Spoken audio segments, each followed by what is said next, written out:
cab driver Bobby was moving in the wrong direction on a one-way road. A police officer was standing nearby and noticed the driver, but he didn't stop or fine Bobby. Why?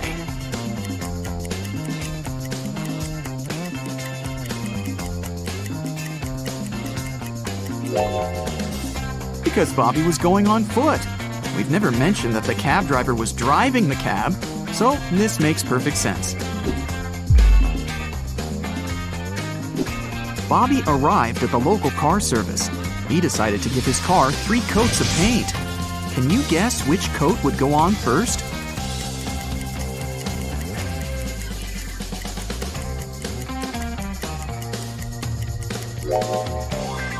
The second, as it's the only coat that can go on the first coat. The mechanic told Bobby, "Hey bro, I'm gonna give you a discount if you manage to crack my riddle. So listen carefully. They are the 5 precious gems of an everyday sort, and all can be found on a tennis court. What are they? Can you solve this mystery?"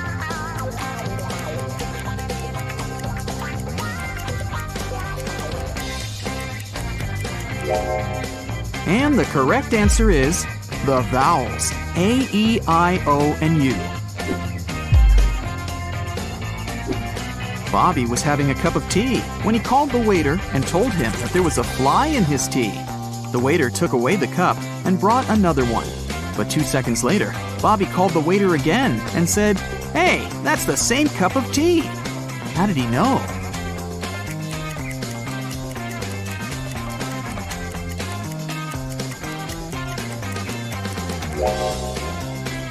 Bobby had already put sugar in his tea.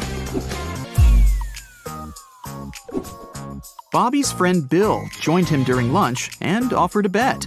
"If you solve my riddle, I'm going to pay for food. But if you fail, you're the one to pay." Bobby liked riddles and agreed.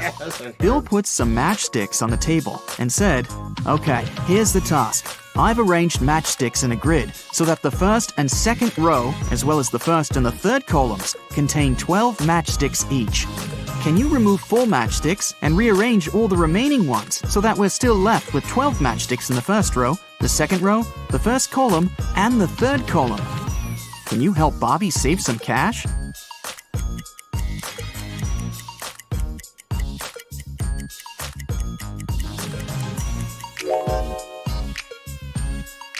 Here's the solution.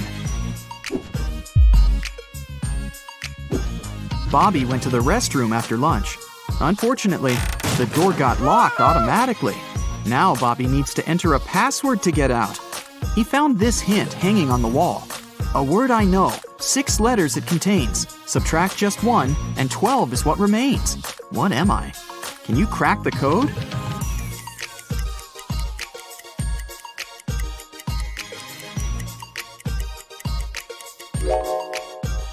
The correct answer is dozens. Bobby was visiting a historical museum. He entered the wrong door and got stuck in a creepy dungeon. There, he found a sufficient supply of buckets filled with food, medicines, and drinking water for a week. But Bobby didn't want to stay there that long. He searched for ways out and found these 3 doors. A hungry bear and a cub are hiding behind the first door. The second door leads to a wall of fire, and the third door leads to a lake filled with crocodiles. Can you help Bobby choose the right door?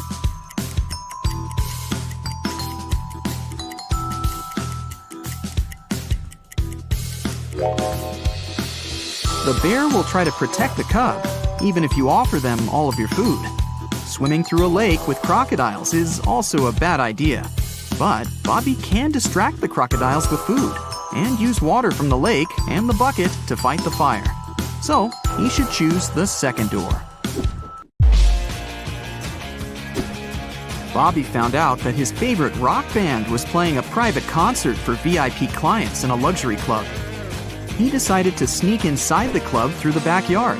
But unfortunately, Bobby faced a strict guard behind the door. He refused to let Bobby in without a password. Can you help Bobby figure out the password?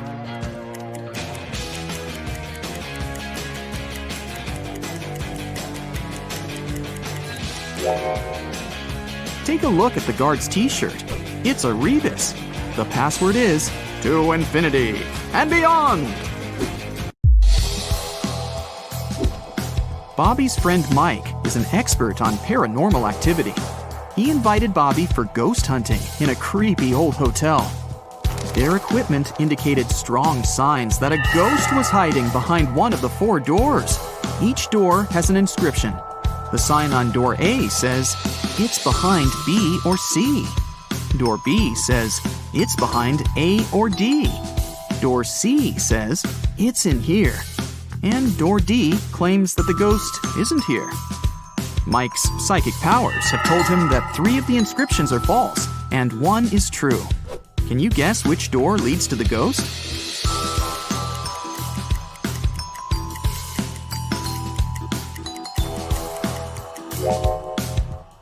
Door D leads to the ghost.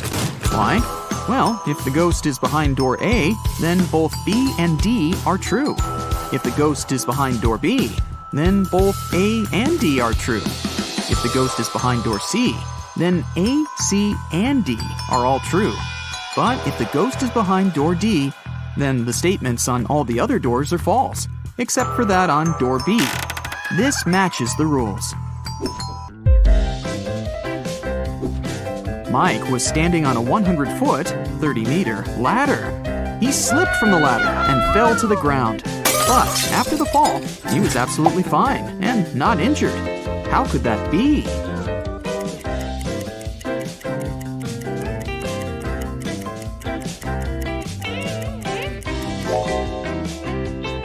Mike was standing at the bottom of the ladder. Bobby's friend brought him to a round desert island by helicopter and left him there. Bobby wanted to spend some time alone, but something went wrong. He met a lonely lion. Bobby and the lion are standing on the island that measures 1 unit in radius. Both of them can effortlessly run at the speed of 1 unit maximum. Let's suppose that the lion is very hungry. Will he be able to eat Bobby? And if yes, how long can Bobby survive on the island?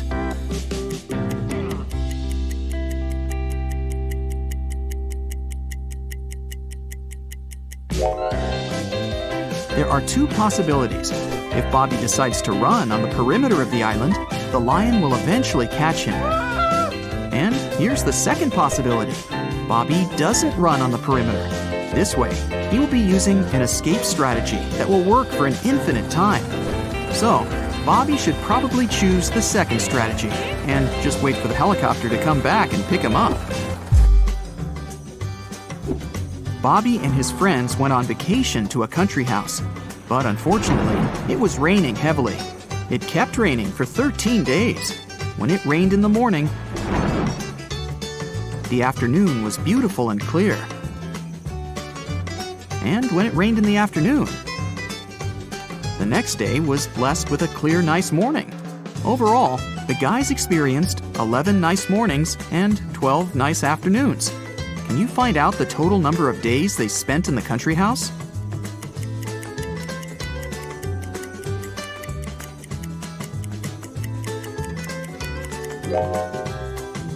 The correct answer is 18, and here's why. Let's call clear afternoons X, clear mornings Z, and no rain period O. This equation represents the number of days with rain. X plus Z equals 13. And here are the days with clear mornings. Z plus O equals 11. And this equation represents days with clear afternoons. X plus O equals 12. If we solve these 3 equations, we'll learn that X equals 7, Z equals 6, and O equals 5. So, the total number of days is 18. Bobby started his morning by jogging around a park near his house. When he returned, he faced very unpleasant news. Someone had stolen his cab car. He questioned 3 people standing nearby. Henry said, "Sorry about your car, bro. I've been playing video games for 24 hours. I haven't seen anything suspicious because I didn't leave my basement." Rosie said, "I'm a gardener. I've been planting daisies in the public area all morning. I think I saw a suspicious man who opened the cab car using a knife." Jack said, I saw your car when I went out for groceries, but when I returned home, it was gone. Who's lying?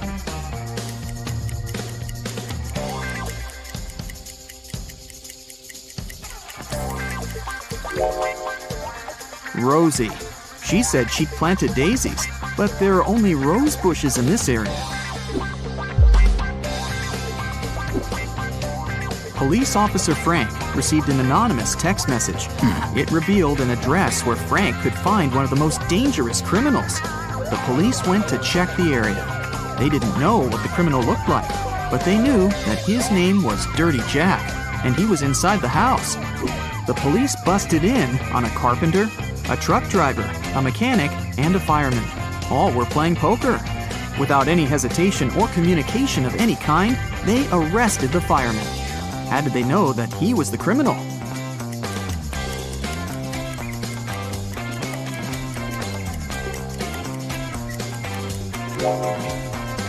The fireman was the only male in the room. The rest of the poker players were women. Dirty Jack wanted to escape from prison and found 3 possible ways out. The first exit is guarded by hungry dogs. The second exit has a tricky trap. A cage will fall from the ceiling and catch anyone who steps on the floor in this room. And an angry guard is hiding behind the third exit. No prisoner can escape from him. Which door should he choose?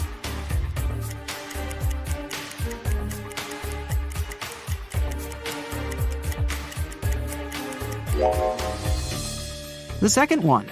He can throw his boot to activate the trap and then just walk around it. Dirty Jack got out of prison and found himself in the middle of the ocean. He landed in a cave underwater and got trapped. Stones are hanging above him, and he has only 2 options to escape.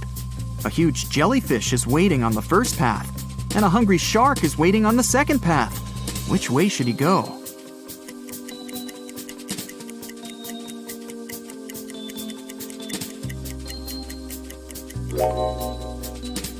Dirty Jack should choose the second option. Take a closer look. This shark has a Go Vegan tattoo. Therefore, it won't hurt a human. So he can easily climb up through the hole in the cave above and escape. What will be the resulting figure if we fold this open cube?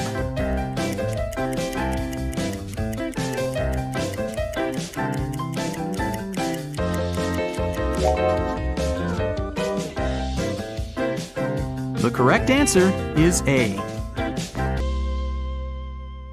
Susan found out that her favorite pop band was playing a private concert for VIP clients in a luxurious club.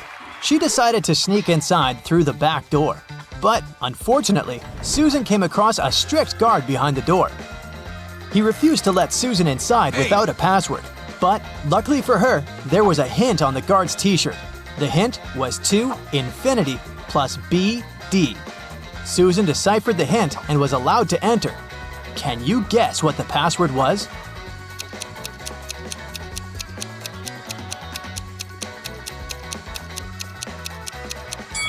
It was to infinity and beyond. After the concert, Susan met up with her friend Bobby. Bobby was an expert in ghost activity. He invited Susan to go ghost hunting to a creepy old hotel. Of course, Bobby had state-of-the-art equipment.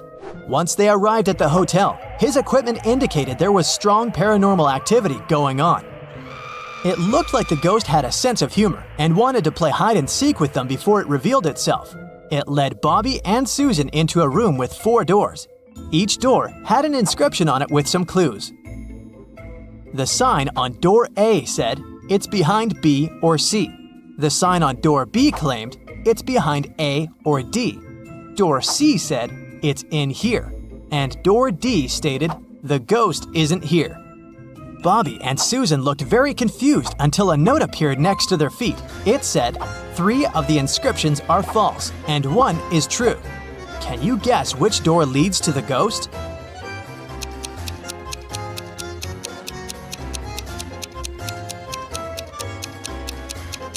Let's see how this works. If the ghost was behind door A, then both statements B and D would be true. If it was behind door B, then both A and D would be true. If the ghost was behind door C, then A, C, and D would be all true. But if the ghost was behind door D, then the statements on all the doors would be false, except for that on door B. This fits the rules, so the ghost must be behind door D.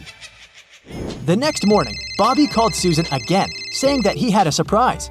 He had won 2 tickets to Susan's favorite theme park and asked her if she wanted to go. Before she answered, though, Bobby warned her that she had to crack a very difficult riddle. Only then would he give her a ticket. She agreed. For a school challenge, 100 students received a number between 1 and 100. Each student was instructed to go inside a classroom that had exactly 100 boxes randomly numbered from 1 to 100. Inside each box, there was a slip of paper with a random number between 1 and 100 on it. Now, each student needed to enter the classroom on their own and find the box that contained the slip of paper with their number on it. But in order to do so, each of them was only allowed to open a maximum of 50 boxes. They were instructed to leave the room exactly as they found it, and they weren't allowed to communicate with other students once they'd left the room. If all of the students managed to find their numbers inside the boxes, they would each get $100. But if one of them wasn't able to find their number, none of them would be able to win the prize. Bobby asked Susan if she knew the best strategy for all of the students to find their numbers and win the prize. After a few hours, Susan called Bobby with the answer. She managed to figure out the riddle. Can you guess what she answered?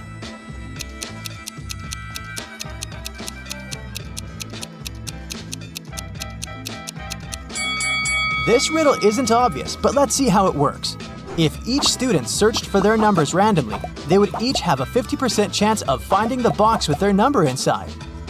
This is because there were 100 boxes and they were allowed to look inside 50 of them. However, the probability of all of them finding their own number following this random strategy is absurdly small. So, to increase their chances of collectively finding their numbers, they would need a better approach. The students could use something called the loop strategy. After entering the classroom, they should go directly toward the box that has their number on top of it. The number inside probably won't be their number, but that's okay.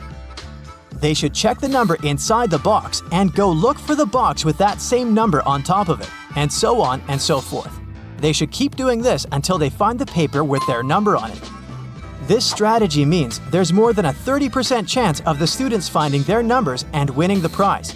It's not a huge probability, but hey, at least they'll have fun trying to figure it out. One afternoon, Susan found her father, Frank, in the living room. Frank was a private investigator and he had just received a message revealing the address of the town's most dangerous criminal, Dirty Jack. He decided to go check the area, even though he didn't know what the criminal looked like. The address turned out to be an old warehouse. When he busted inside, he found 4 people sitting at a table. They were a carpenter, a truck driver, a mechanic, and a firefighter. Without any hesitation, Frank arrested the firefighter. How did he know it was the criminal?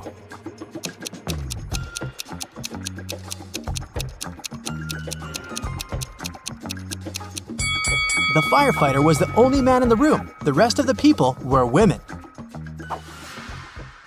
Bobby and Susan decided to go grab a cup of coffee. But when their orders arrived, Bobby's drink came with a fly in it. He called the waiter and asked him to change his cup. The waiter brought him another cup of coffee, but 2 seconds later, Bobby called the waiter again and said, "Hey, that's the same cup." How did he know?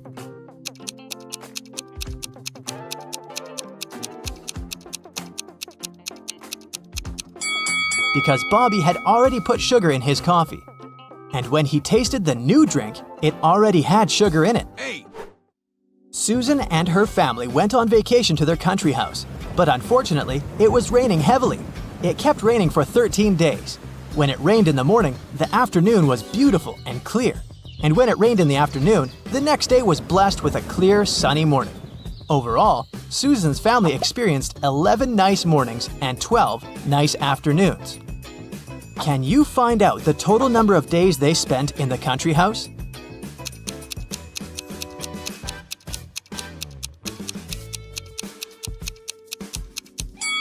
The total number is 18 days. Here's how you can figure it out. Let's call clear afternoons X, clear mornings Y, and periods of time with no rain O. This equation represents the number of days with rain, X plus Y equals 13. And here are the days with clear mornings, Y plus O equals 11. And this equation represents the days with clear afternoons, X plus O equals 12. If we solve these three equations, we'll learn that X equals 7, Y equals 6, and O equals 5. So the total number of days is 18. Bobby started his morning by jogging in the park near his house. When he returned, he got to know some very unpleasant news. Someone had stolen his car. He questioned 3 of his neighbors. Henry said, "I've been playing video games for the past 12 hours and haven't left my basement." Rosie said, "I'm a gardener. I've been planting daisies in the public area all morning, and I think I saw a suspicious man who opened the car using a knife." Jack said, "I saw your car when I went out for groceries, but when I returned home, it was gone." Who's lying?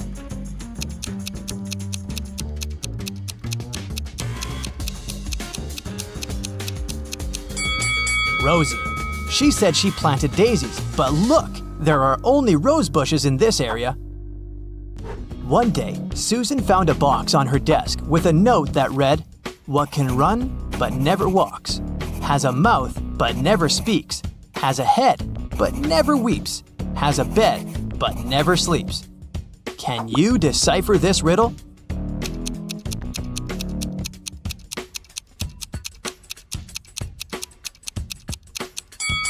The correct answer is a river.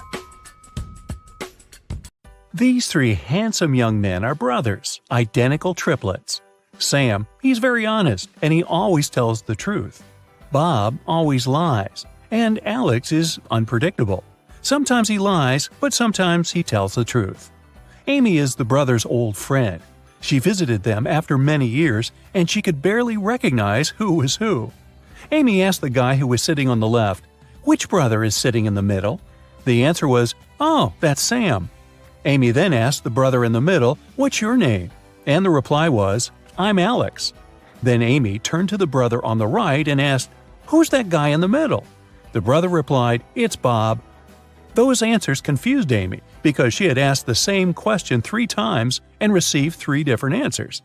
Can you help her figure out who is who?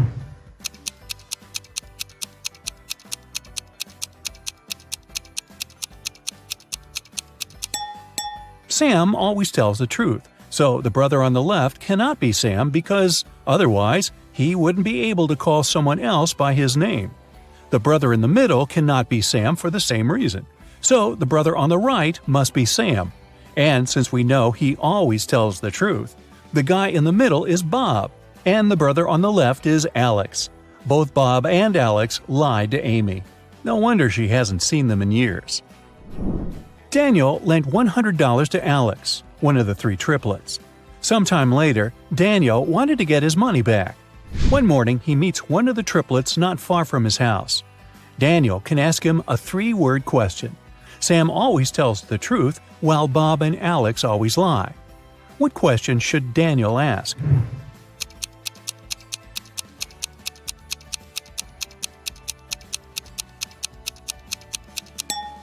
The right question would be, "Are you Bob?" Here's the list of possible replies the guy can give. If it's Sam, he'll say no. If it's Bob, he'll also say no. And if it's Alex, his reply will be yes. That's why, if Daniel hears yes, he can ask for his money. Sam, Bob, and Alex bought some chocolate candies. Sam gave Bob and Alex as many candies as they already had. Then Bob gave Sam and Alex as many candies as they already had. And finally, Alex gave Bob and Sam as many chocolates as they already had. Now, each of the brothers has 24 candies. How many chocolates did they have in the beginning?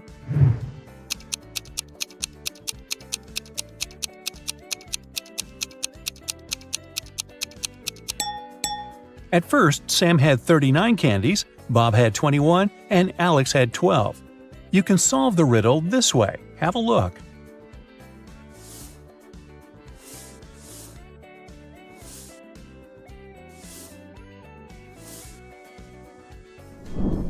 Bob leaves home and turns right 3 times. He wants to return home, but he's scared of Sam, who's wearing a mask. What's going on here?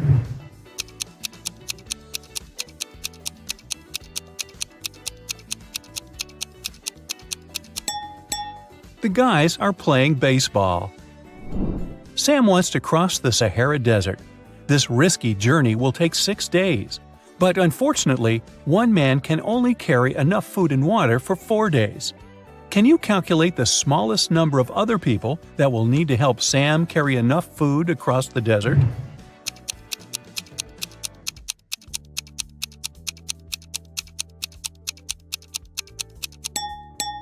Two people. Let's suppose that Sam's brothers, Alex and Bob, agree to help him out. Never mind that Bob always lies. By the end of the first day, they'll have enough food for 9 days, 4 plus 4 plus 1. Now Alex can head back home with a 1-day food package. Meanwhile, Sam and Bob can continue their journey with an 8-day package. By the end of the second day, the total food supply will reduce to 6 food packages. Now Bob can grab enough food for 2 days and go home. At this point, Sam will still have a 4-day food package to fulfill his dream. Sam met a genie in the middle of the desert. The genie said, "Hi, I'm Leo. If you solve my riddle, I'm going to fulfill your wishes. But if you fail, you'll serve me till the end of infinity. Deal?" Well, Sam agreed. Here's the riddle. It's not alive, but it grows. It doesn't have lungs, but it needs air. It can't be washed, but it's never dirty. What is it? Can you figure it out?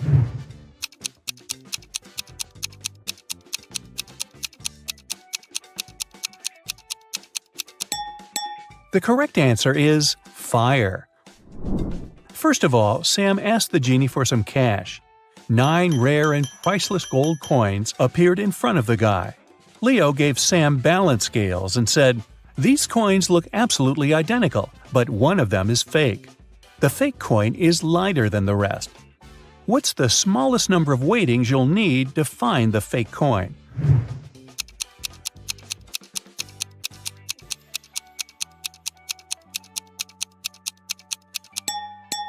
The correct answer is 2. First, Sam should divide the coins into 3 equal piles. Then he should place a pile on each side of the scales, leaving the remaining pile of 3 coins on the ground. If the scales remain balanced, it means that the 6 coins on the scale are real and the fake coin is in the 3rd pile. But if the scales do tip, Sam will easily find out which pile contains the fake coin. Spoiler, the pile which is lighter. Either way, he should put 6 gold coins aside and leave only the lightest pile. Then he can use the same method to find the 3rd coin, by putting 1 coin on each side of the scales and leaving the 3rd one in his hand. Sam was hungry, so he had one more wish, to have dinner. Leo began frying some fish in a pan that could only fit 2 fish at once. It takes 5 minutes to fry one side of a fish. What's the shortest time Leo needs to fry 3 fish in one pan?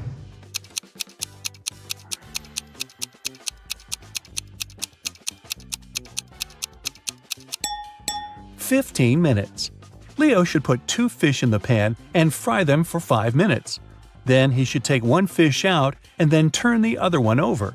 After that, Leo should start frying the 3rd fish. He should fry both fish for 5 minutes.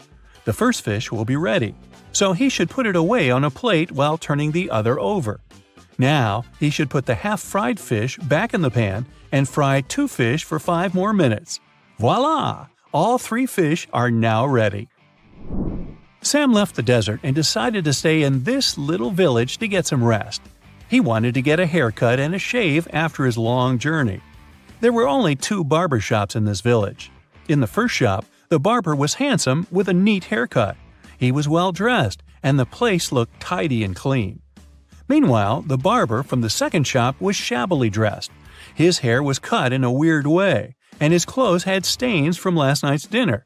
His place didn't look clean at all. Which barber shop should Sam go to, and why?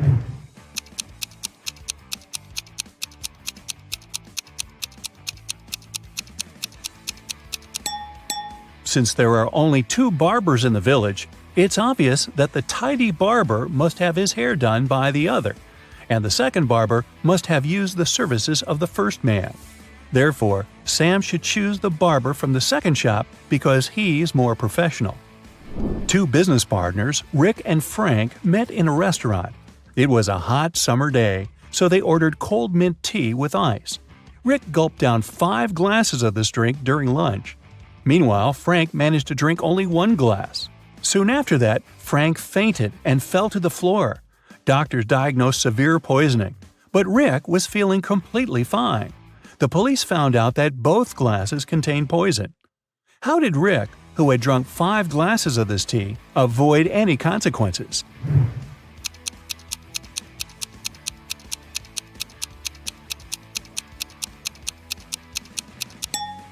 Rick survived because the poison was in the ice cubes.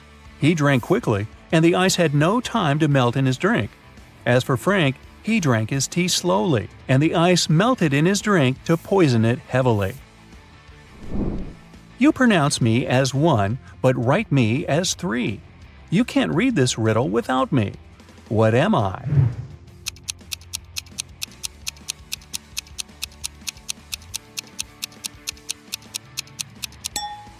The correct answer is I.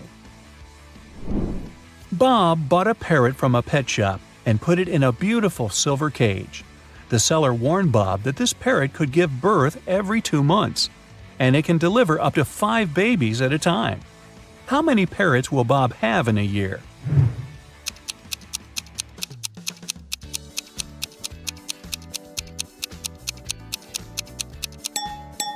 Just 1, because he only bought 1 bird, not 2.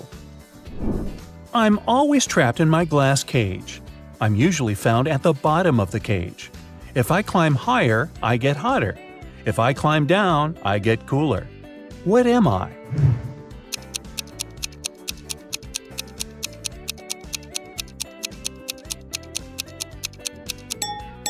The correct answer is a thermometer. A father is locked up in jail. His wife has gone bankrupt. Their son has to sell his hotel in order to gain some money. Yet their daughter doesn't care and is happy. How can someone be so heartless?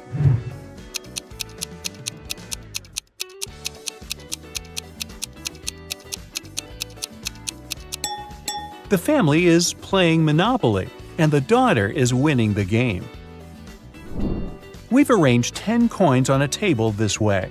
Altogether, they form a triangle pointing upward. Can you invert the position of the triangle and make it point downward while moving only 3 coins?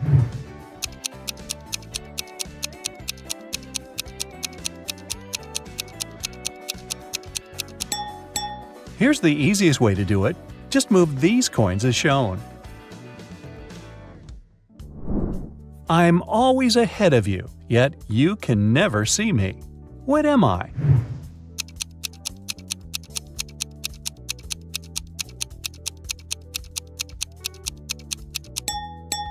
Tomorrow. Can you spot your name in this alphabet soup?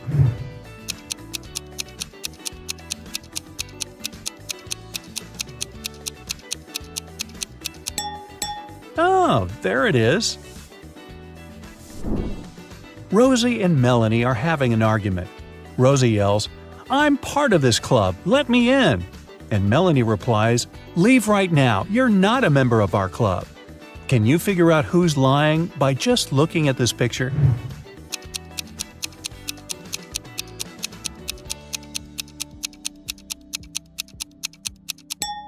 Both ladies have club tattoos, but Melanie's tattoo is slightly different from the club's logo. Therefore, her membership must be fake. At first, you'll be a Sherlock trainee. Look carefully at the pictures and pay attention to the smallest details to solve the riddles. Which one of these students has 3 mothers?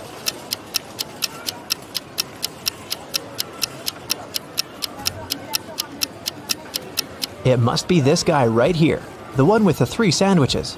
The guy with 3 glasses got them from the cafeteria. He must be very thirsty, but it's not a sign of 3 mothers. But this one definitely brought sandwiches from home, so I bet it's him. Let me know if you disagree. Let's move on. One of the girls has a pet at home. Can you guess which one?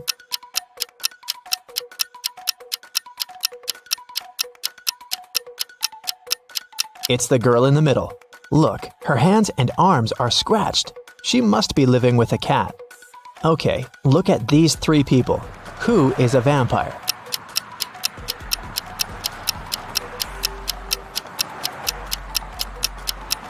It's this guy. See, he doesn't cast a shadow. Something's wrong. Chastity was at a party and met three guys. All of them claimed to be pilots, but one of them lied. Can you guess who's not a pilot?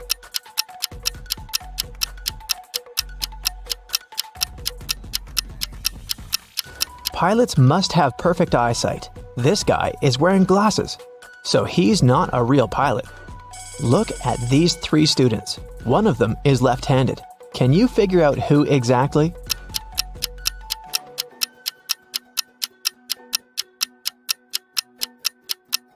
It must be this girl. The outer side of her left hand has some ink stains. It happens when she writes.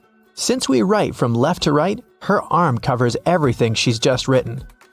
Three best friends met for a coffee in the evening. Can you tell which one of them has a pet?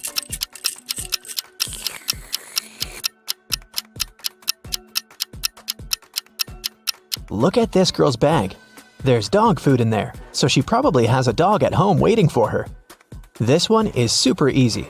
Three sisters came to visit their parents. One of them got engaged while she was away. Can you tell which one?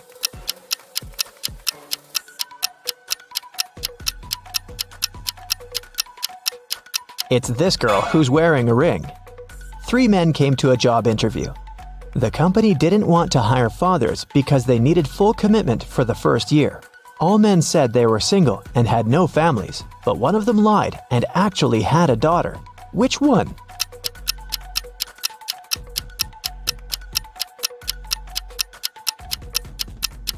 It's this guy here. Why would he wear a pink scrunchie on his wrist if he wasn't making his daughter's hair right before the interview? Okay, now let's go and look at people's houses.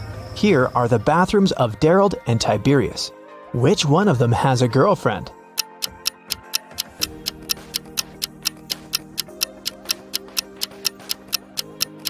It must be Tiberius. Look, there are two toothbrushes in his bathroom. Nevaeh and Nicolene are students. Both of them live in a one-room apartment with their friends to split the rent. Their mothers once came to visit. Take a look at Nevaeh and Nicolene's bedrooms. Can you tell which one of them is dating her roommate?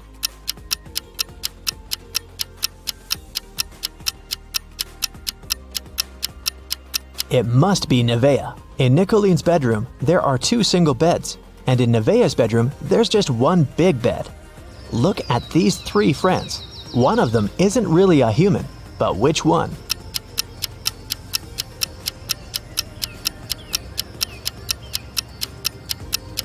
Look, this guy right here has only 4 fingers. Perfect, we trained you well. Now let's solve some cases. The city bank was robbed, and Detective Callum was on the case. After a long investigation, the police managed to track the robber and found the money hidden in the nearest desert in a cactus bush. They couldn't see the robber's face, but there were 3 suspects. Take a look at the people. Who is guilty?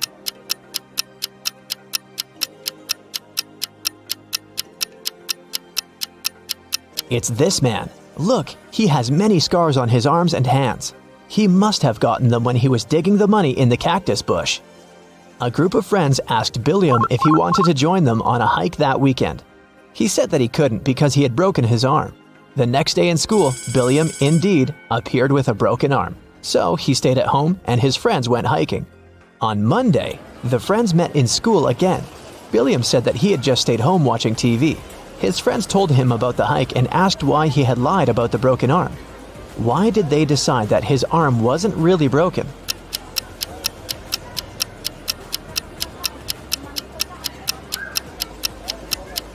Last week, Billiam's right arm was broken. On Monday, it was the left one. He must be faking it. Mr. Tucker called the police and reported that he had been robbed. Detective Callum arrived at his place and found Mr. Tucker tied up to a chair. Mr. Tucker said that he had been sleeping when someone wearing a mask had broken into the room. They took him right out of the bed, tied him up to the chair, and then took all the savings he was keeping in the wardrobe. When they left, he managed to call the police because his cell phone was in his pocket. Still, Detective Callum didn't believe him. Why?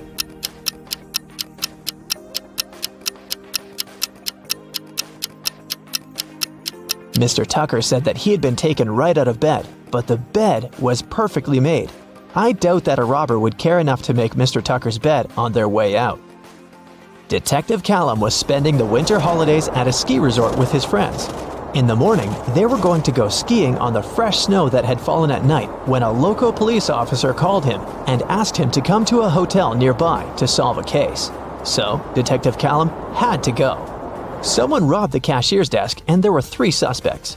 Questley said that she was in her room all night sleeping.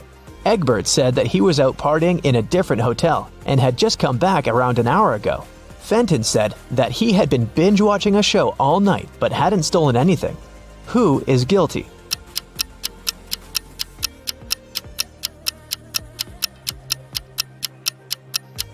It was Egbert. If he had just returned, he would have left his footprints on the fresh snow, but there were no footprints leading to the hotel as Detective Callum was walking there. And the name Egbert will make anyone suspicious. There was a car accident in the suburbs, and police arrived to investigate the case. The driver went into a cliff right where the road was taking a dangerous turn. The car turned around, and he was pushed out of it and got stuck nearby. He had his cell phone on him, so he was able to make a call. A police officer helped the driver out and asked him to show what was in the trunk. The driver gladly opened it with his keys. In the trunk, there was his suitcase, some instruments, and a spare tire. The police officer said that the accident had been staged. Why?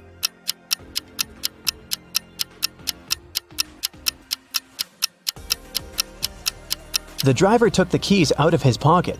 If it had been a real accident, the keys would have remained in the car. Mr. Grayson called the police and said that she had been robbed. Detective Callum arrived for the investigation. Here's what she said. It was almost midnight. I was in my room upstairs painting.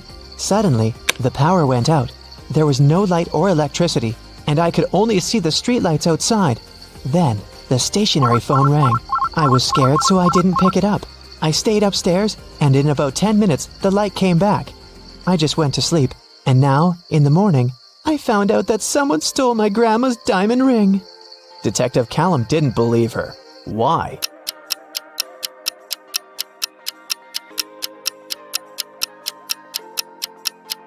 If the lights and the electricity were out, how would a stationary telephone ring? This lady is making things up. Gavin drove to get some groceries and parked his car in front of the store. Of course, he forgot where he had parked and couldn't find his car. Luckily, he had taken a picture of his parked car and he opened it to look up the number of the parking lot. The problem is that his parking lot number is covered and the number of the lots nearby doesn't make any sense. Can you figure out what's Gavin's parking lot number and where he should search for his car?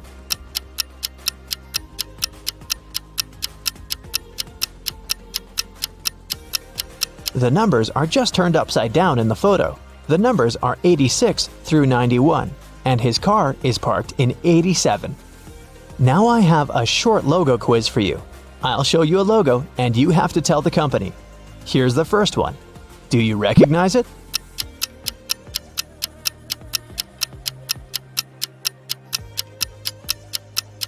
It's Honda, a Japanese car brand. This one is super easy. What is it?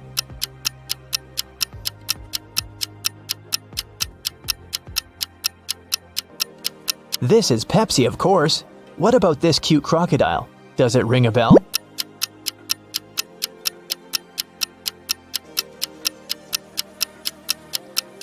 This is Lacoste, a French clothing brand. Another easy one. I bet you have it on your phone.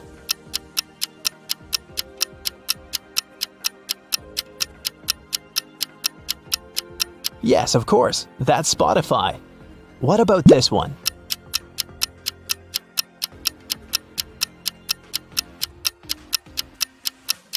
Yes, it's Nike.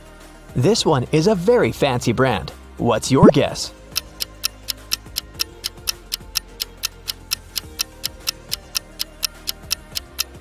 That's Louis Vuitton. Okay, another one for you. It's harder, but you've got this. What's your call?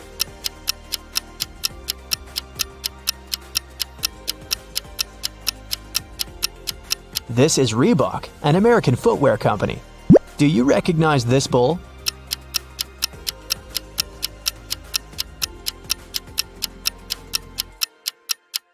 is a Lamborghini logo. This is a painfully familiar yellow rectangle. Where is it from?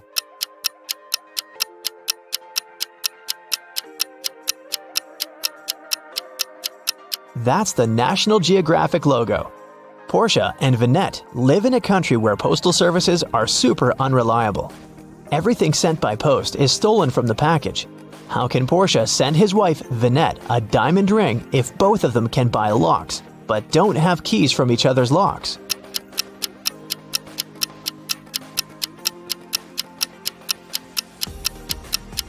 Portia can lock the box with the ring and send it to Vinette. When she receives the box, she should lock the box with her lock and send it back to him. When he receives it, he can open his lock and remove it, and send the box back to Vinette with her lock only, so that she can open it once she gets it again. There is a box filled with balls of different colors. 5 red ones, 8 blue ones, and 11 purple ones. Ninja has to pick out balls blindfolded until he's sure that he has at least 2 balls of the same color. What's the minimum number of balls Ninja should take out to be sure of that?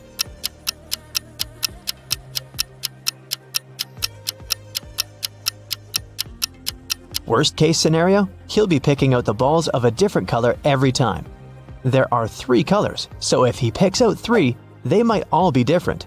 But if he picks out 4, then the additional one for sure will match one of the existing colors. So, Ninja should pick 4. Betty has a sister, Amy. Gail is Betty's mother. Meanwhile, Dan is Gail's father and Samantha is Dan's mother. Can you figure out how Amy is related to Dan?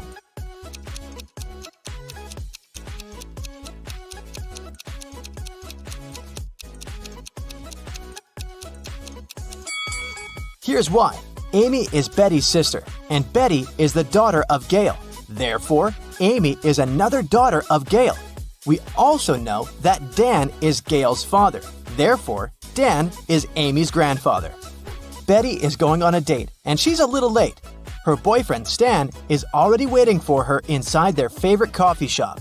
Can you find him?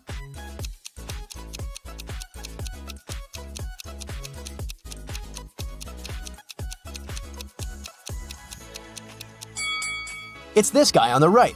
He has a small gift box on the table. After the date, Betty takes a car sharing to go home. The car is parked at this point. Can you figure out the only point Betty can reach?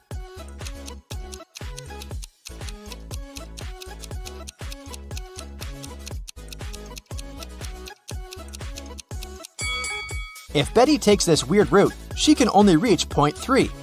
One of the most popular mailing websites is facing a system error. That's why the passwords of some clients are changed. Betty writes a message to the company's representative. My password is altered. I'm not able to log in. The company replies, this time your password is distinct and it has 8 letters, out of which 2 are the same as in your previous password. Betty replies, thanks, now I can log in. Can you figure out Betty's old and new passwords?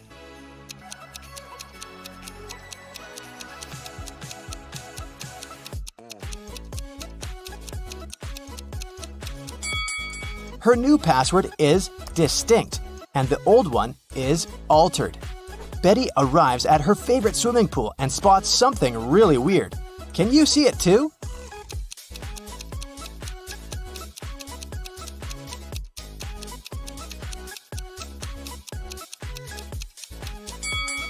Someone swapped these guys' shadows. After swimming training, Betty goes to the public shower. There are other people in shower cubicles nearby. Can you spot who's unwanted here?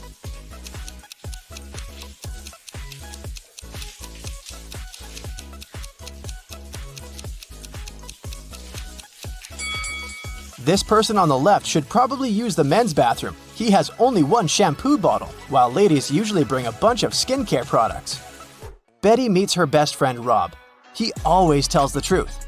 Rob says, I have one specific whole number on my mind. It's 1, 2, or 3. You can ask me just one question, but I can only reply yes or no, or I don't know. What question will you ask to figure out the number I'm thinking about?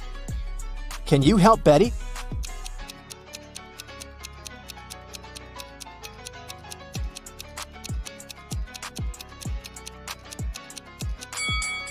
She should say, I have one whole number on my mind. It's between 2 and 3. Is the number I'm thinking of smaller or equal to your number? This way, if Rob replies no, then the number is 1. If he replies yes, the number is 3. And if he replies I don't know, the number is 2. Betty got a job as a cashier at a movie theater. A group of her first customers approached the ticket kiosk. 4 mothers, 2 grandmothers, and 4 daughters. What's the minimum number of tickets they need to buy?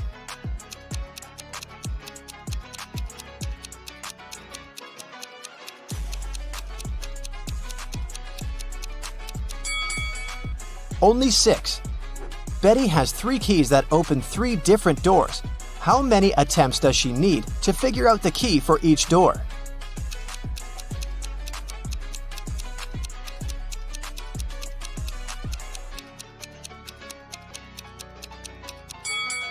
Betty will need 6 attempts. First, she has to check the first key and spend 3 attempts for 3 doors.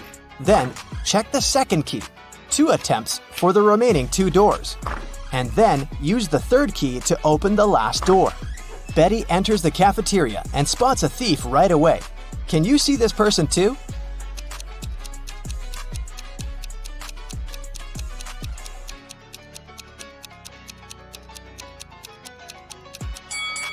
This elegant lady in the chair has a plastic detector attached to the stolen clothes.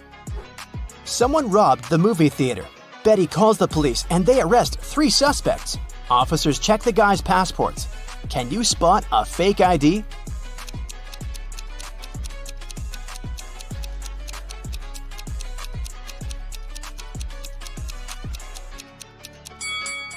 Most passport pictures have a white background, so the one in the middle is fake.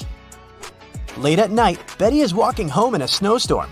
She meets her neighbor walking a dog in the street and freaks out. Can you guess why?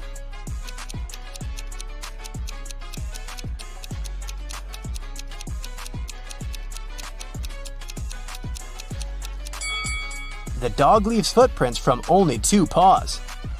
Betty continues her walk and sees another odd thing. Can you spot it too?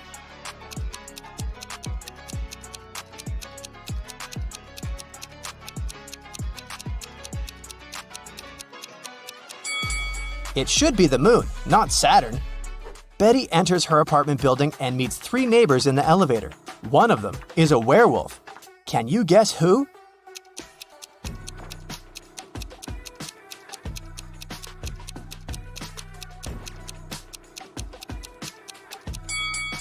This lady on the left. She's wearing a moon necklace. Betty goes to sleep and wakes up in an arena. The speakers announce that she must fight with one of these 3 hybrid creatures. Which one should she choose to stay alive?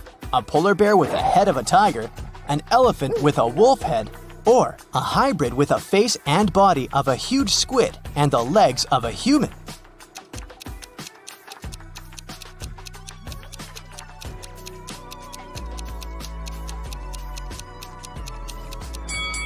Betty should choose the 3rd hybrid. Since its body has gills, it won't be able to breathe and fight outside water. After the fight, Betty gets an invitation to meet the major investor of this competition, King Harold. She enters a big, beautiful hall and sees 6 people sitting in front of her. They're wearing the same outfit and look very similar. It's very hard to tell who's the real king here. But after a couple of minutes, Betty approaches one of them, bows, and says, "Nice to meet you, Your Majesty." How did she know who's the real king?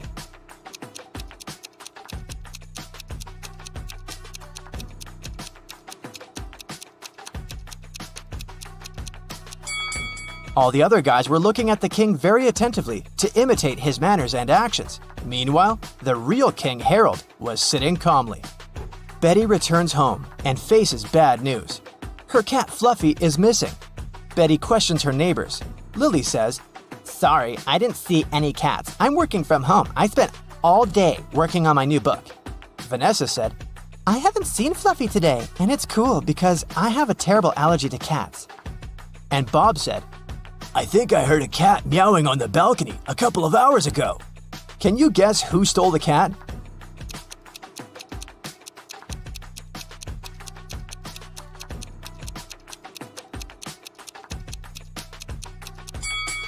Nobody. Fluffy's been hiding under Betty's couch all this time. Betty's boyfriend Stan lives just a couple of blocks away from her place. Betty calls him on FaceTime and invites him over. But Stan says, "Sorry, honey, I've just got home feeling very sick. I'd rather go to bed early." Betty yelled, "Liar!" and hung up. Why?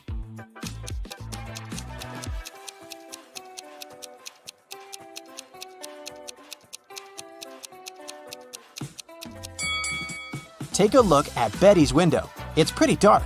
Stan lives only 2 blocks away, but there's a bright blue sky in his background, which means he's definitely not at home. Betty makes a beautiful sandcastle and then lies down. She falls asleep. In a while, Betty wakes up and sees that someone has ruined her castle. She asks 3 persons hanging out nearby, "Who did it?" Kelly replies, "I like your castle and took a couple of pictures for my social.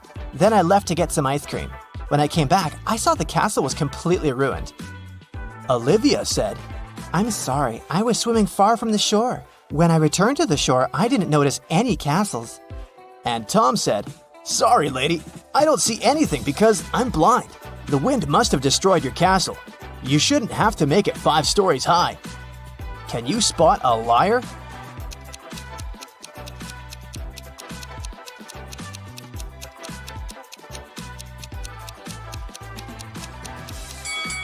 Tom is lying. He said he was blind. How did he learn the castle architecture in detail? Betty is using an app to find accommodation for her vacation. She likes 3 offers. Rose invites her to stay in a cozy bedroom on the 4th floor of her luxurious villa for the price of $50 per night. Jane is ready to host 1 person in a tiny guest house in her backyard for $30. And Tyler offers to rent his boat for $200 per night. Fishing equipment is included. Only one of these advertisements isn't fake. Can you guess which one?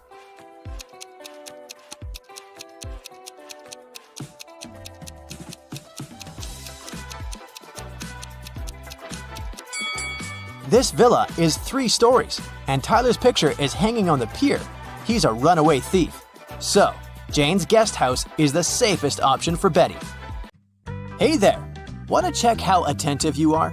I bet you're a quick thinker and will be able to crack all my scrambled words in no time. Remember to note down your score and share it in the comments at the end of the video. Level 1. Let's warm up unscrambling 4-letter words. And here we go. The first one.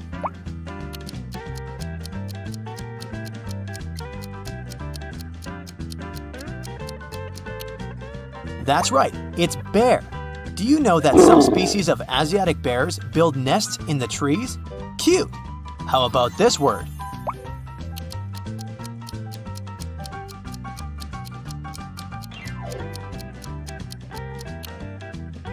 If you said cold, you're absolutely right. And in the coldest place on Earth, which is in Antarctica, temperatures drop to negative 128 degrees Fahrenheit. Can you crack this one?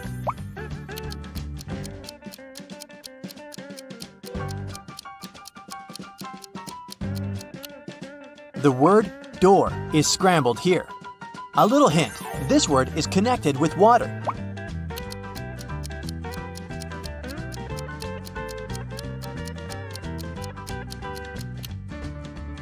Yep, that's fish. By the way, the shark is the only fish that has eyelids and can blink. The next one.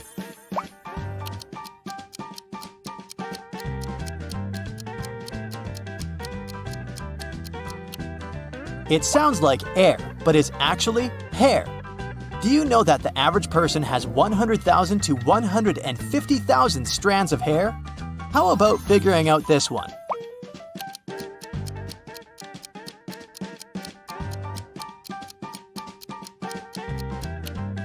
That's the word road. I've got another tricky word for you.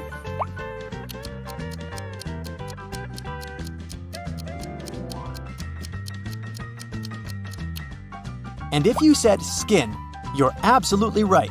On average, the skin makes up around 15% of your body weight. How fast will you be able to figure out this one?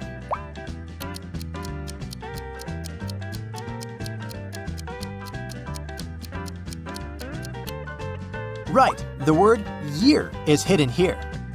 The next tricky word for you.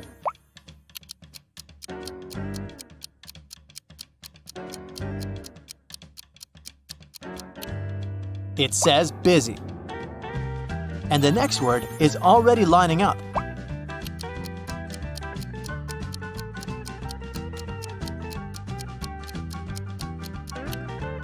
That's the word city. At the moment, the most populated city in the world is Tokyo, Japan, with more than 37 million people living there. Are you ready for something more complicated? Then let me take you to level 2 with 5-letter scrambled words. And here's the first level 2 word. Concentrate and crack this riddle.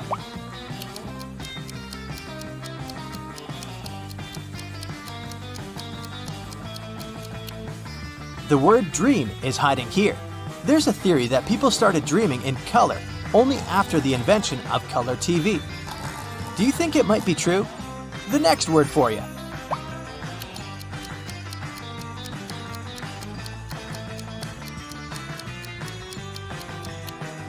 Right you are.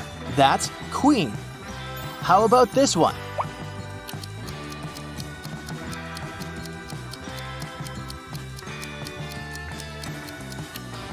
This is river. By the way, billions of years ago, there could have been rivers on Mars.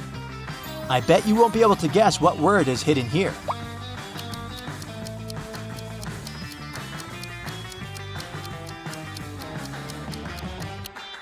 Did you say sheep? That's right. These animals have rectangular-shaped pupils. How about this word?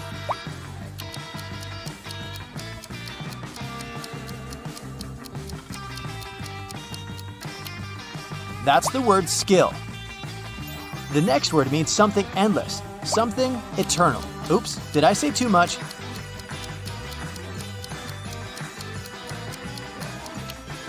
And this word is space. Did you know that space is almost completely silent? Try to figure out what word is scrambled here.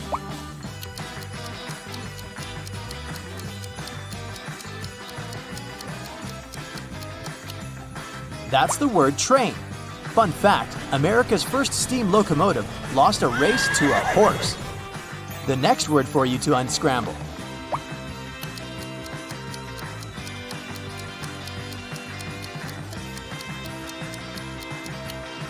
Right, that's table. And how about this one?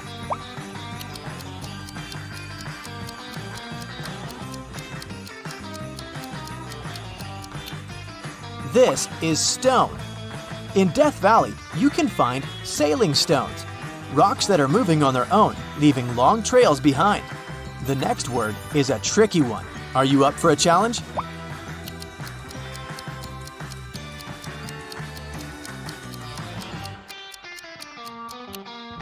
Okay, it was probably not so difficult. Sugar. Level 3. 6-letter words. Wait, what? Calm down, I'm sure you'll manage. Okay, take a deep breath. Ready? Go!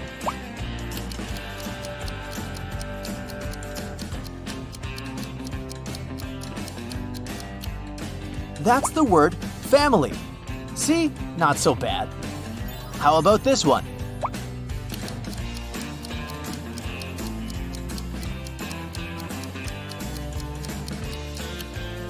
The word system is hidden here.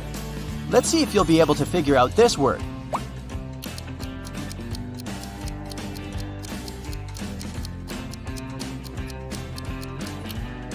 Right, it's coffee. They're seeds found inside the coffee cherry. The next word is one of the cutest you'll find in this quiz.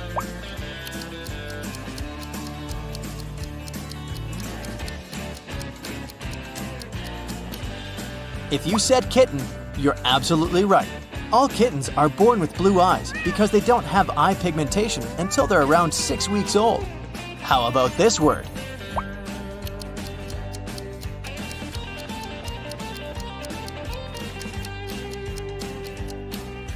Yep, it's spring.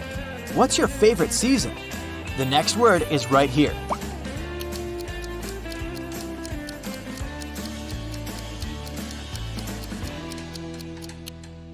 That's the word finger. Did you know your fingers don't have muscles? Here you go. Try to crack this puzzle.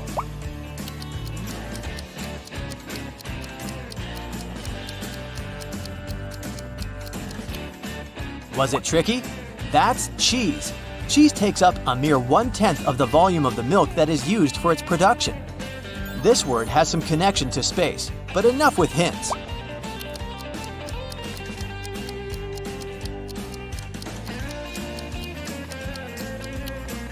Right you are, that's planet. The coldest planet in our solar system is Uranus. Its surface temperature often drops to -371 degrees Fahrenheit. I dare you to unscramble this word.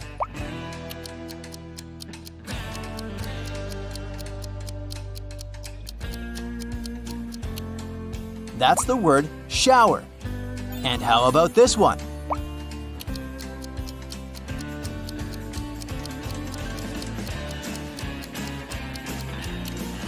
The word orange is hiding here.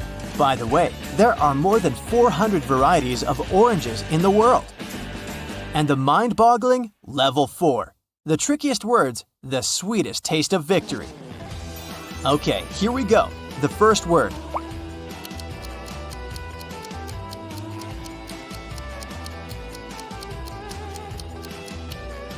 This word is problem, and I hope you'll have as few of those in your life as possible.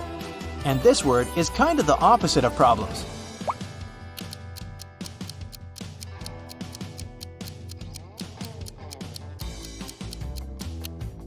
Did you say success? Right you are. Now a word from the animal kingdom. Can you guess this one?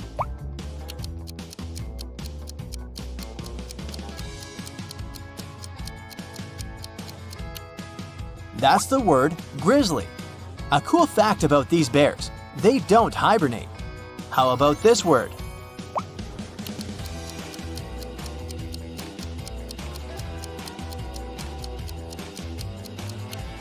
Did you see language hiding here?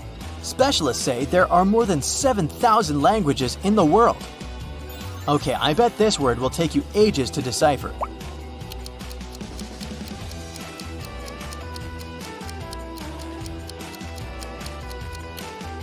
Right, this is squirrel. By the way, squirrels' front teeth never stop growing. The next word is often cold and rainy, but it depends on where you live.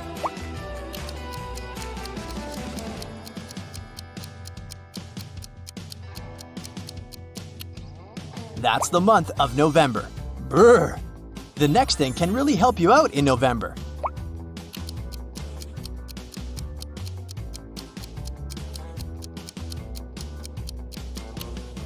That's right, it's umbrella.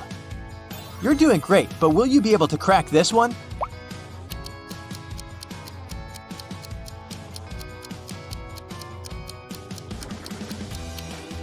I bet you use it every day. It's computer. The first modern computer could only do 4 things. It was basically a giant calculator that could add, subtract, divide, and multiply. Here's another one for you.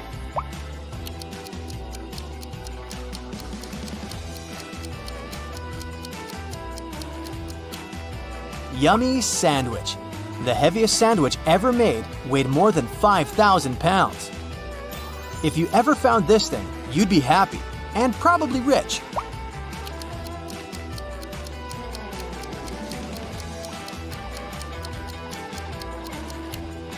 If you thought of treasure, you guessed correctly. And how about this one?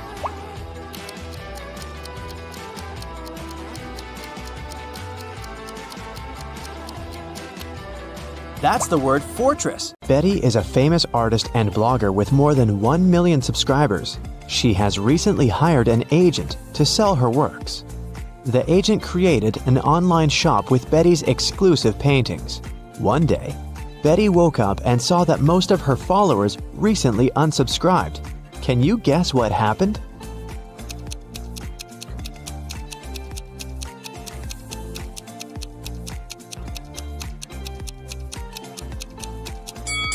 Take a look at the items in Betty's shop.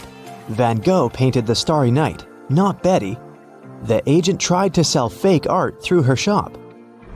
The next day, Betty visited her favorite cafe. She made an order and went to the ladies' room to wash her hands. She found this beautiful ancient necklace. 3 people approached her to claim the jewelry. Helen said, "This piece belonged to my grandmother. Emeralds fit our green eyes perfectly. Give it back." Fiona said, "My necklace used to have a weak lock. It must have been broken when I was combing my hair." Julia said, "Hey, it's mine. I lost this necklace in the ladies' room." Who should Betty give the necklace to?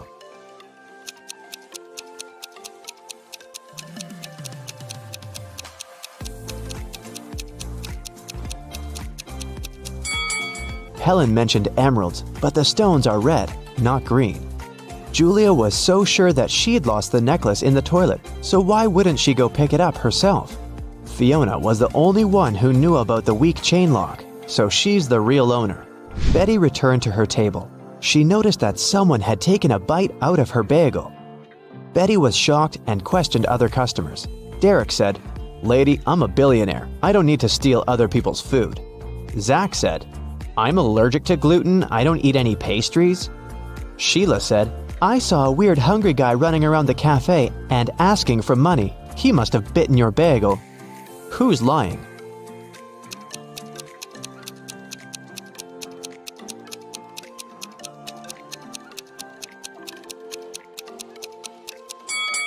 Zach. If he doesn't eat any pastries, why did he order pancakes? Fiona wanted to thank Betty for the necklace, so she bought her lunch. The women sat down together and began to talk. Betty asked Fiona about her job. Instead of answering, Fiona showed her family tree. Can you help Betty figure this out?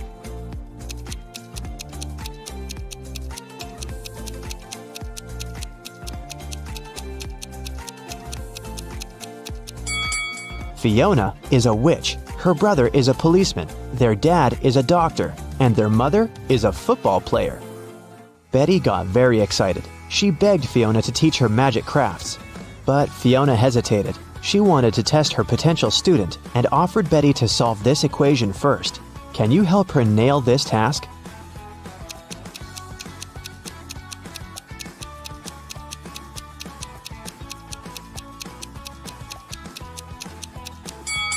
Many people fail to solve this equation because they don't pay attention to details. In this puzzle, every emoji, including the witch, wand, and the broom, symbolize different values.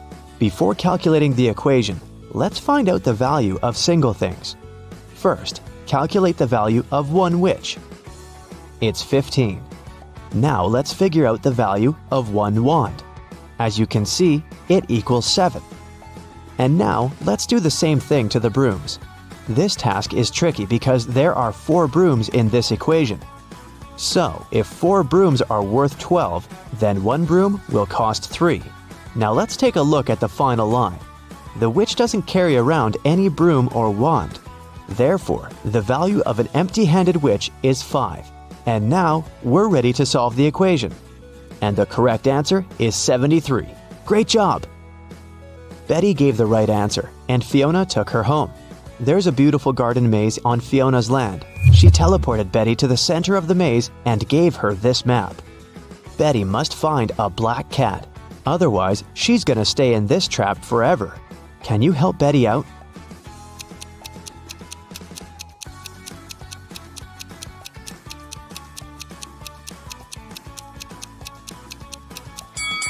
Here's the way. Betty wanted to run back to the castle as soon as possible. Suddenly, a creepy zombie started chasing her. It looked hungry. Betty was running away and noticed 3 paths. The first path was covered by poisonous acid, the second path by bugs and maggots, and the third path by thorn bushes. Which way should Betty choose?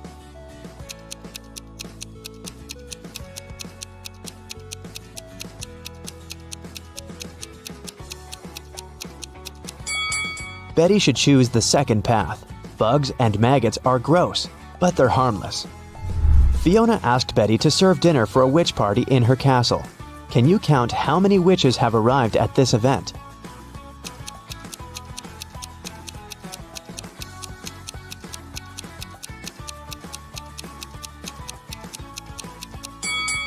There are 13 witches in this picture. This one is not a witch, it's a garden scarecrow. Betty needed to go to the store to buy some ingredients for dinner. She began to write them down: milk, lemon juice, eggs, butter, oranges, baking soda, cashews, and vinegar. What was Betty making?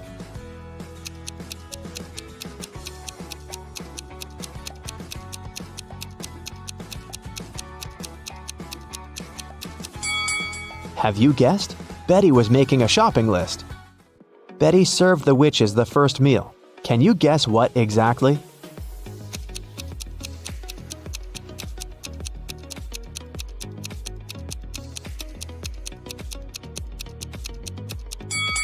The correct answer is onion rings. Here's a second serving. Can you guess it?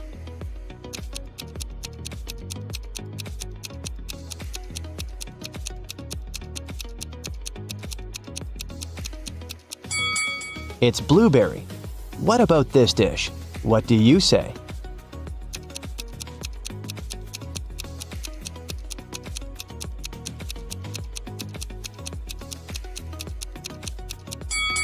It's popcorn.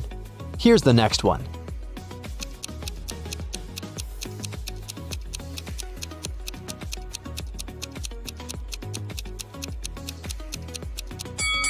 Did you get it right? It's a strawberry milkshake. Fiona asked Betty to bring dried flowers to cook a love potion. Fiona stores all ingredients in her warehouse, but as soon as Betty entered the warehouse, the door locked behind her back. Betty searched this area and found some old furniture and an antique mirror. Suddenly, she noticed 3 doors, but there was a dangerous monster behind each door. The first monster can turn any living being into stone. The second one is very angry and strong. And the third monster has venomous teeth. Can you help Betty choose the right door?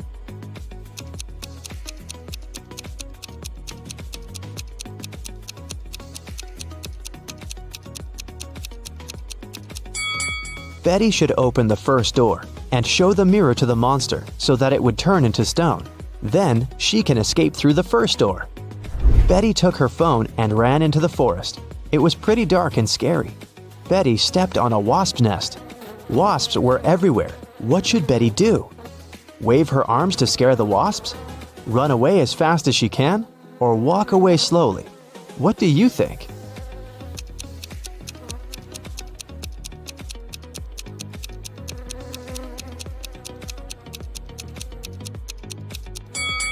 The safest choice is to walk slowly. Waving hands and running is too dangerous. The wasps will get angry and sting her. Betty has returned to the party, but when she saw the crowd of witches by the fire, she got scared and ran away. Why?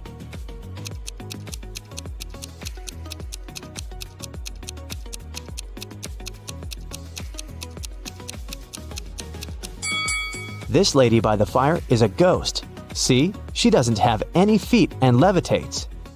Betty decided to hide in the castle. She wanted to call the police, but she couldn't find her phone. Betty questioned 3 witches. Georgina said, "How dare you? I use telepathy. Phones and gadgets are for losers." Lillian said, "I was outdoors singing with other witches. I didn't see or hear anything weird." and Nina said, "I don't need to steal honey. I can manifest any amount of money anytime." Who's lying?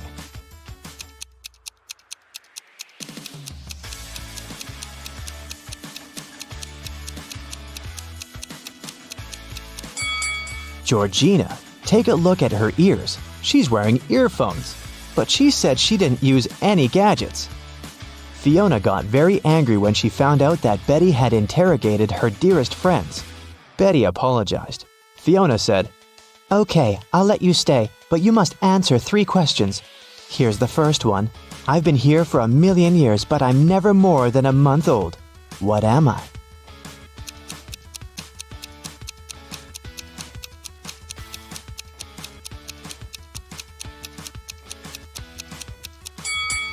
Have you guessed it? The correct answer is the moon. Here's Fiona's second question. I build castles and I tear down mountains. I make some people blind, but I help others see. What am I?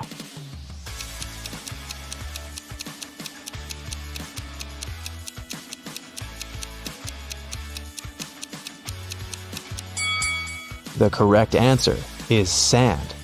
And the third question is, I can be long or I can be short. I can be bought or I can be grown. I can be painted or I can be bare. I can be round or I can be square. What am I?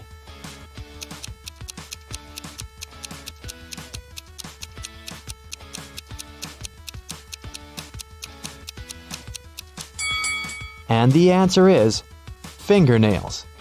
The party was still on. Fiona went upstairs to change her dress. In 5 minutes, Betty heard a scream from Fiona's bedroom and found her unconscious on the floor. Betty asked one question to 4 suspects. What have you been doing for the last 5 minutes? Jenny was roasting marshmallows by the fire. Gemma said, I've spent the last 30 minutes in the pool. Sarah said, My frog Fluffy ran away to the garden. I've been looking everywhere. But unfortunately, I couldn't find it. And Nancy was flying on her broom around the house and filming the party on her phone. Who's lying?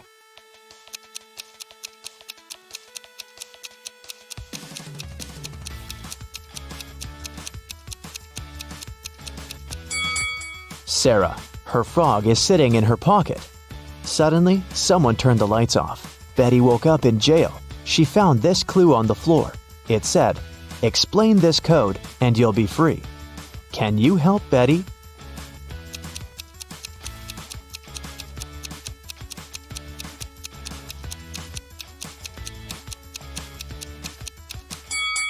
Here's the answer.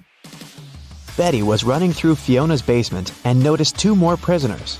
She figured out that one of them was planning to escape. Can you guess who?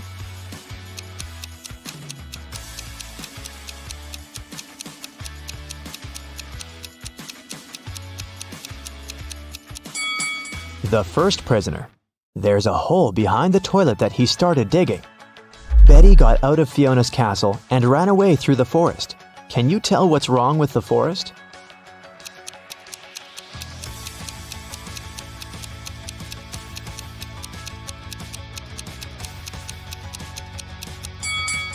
Look at the trees. They all cast shadows, but the big oak tree's shadow is in the wrong direction. Detective Callum arrived at a jewelry store because the owner reported that someone had stolen a diamond. He didn't let any customers or a cleaning man out, so they were the main suspects. Everyone denied stealing the diamond. There were no fingerprints found. Can you help Detective Callum decide whom he should arrest?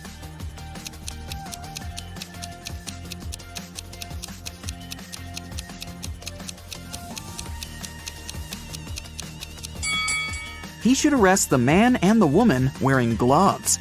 Since no fingerprints were left, it must be one of them, or both. Olivia sneaked into an old mansion to explore it and got trapped inside. There are 3 ways out, and all of them are dangerous. Behind the first door, the roof and the floor are made of magnifying glass, and the sun would burn anyone who enters. Behind the second door, there's a dangerous doll with knives that can come to life at any moment. Behind the third door, there's a room filled with poisonous gas that makes anyone's skin melt. How can Olivia escape safely?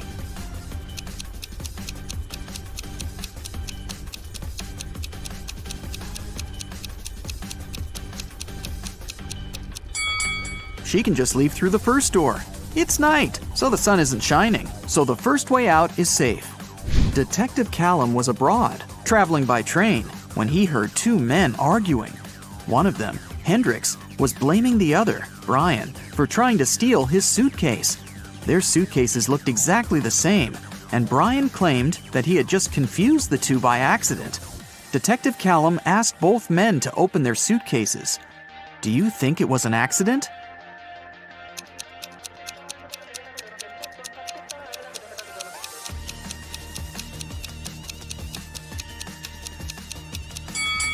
Hendrix's suitcase is filled with clothes and electronic devices and must be pretty heavy. Brian's suitcase is almost empty, with only a pair of jeans and a book inside. It must be way lighter, and even though the bags look alike, Brian for sure knew that the bag he took couldn't be his. It was way heavier than it was supposed to be. Luna found her cousin Mia poisoned in her room and called the police. Detective Callum asked Luna what had happened. She said that she was walking past Mia's house when she saw that the light in her room was on. She walked to the window to see if Mia was there and saw her on the floor. She had a key, so she walked into the house and called the police. She didn't touch anything so that they could investigate what had happened. Detective Callum arrested Luna. Why?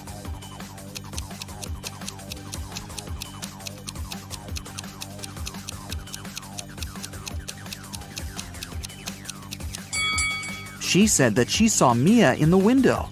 But look, the blinds are closed.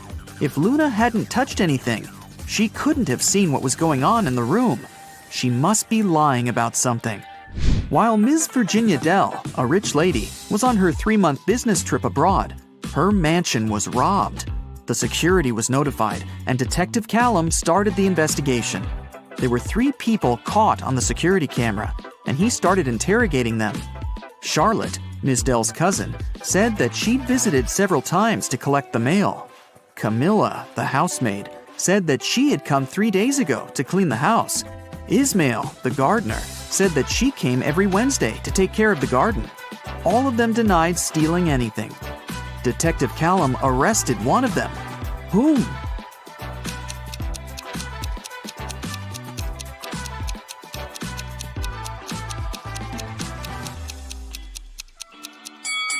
Camilla, the housemaid. She said that she had cleaned the house 3 days ago. But look at the house. There's dust and dark stains. It doesn't look like the house has been cleaned recently, so she probably lied. Abigail stayed late in the office because she had a lot of work to do. She left the room to get some snacks and a coffee. Half an hour later, she returned and found out that someone had stolen her wallet, so she called the police. Detective Callum interrogated 3 people who were still in the office. Noel, the cleaning man, said that he had been cleaning another floor and had never stepped into Abigail's office that day yet. Sonia, the accountant, said that she had been talking on the phone with her mom. Sean, a regional manager, said that he had been in his office flooded with work. Who stole the wallet?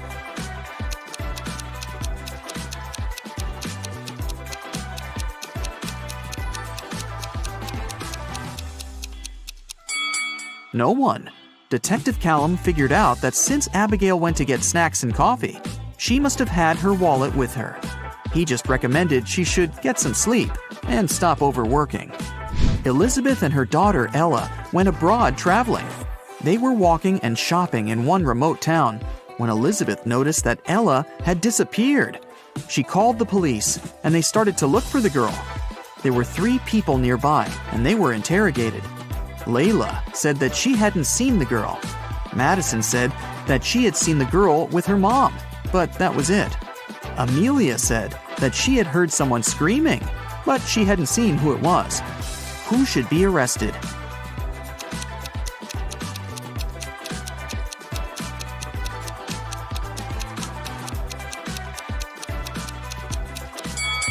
Layla. Look, she's carrying Ella's purse. Gideon had a girlfriend, a sister, and 2 cousins. Figure out who Gideon's sister is if the cousins are saying the truth and the sister and the girlfriend are lying. Chloe. E is his girlfriend. Ruby. Chloe is lying. Skylar. Ruby is lying. Lily. Skylar is not his sister.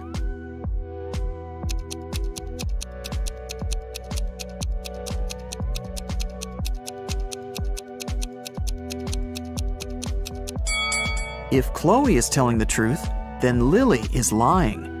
Then Skylar is his sister, who's also lying.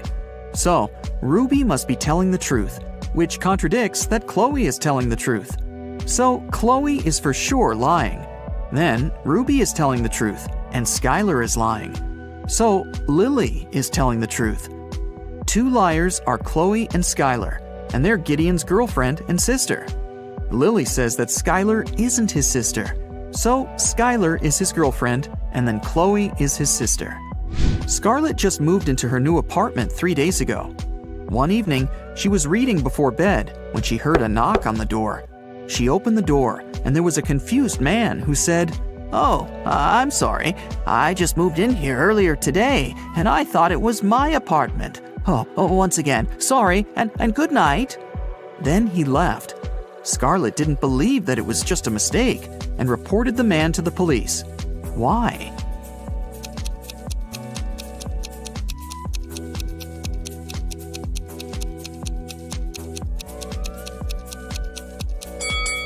The problem was that the guy had knocked. If he had really thought it was his room, he would have tried to open it with his own keys. Nora lived alone in the city suburbs. She called the police and reported that someone had robbed her house and stolen her savings that she had been keeping in a pair of socks on one of her wardrobe shelves. Detective Callum arrived with the police, took a look at the room, and closed the case, claiming that the lady was lying. Why did he think so?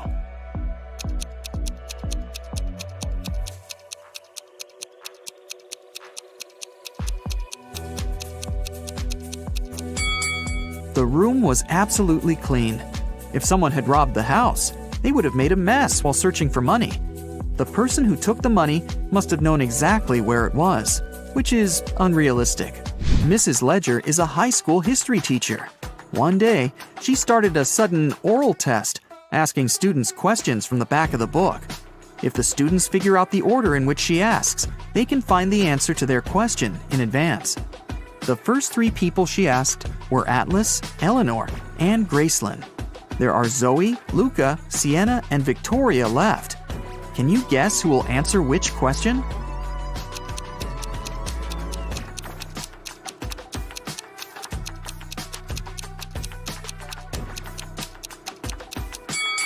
Mrs. Ledger is asking students in alphabetical order.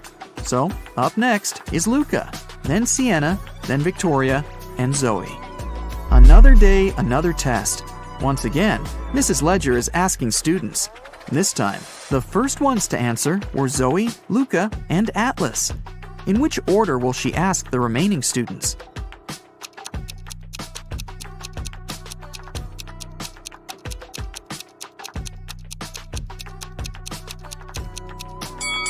This time, she started with people with the shortest names. There are 3 letters in Zoe, 4 in Luca, and 5 in Atlas. The next one is Sienna, who has 6 letters in her name. Then Eleanor with 7 letters, Victoria with 8 letters, and Gracelyn with 9. Ellie found herself locked in a dungeon and couldn't remember what had happened. She looked around and saw a door that could have been a way out, but it required a passcode and she didn't know it. Luckily, there was a hint. 1-802-3004-0803-2611. She has just one chance, and if Ellie doesn't get it right, the dungeon will get locked forever. Can you help her decide which password is the correct one?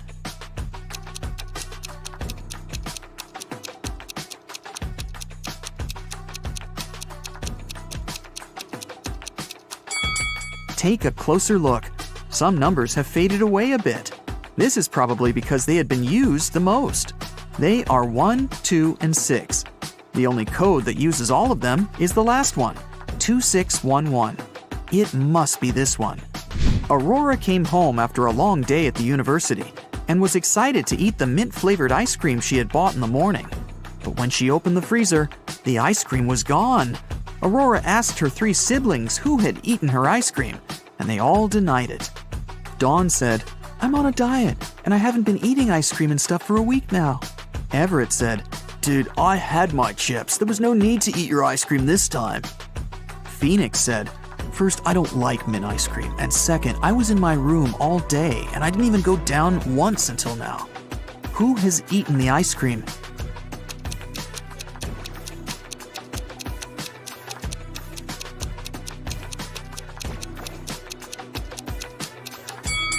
It was Phoenix.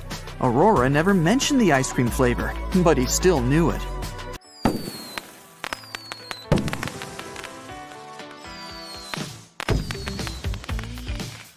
Vicky has as many brothers as sisters, but each of her brothers has only half as many brothers as sisters. How many brothers and sisters are there in Vicky's family?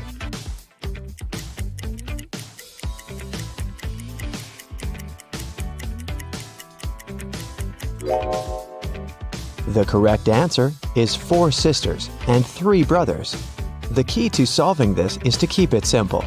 Just count the sisters and brothers in total and in terms of their own number of siblings.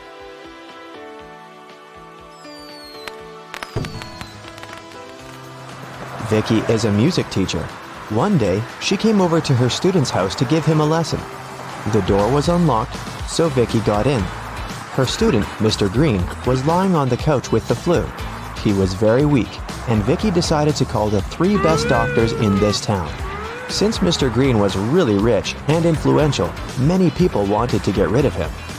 That's why his bodyguards had to search the doctors before they began any treatment. It turned out that one of the doctors was a criminal. Can you tell which one?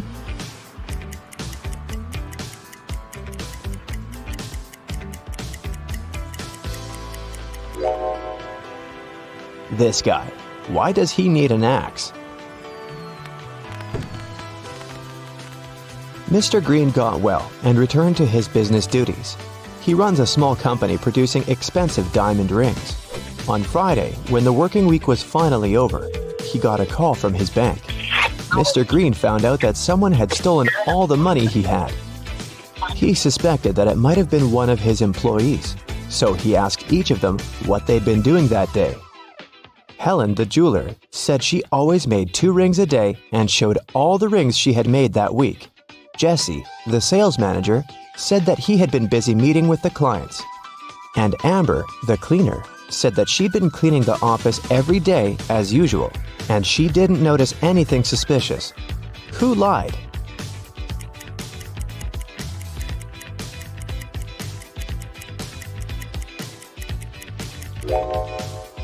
Helen. There are 5 working days in a regular week. She said she made 2 rings a day, but she only showed 8 rings. It means she missed 1 day of work. Vicky was walking down a shopping mall. Suddenly, she heard screams. Looking outside the window and saw 2 women in big trouble. Can you tell who has more chances to survive?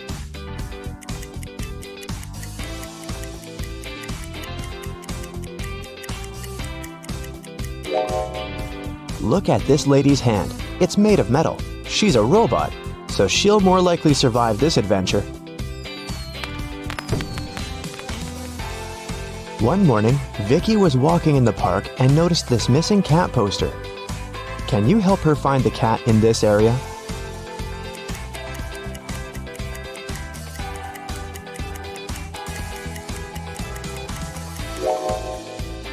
It's hiding in this old lady's bag. Vicky explained to the old lady that the cat had been missing, but the old lady refused to give the cat away so easily. First of all, Vicky had to solve her riddle. I can whistle, I can howl, I can scream, and I can whisper, but I don't speak. What am I? Can you help Vicky?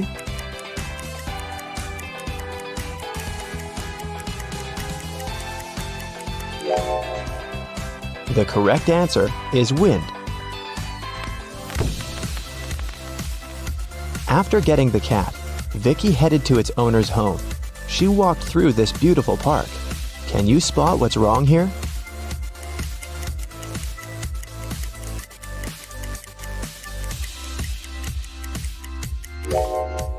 This bench doesn't have legs. It's literally flying in the air. Vicky brought the cat to its owner, Diana. She was very glad to get her pet back and invited Vicky for dinner. Vicky was very hungry and agreed. Diana served these 4 dishes with various foods, but only one of them is safe to eat. Can you tell which one?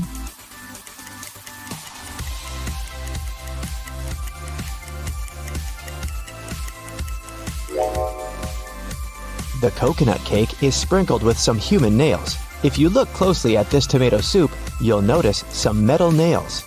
Something's moving inside this burger, so this pasta is the only edible dish here. After dinner, Diana made a confession. She was a real witch, but Vicky didn't believe in magic at all. That's why Diana offered her this deal. If you solve my riddle, I'm gonna use some magic to fulfill your biggest wish. I'm beautiful, up in the sky, I'm magical, yet I cannot fly. To some people, I bring luck. To some people, wealth. What am I? Can you help Vicky out?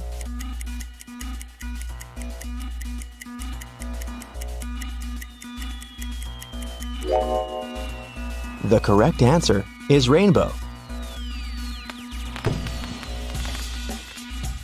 Vicky has always wanted to become a famous singer. She received an invitation to a singing contest. Vicky sang beautifully and won first place. After the performance, she drank a glass of water backstage. After that, Vicky felt very sick. The contest manager called the ambulance. Doctors said that someone had poisoned Vicky. The police questioned 3 suspects and searched their bags. Lily said, "I was crying in the dressing room. This contest meant so much to me." Jessica said, "Who do you think I am? Singers should stand for each other." And Rose said, "I was outside the music hall with Lily. She was crying because she had lost this competition." Who poisoned Vicky?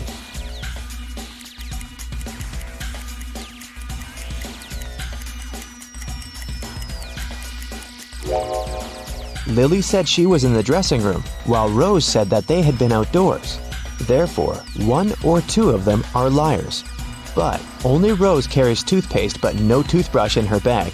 That's pretty suspicious. When Vicky got better, she checked her mailbox and saw 3 messages from different music producers. Tom offered her a tour in Europe. Ryan offered Vicky to work on her first album at his record company in New York. And Joanna sent this invitation to participate in a TV show.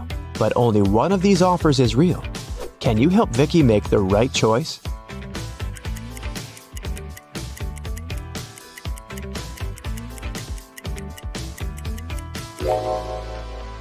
Joanna's message is spam. She doesn't mention Vicky's name anywhere, and the text includes a suspicious link.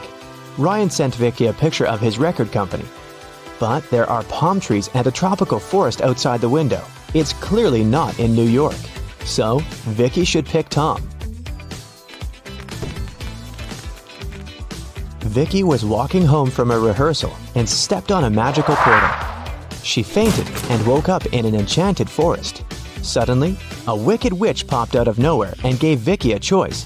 If you solve my riddle, I'll let you go. And if not, you'll get lost in this forest forever. Here's the riddle. I can be flipped and broken, but I never move. I can be closed and opened, and sometimes removed. You can seal me with your hands. What am I? Unfortunately, Vicky failed to crack this riddle. And what about you?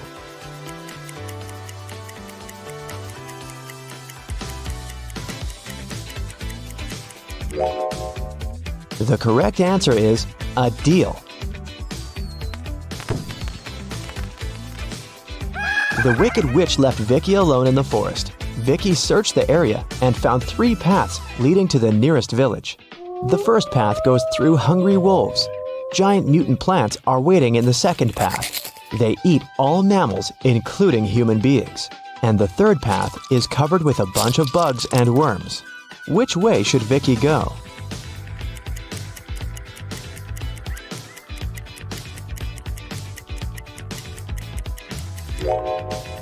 Although insects are gross, they are the least harmful to humans, so Vicky should choose this path.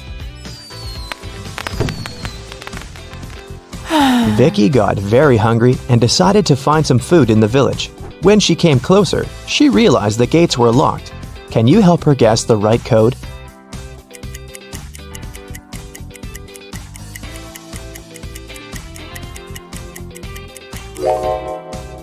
Take a look at the screen. It requires a 4-digit code. Someone decorated the gates with this symbol. It's a hint. If we divide this symbol into 4 parts, we will see that it's made up of 4 2s. So, Vicky should enter 2222 and come in. When Vicky entered the village, an angry pixie stopped her and said, Not so fast, lady. You gotta solve one riddle first. What should you do when you see a green man? Vicky cracked this puzzle right away. What about you?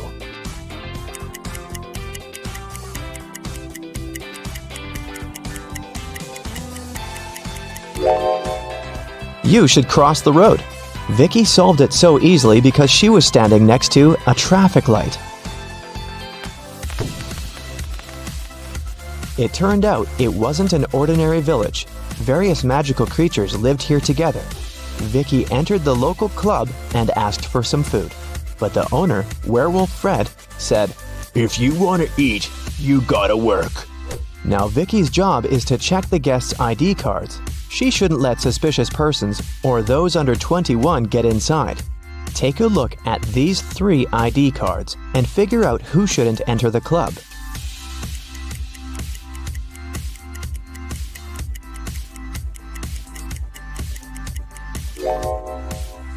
The first one, Vampire, is already 21, and nothing looks suspicious in his ID, so Vicky should let him in. And this werewolf lady seems alright too. This elf's ID card says he was born on September 31st, but such a date doesn't exist. Therefore, Vicky shouldn't let the elf in.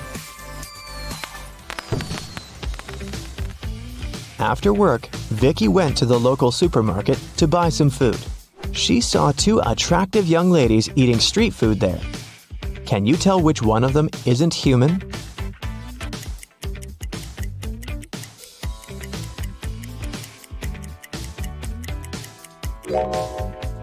Take a closer look at this ice cream. Raw meat? This lady is definitely a werewolf. Vicky liked this village and decided to stay there. She met the love of her life, and 2 years later, they got engaged. Today is her wedding day. Can you guess who her husband is?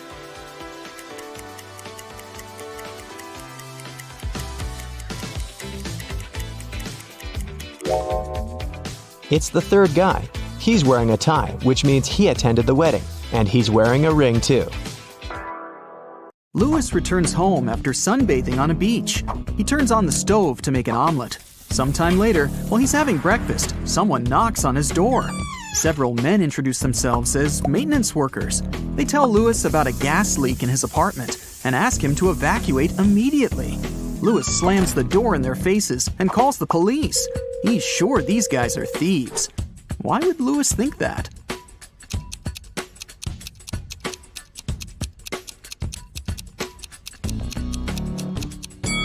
He fried his eggs on the electric stove, not a gas one. Thieves wanted to lure him out of his apartment and steal his stuff. 6 people got stuck on a desert island. They know a helicopter will arrive in a few hours, but they need to eat something now. They have a pot, a bottle of fresh water, and 5 potatoes. They cook them and are about to have dinner. But first, they need to divide 5 potatoes of different sizes and shapes among 6 people. And the food should be distributed equally. How can they do it?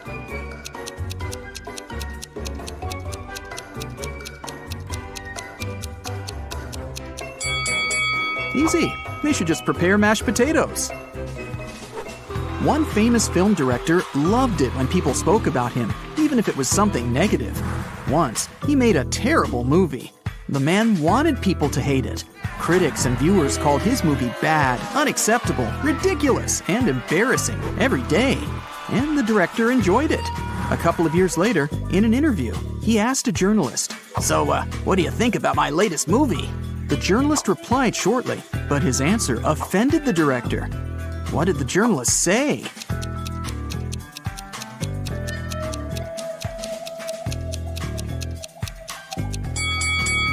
I don't remember it.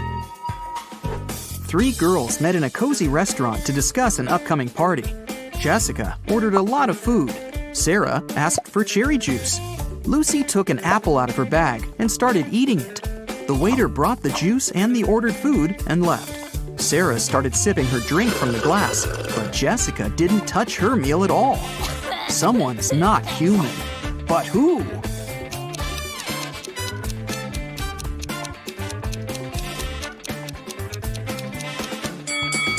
It's the waiter.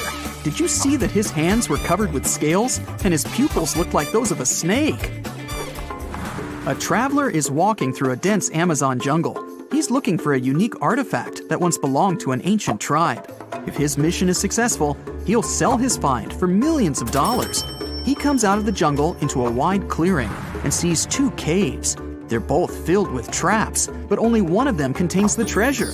The traveler's sure he'll be able to deal with all the dangers, but only if he chooses the right cave. Which cave should he opt for?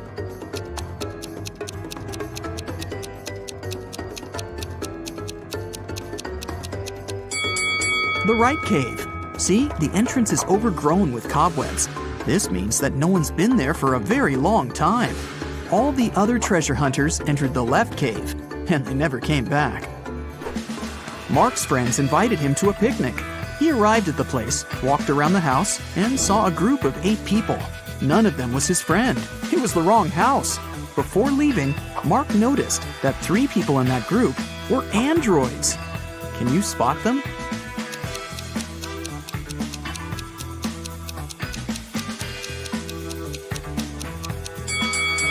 That guy is pouring a drink from a gasoline container.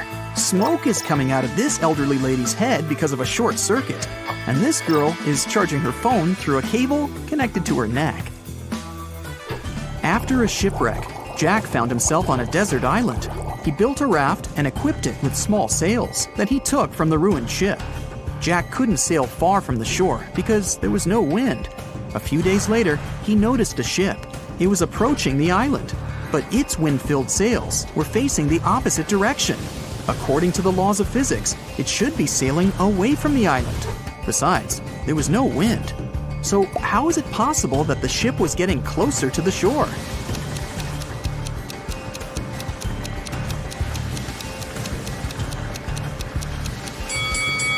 The ship was equipped with a motor. Richard is walking through the forest barefoot because some monkeys have stolen his shoes. He's cold and hungry. Fortunately, he spots a hut. Smoke is coming out of the chimney, and light is shining through the windows. 3 paths lead to the house. The first is covered with red-hot coals, and there are loads of rusty nails on the second one. And the third path is littered with broken glass. Yikes! Which way should Richard choose?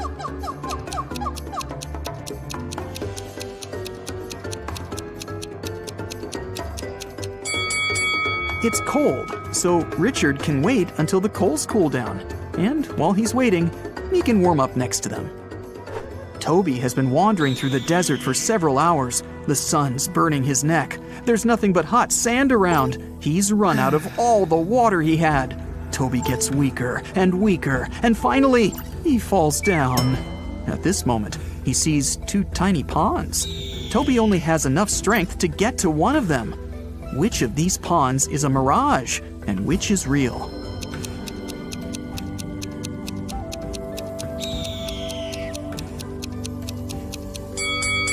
The left pond is real.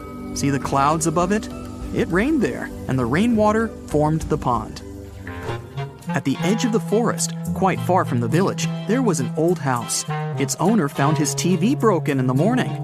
Someone had smashed the screen. The owner called everyone who had been in the house that night: a cook, a cleaning lady, and a lawyer. "Who broke my TV?" the man asked. "I was cooking dinner. I didn't touch anything," the cook said. "I was cleaning the basement," the cleaning lady answered. "I was upstairs. I spent the whole night studying the documents," the lawyer replied. One of them is lying. Who is it?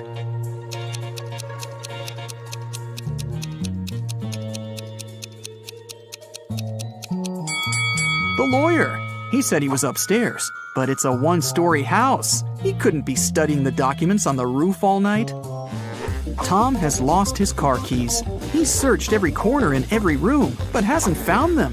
The guy goes to the farthest room, looks at the floor, and realizes the keys are hanging on the chandelier. How does Tom know that?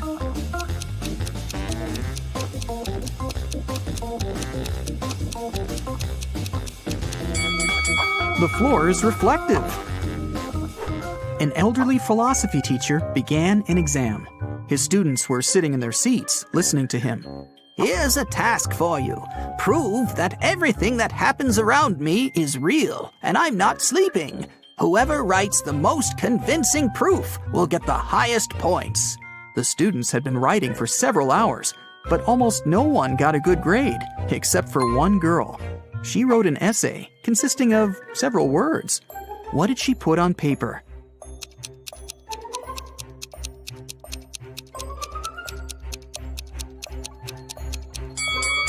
You can't read this if you're asleep. By the way, you can use this tip while sleeping. It's almost impossible to read anything in a dream. Therefore, to find out whether you're asleep or not, look at your phone and try to read something. There was an old haunted house in town. Local people were afraid to go there, but one day, 3 girls and 2 boys decided to check that place out and record whatever was happening there. They approached the scary building, but one guy, Rob, refused to come in. He said he would wait for his friends outside. The rest of the group went into the house. Rob was nervous. After waiting for them for a few minutes, he was ready to call someone for help. But all 4 girls and 1 boy returned at this moment. Rob realized there were ghosts in the house and ran away from there. How did he know that?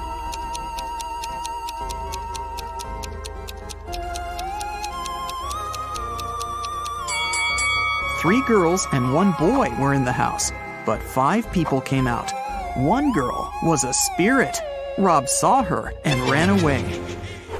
Michael is walking along the sidewalk, holding his hands behind his back. A car appears from around the corner behind him. At this moment, Michael is walking near a big puddle. The driver accelerates. He's going to splash the water all over Michael. But at the last moment, he suddenly slows down and drives around the puddle. Why didn't he drench Michael?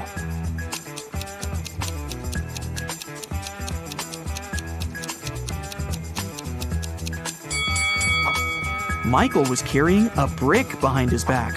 The driver was afraid that Michael would throw it at his car, so he didn't drive over the puddle. Alexandra is walking around an old castle.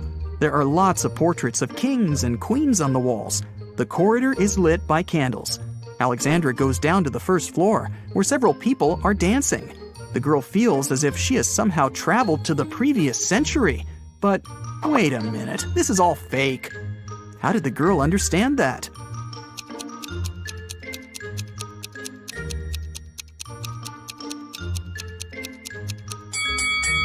A hidden camera is installed in the corner of the hall. Also, that dancing girl has a smartwatch on her wrist. See? It's morning. Bob leaves his house and goes to the beach. The sun is peeking over the horizon. The sea is calm. There's no wind. Bob sits down on the sand, closes his eyes, and begins to meditate. Several people come up to Bob and sit down next to him to meditate too. Bob opens his eyes, sees them, and realizes that something's wrong with these people. But what?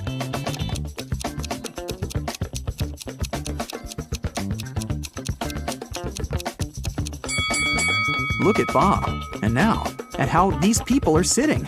They aren't touching the sand. Their bodies are half an inch above the ground. Okay, I'll show you 2 profiles. Your task is to guess which of the 2 is fake. Let's start. Which profile is fake?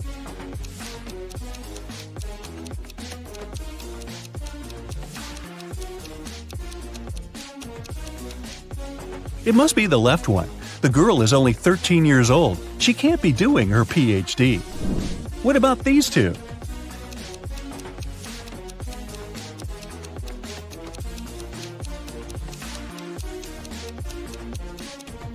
The person on the right was born on February 29. It's fine, this date does exist, but there was no February 29th in 1985 because it only occurs every 4 years.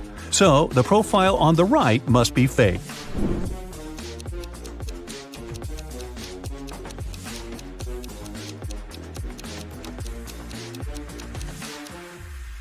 The left profile is fake. Pilots are supposed to have perfect vision, so the guy is probably lying about something. Take a good look at these profiles.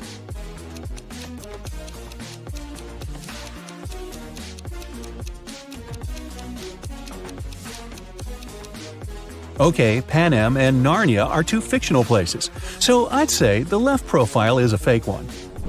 What can you say about these two?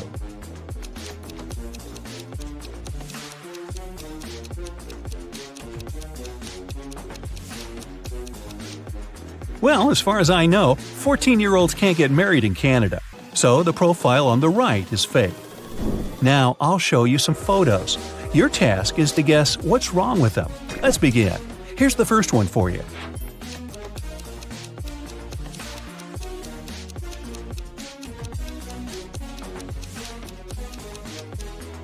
Look, this train is transporting a modern car, but it's the Wild West. There were no cars back then. Can you tell what's wrong here?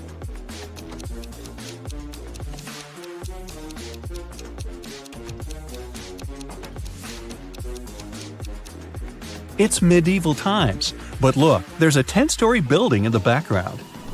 What about this picture? Do you see anything strange?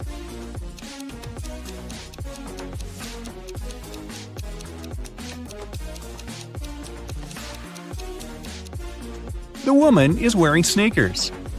Now look closely. What seems odd here?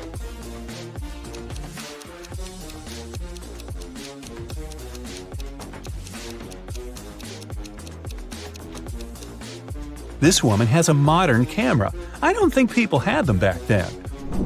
What do you think about this photo?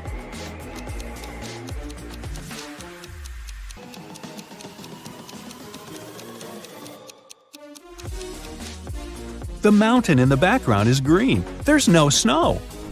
Keep going. What's wrong here?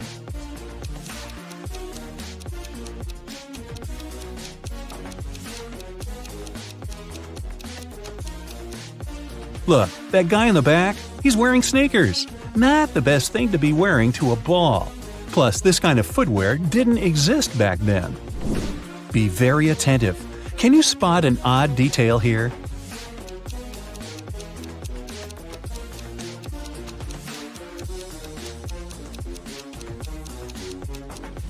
This guy has 3 hands. How handy.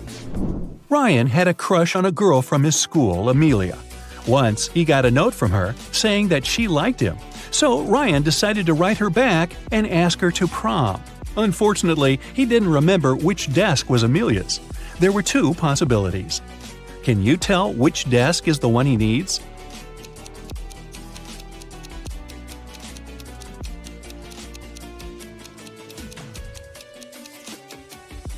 If you remember, the note was written in green ink. There's a similar green pen lying on the desk on the right, so this is most likely Amelia's desk. One Monday morning, a big sum of money went missing from the accountant's safe. 3 people were in the office at that time. Magnolia, the accountant, said she'd left for several minutes to go to the bathroom. Walker, a software manager, said he'd gone out for lunch and hadn't seen anything. Dawson, a cleaning man, said he'd been cleaning the 2nd floor at the time. Can you figure out who's lying?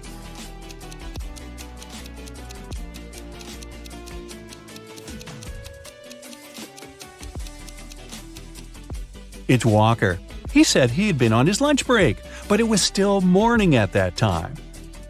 Tessa works in a clothing store in the suburbs. She doesn't usually have many customers. One day, she only had 3. The first person got a belt and a purse, the second got a dress, and the third customer got a hat. One of them was a criminal, and Tessa reported them to the police. Who is the criminal, and how did the girl understand it? The third customer gave her a $1,000 bill, and such bills don't exist. During her winter vacation, Serena went to the spookiest house in the neighborhood by herself. That was a mistake, because once she entered, the door got locked behind her. She saw 3 ways out. Behind the first door, there was a huge venomous spider. Behind the second door, there was a brick wall. Behind the third door, there was a huge lake. Which way should she opt for?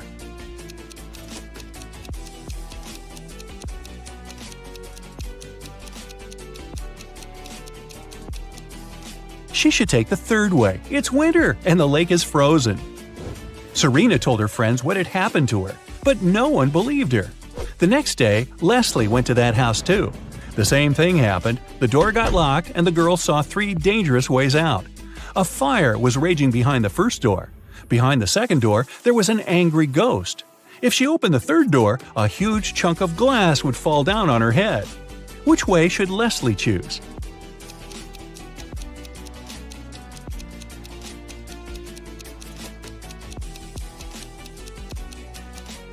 Well, if I were her, I'd choose the second way. Ghosts, even angry ones, can't physically harm you. They can only freak you out. Now, look at the pictures I'll show you and try to find the odd image.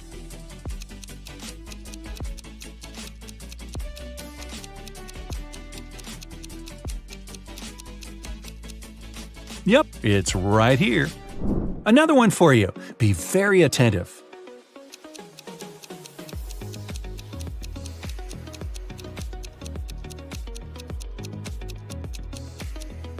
Look, here it is. Now, let's make it harder. Here's a picture of many plants. Can you find 2 that are the same?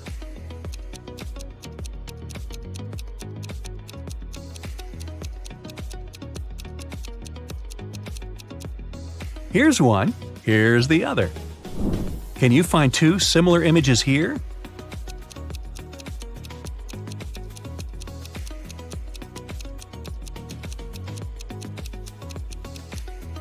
Look, here they are. Okay, now I have a maze for you. Can you find the way out?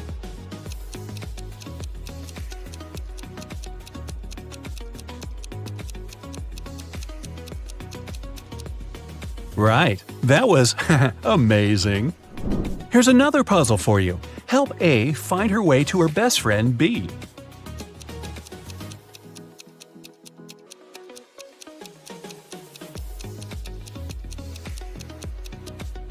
That's how she can do it.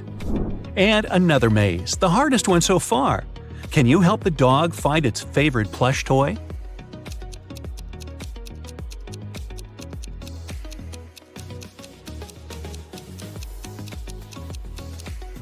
Here it is. Kai and Nate went camping in the woods. Now, look, Kai is climbing a tree and Nate is picking up some firewood for the campfire. Who's in danger?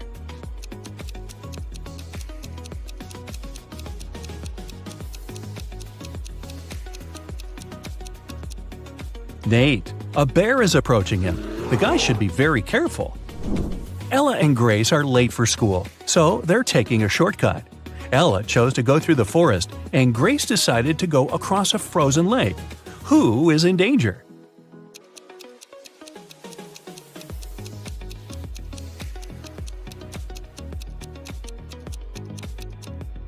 Grace. The ice on the lake is melting. There are cracks over there.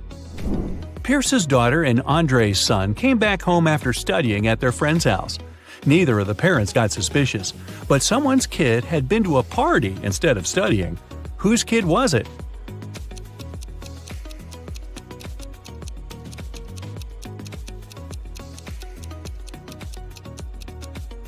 Andre's. Her son has a lipstick stain on the collar of his polo shirt. I'm guessing that was courtesy of Pierce's daughter. Gabriella and Emily are best friends. One of them is pregnant, and the other one just pretends to be pregnant to get some perks. Can you figure out which girl is faking?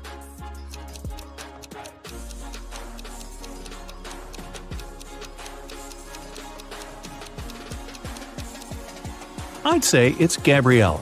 Look, she's wearing really high heels, so she's probably not afraid of slipping and falling. If she was pregnant, she'd be more careful, you'd think. One day, Los Angeles police were warned that the infamous robber Samuel had left Spain and taken a plane to Los Angeles. The only detail the police knew was that the criminal had a beard. At the airport, they stopped a group of people who had just arrived from different countries. The detectives noticed 3 bearded men and interrogated them. The first guy said that he'd come from London. The second one said he'd arrived from Spain, but his name was Cristiano.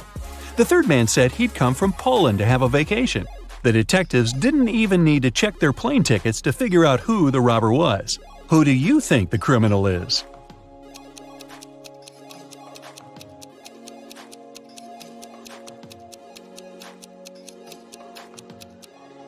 It must be the man who said he'd come from Poland. He's supposed to be on vacation, but he doesn't have any luggage with him. Leela called the police and reported that she had been robbed. She said that she had been in a restaurant's bathroom fixing her makeup. Suddenly, someone came up to her and hit her on the head. The person had approached her from behind. That's why she didn't see what they looked like. But the police sent the woman home and refused to file the report. Why?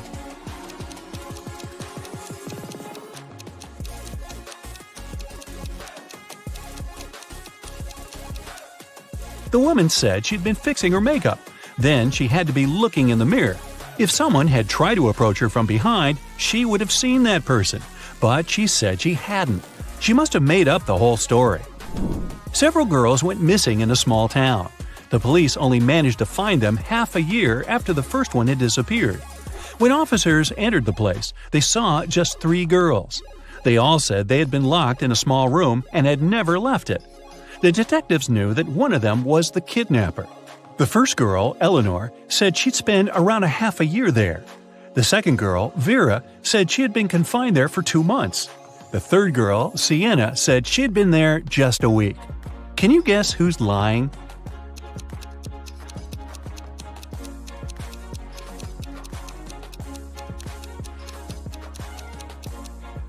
It must be Vera. Look, both Vera and Sienna have a pretty manicure. It's okay for Sienna because she's only spent a week there, but Vera's manicure would be all messed up after being locked for 2 months.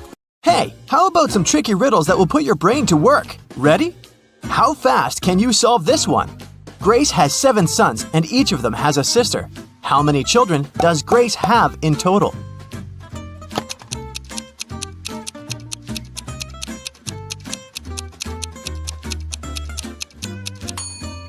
The answer is 8. I bet all the sons have the same sister, so 7 sons plus 1 sister equals 8 children. Stephen's family was away this weekend, but he was found unconscious outside his mansion. Investigators had 3 main suspects. All of them were in the house when it happened. The first person was Maya, but she claimed to be innocent. I was cleaning the house in the morning and I took a nap in the afternoon, she told the investigators. John, the butler, said, I was told to check the food inventory in the afternoon. And the last person to be interrogated was James, the driver. He claimed he'd been far away from the house that day. I was driving the boss's children to a garden party. Which of these people do you think is guilty?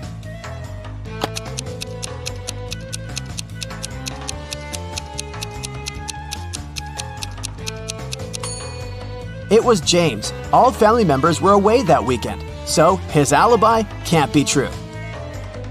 What English word has the same pronunciation even after you take away 2 of its 3 letters?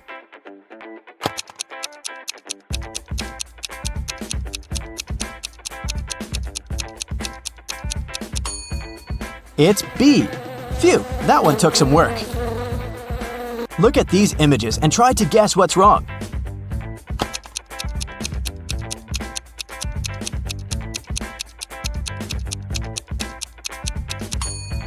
Duh! In the last picture, the woman is trying to eat soup with a fork. Like that would work. On a lazy Sunday afternoon, 7 friends decided to go to the mall. Esme, Evelyn, and Elise grabbed a cup of coffee each, while Ava, Ella, and Emma decided to drink some refreshing soda. Using this logic, can you figure out if Esther chose to drink coffee or soda?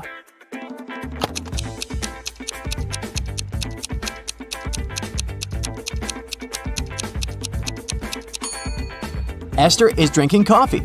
The secret is in the girl's name. Esme, Evelyn, Elise, and Esther all have 2 letters E in their names, just like the word coffee. There were 4 pairs in the basket and 4 people in the room. Each person took 1 pair. In the end, there was still 1 pair left in the basket. How is that possible?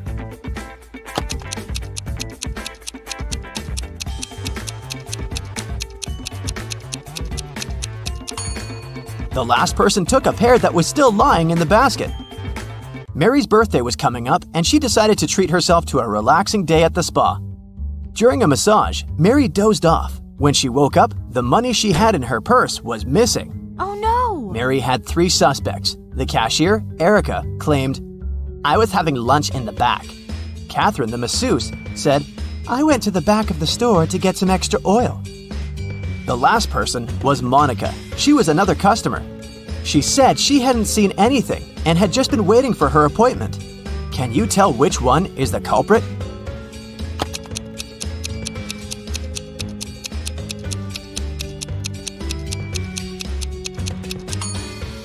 The thief is Catherine.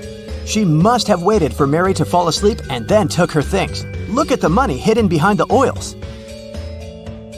Hey, it's time for a hair appointment to trim those split ends. But in this scenario, there are only 2 hairdressers in town who can cut your hair. This guy or this girl. Which one should you choose?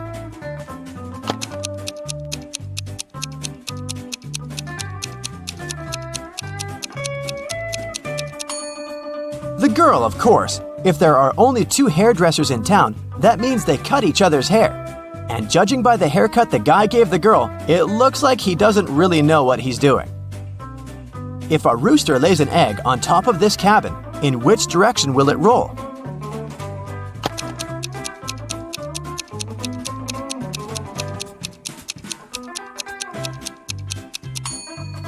Aha! Roosters don't lay eggs, so it wouldn't roll anywhere.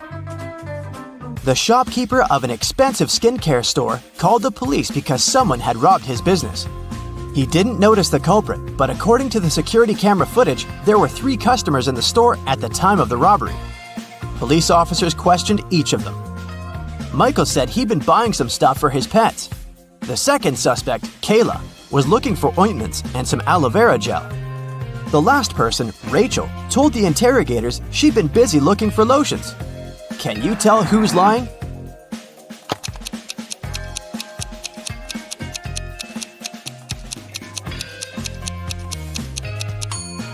Michael is the culprit. The skincare store doesn't sell pet products. Duh. Peter is a rich man who owns a lot of expensive jewelry. One day, he woke up and noticed that all of it had been stolen. Uh-oh. He called a private detective to solve this case. Peter's wife Carla was the first one to be interrogated. I was showering at the time, she said nervously. Bianca, the housekeeper who had been working for the family for years, was not in the house. She said, I was cleaning the garage. The last suspect was Barb, the house chef. I was making lunch for the family, she told the detective.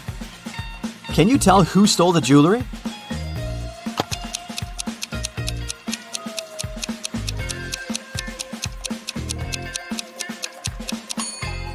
It was Barb, of course. She claimed she was cooking lunch, but the crime happened at night. A man lives on the 80th floor of a high-rise building. On rainy days, he takes the elevator all the way up. But on sunny days, he only takes the elevator halfway to his floor. And then, he takes the stairs the rest of the way. Why does he do this?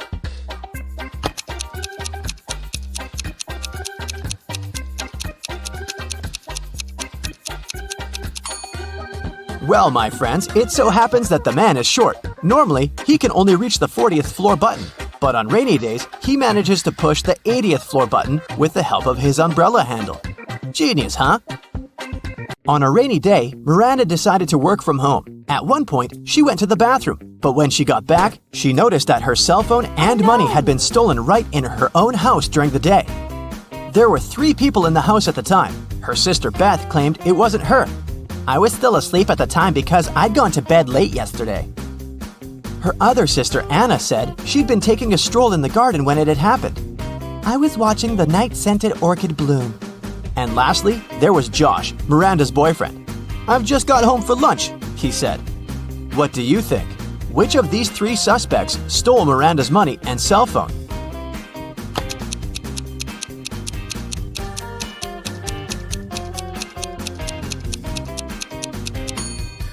Anna is the culprit, of course. Night-scented orchids only bloom at night, so she probably sneaked in and grabbed Miranda's things while the girl was away.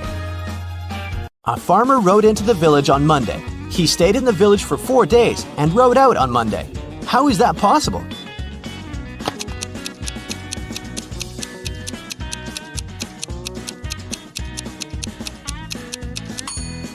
The farmer's horse is named Monday. I bet you didn't guess this one, did you? Uncle Ben's farm experienced a terrible downpour, and all but 15 pigs were missing and couldn't be found. How many pigs are still in the barn?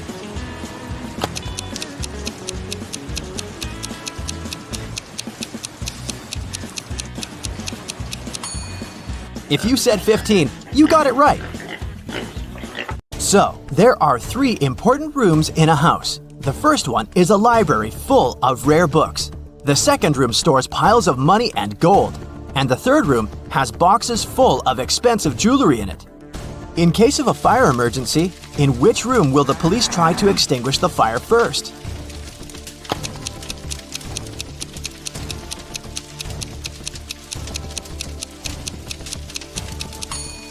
The correct answer is none. Police officers don't fight fire. That's the job of firefighters. Virginia accidentally sent an email to her boyfriend instead of her best friend. She didn't want her partner to see it, so she took his laptop while he was sleeping and tried to delete the message. The laptop required a password to unlock. Luckily, there was a post-it with a hint. History, 3. Music, 5. Book, 2, 3, 1. Yellow, 1. What's the passcode?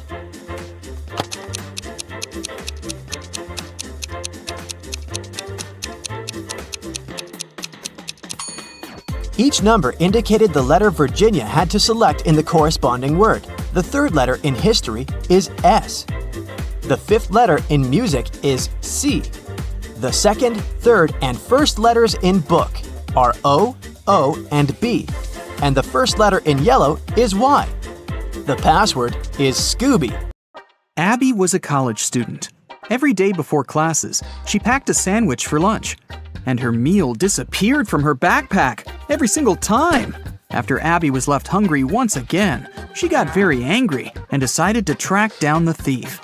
The next day, she left her bag in the classroom, hid in a locker, and started waiting. Abby noticed someone pull the sandwich out of the backpack, but she didn't see their face. She decided to ask everyone about the stolen sandwich. Liam said, "How dare you? I only eat fruit salads."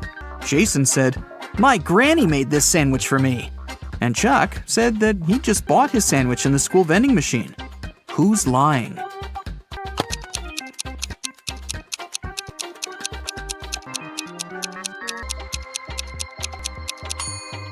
Abby didn't have lettuce in her sandwich, so it must be Jason who stole it. Abby passed her first test in college and decided to throw a party. She invited all of her friends. That was also the evening when Abby found out that one of them wasn't human. Can you tell who?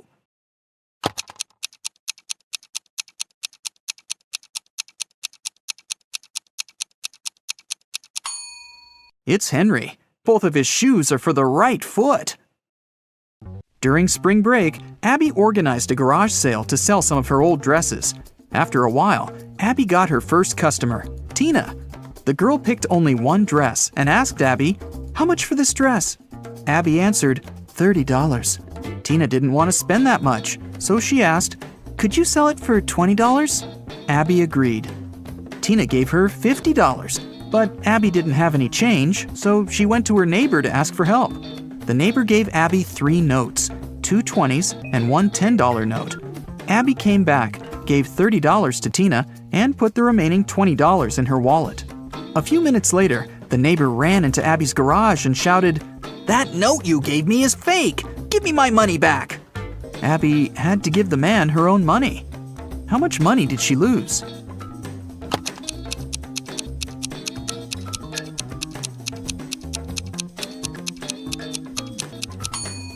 Well, firstly, Abby gave away the dress for free, and its full price was $30 before the discount. Then she had to pay $30 out of her own pocket to her neighbor. So, Abby lost a total of $60. Abby invited her best friend Nina to go skating in the park. Soon, they got really hungry and decided to buy some burgers. They chose similar toppings and added lots of sauces. 10 minutes later, Nina got very sick. Abby had to call 911. Paramedics took the girl to a hospital and diagnosed severe poisoning. Can you tell which sauce was poisoned?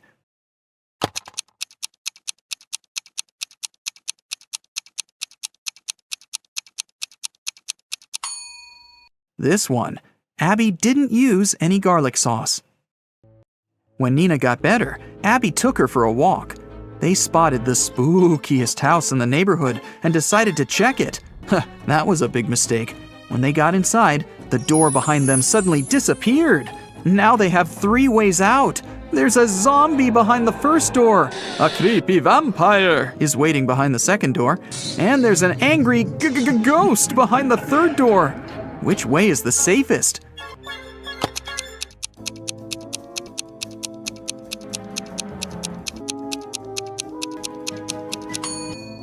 They should choose the third door. Ghosts may be spooky, but they can't cause any real harm. Okay, well, maybe you might get slimed, but...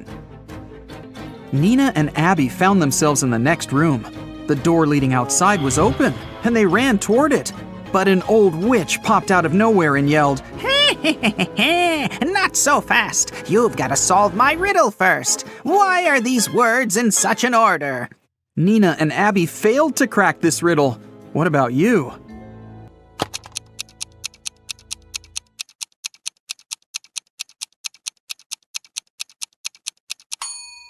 Here's the correct answer. The words rhyme with 1, 2, 3, 4, and 5. That's why they're in this order. The witch teleported Nina and Abby to her basement, but the girls didn't give up and found 3 ways out again. The room behind the first door was filled with toxic gas. It was extremely harmful to their lungs and skin. There was a 300-pound weight above the second door. It'll crush anyone or anything that steps inside. And a hungry tiger was waiting behind the third door. Abby and Nina hesitated for a while and made the right choice. Which door did they choose?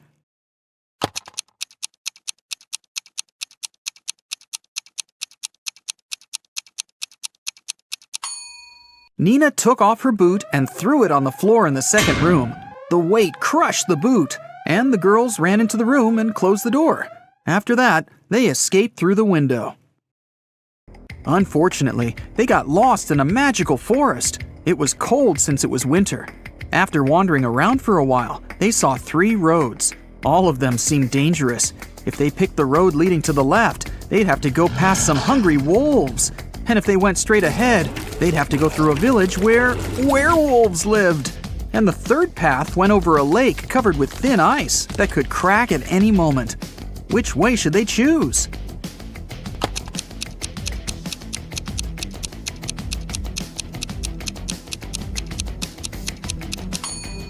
They should follow the second path. Look at the sky. It's a new moon, and werewolves are only dangerous during a full moon. Nina and Abby got home safely. But someone had burgled their apartment while they were absent. They called the police, and they questioned 3 neighbors. Jeff said, "I was away all weekend, fishing with my friends." Holly said, "I didn't leave my home. I was painting the walls in my apartment all weekend. I love bright colors, you know." And Lucy said that she'd been singing karaoke with her friends and hadn't heard anything suspicious. Who's lying?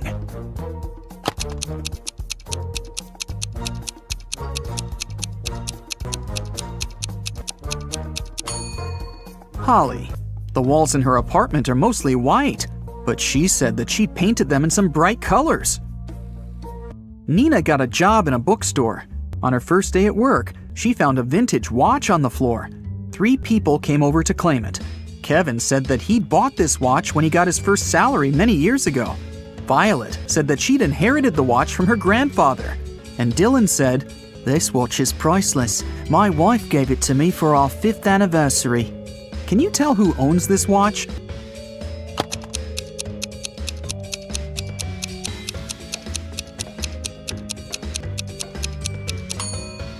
It's Violet. She has the narrowest wrist. That's why the girl made an extra hole. Otherwise, the watch would slip off her hand. Abby went on a date with Jerry. He invited her over. But as soon as Abby got inside his apartment, Jerry turned into an evil wizard. He decided to make fun of her and said, "I'll give you a chance to get free. Just make me breakfast tomorrow. If it's good enough, I'll let you go. And if it's bad, you'll stay here forever." The next morning, Abby came to the kitchen and began cooking. When she turned away from the stove, Jerry added a whole box of salt to the pot. But when Abby served breakfast, Jerry understood that he'd have to let Abby go. What did she cook?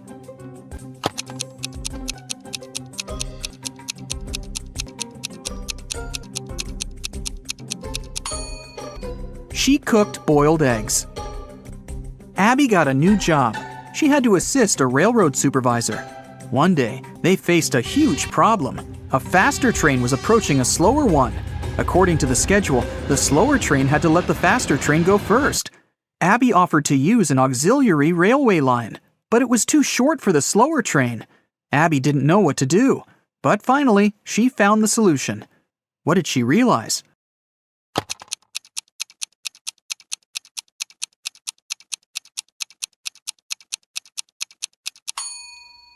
The faster train should use the auxiliary railway line. Now the slower train can move back.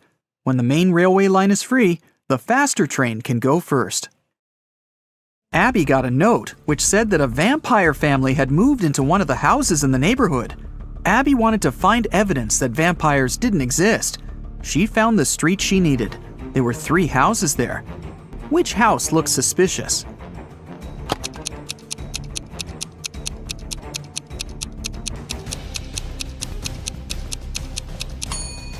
Look at the footprints. They're pretty weird. They lead to and from houses A and C. It means people must come and leave these houses. As for house B, the footprints only lead inside. So this must be the vampire's house. Abby told Nina about her adventures, but her friend didn't believe her. So the next night, Nina decided to go into the house on her own.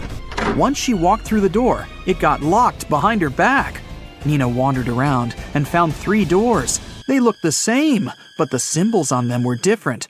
Suddenly, a creepy voice announced, "The only way to escape safely is to exit through the 5th door." "The only way to escape safely is to exit through the 5th door." But there were only 3 doors. Which door should Nina choose?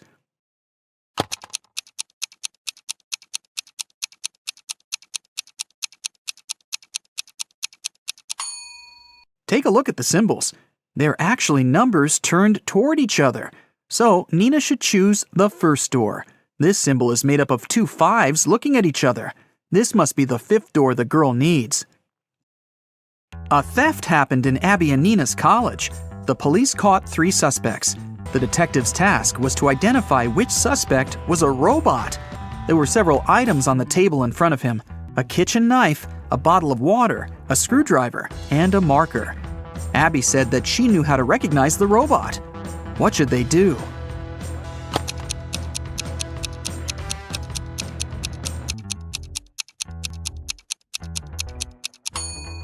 The detective should ask each of them to drink water from the bottle. The robot will either refuse or experience a short circuit. One day, Abby decided to go visit her granny. The woman lived alone in the countryside. There were only a few stores near her house. There was nowhere to go and no one to talk to. Abby was sick and tired of her city life and wanted to breathe some fresh air for a few weeks. Her boyfriend, Chuck, didn't mind. The next day after Abby left, he sent her a message to find out how she was doing. Abby told him that everything was fine and even sent him a selfie. Chuck looked at the picture and understood that Abby was lying. How did he know?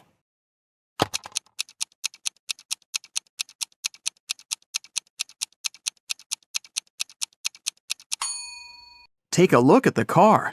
There's a movies sign reflected in the windshield. Tyler is on his way to visit his grandma. She lives on the opposite side of the village. It's her birthday, and he wants to give her the cakes that he has prepared. Unfortunately, there are 7 bridges that Tyler needs to cross to get to her house. And there's a mermaid under every bridge. The mermaids always require payment from those who cross their bridges. Before Tyler can cross the bridge, he has to give the mermaid half of all the cakes that he's carrying. But since the mermaids are kind, each of them will give 1 cake back to Tyler. How many cakes should Tyler take from home to make sure that Grandma receives exactly 2 cakes?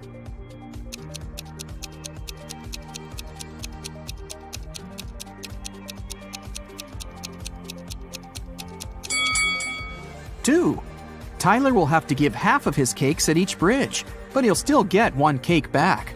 If Tyler takes 2 cakes from home, he'll manage to stay with 2 cakes after every bridge.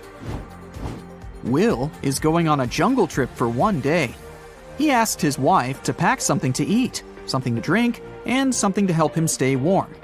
When Will opened his backpack, he found just one thing. Can you guess what it was?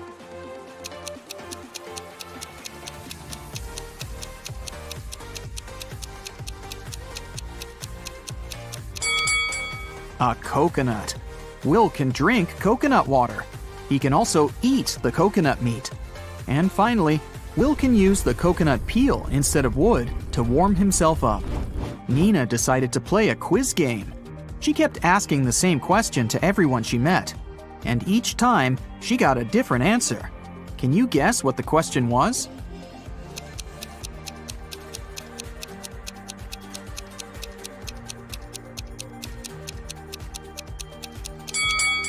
The question that Nina asked was, what is the time? Take a look at this picture. Can you predict which tank will fill first?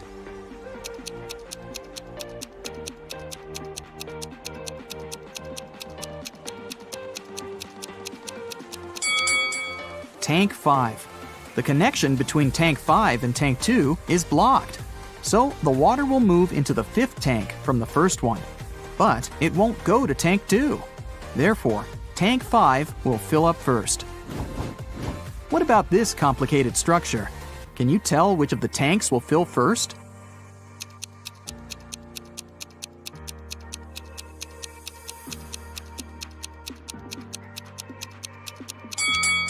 Okay, here's the explanation. Tank C is pretty tricky because it's blocked on the right side. So, the water will move to Tank J. And now, it will move to the right and go through Tank L. At this point, it seems pretty obvious that Tank H will get filled first, but that's wrong. It's blocked as well.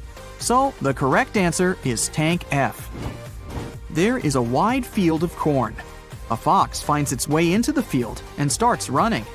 Can you find out to which point the fox can run into the field?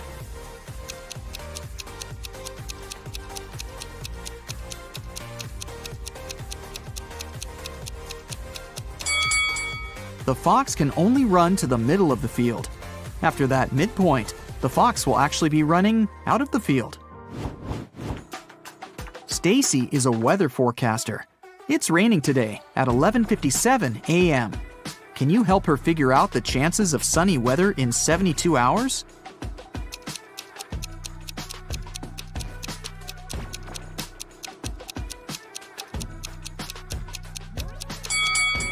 The chances are 0. In 72 hours, it'll be nighttime. How is a fly different from a mosquito?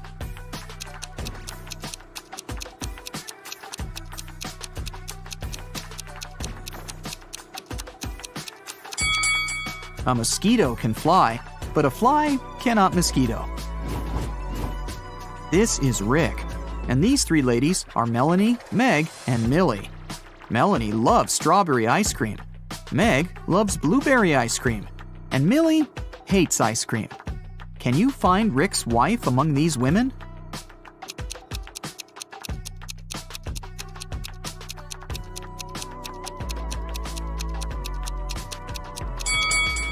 It's Meg. She has a matching ring on her finger. Ice cream preferences don't really matter here. 1.5 guys eat 1.5 burgers in 1.5 hours. How many burgers can 9 guys eat in 3 hours?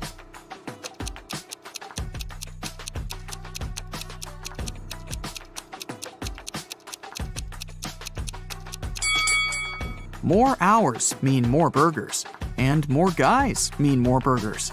The time was doubled to 3 hours, and the number of people rose 6 times. Therefore, the number of burgers will be 18. Take a look at this arrangement. It consists of 15 matchsticks. How can you remove exactly 6 matchsticks to make 10?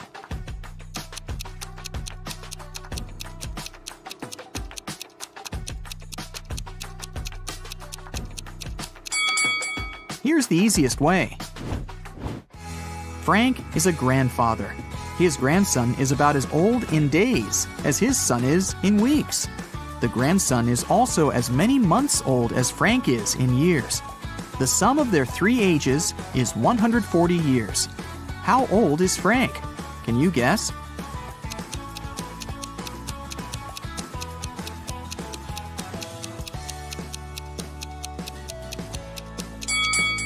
To solve this riddle, we need some calculations.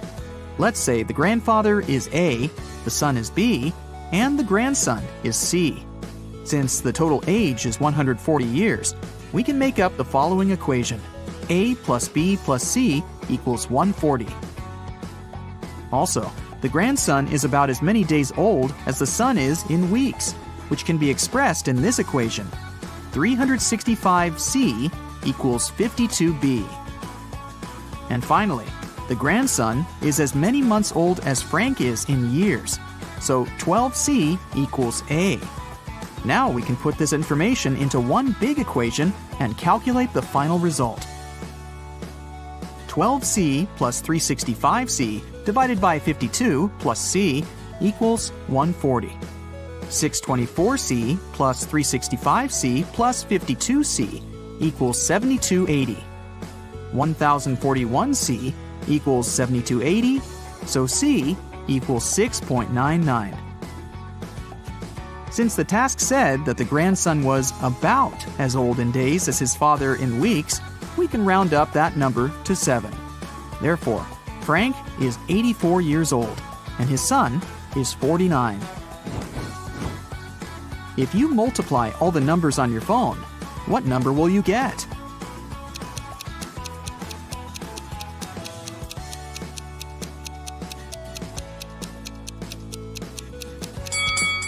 Zero. Remember that multiplying any number by 0 always results in 0. Jerry and Sarah went hiking to celebrate their anniversary, but only the wife returned from the vacation. She went to the local police office and said, "Jerry got lost in the woods while I was sleeping in our tent." The sheriff arrested her, saying, "I've talked to your travel agent. We suspect that you're involved in Jerry's disappearance." Sarah didn't inform anyone about the trip. Why did the agent and the sheriff decide that she was guilty?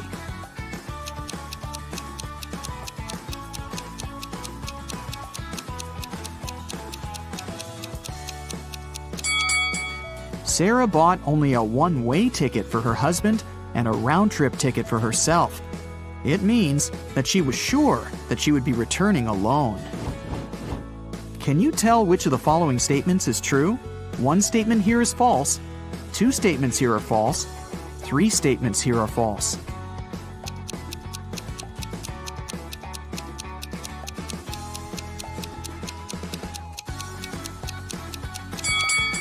The second statement is true. 13 caves are arranged in a circle in an enchanted forest. Each of the 13 caves has treasures and gems.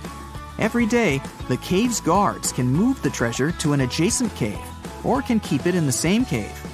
Meanwhile, every other day, treasure seekers visit the forest and have enough time to enter any 2 caves of their choice. How can the treasure seekers make sure to find the treasure in the minimum possible days?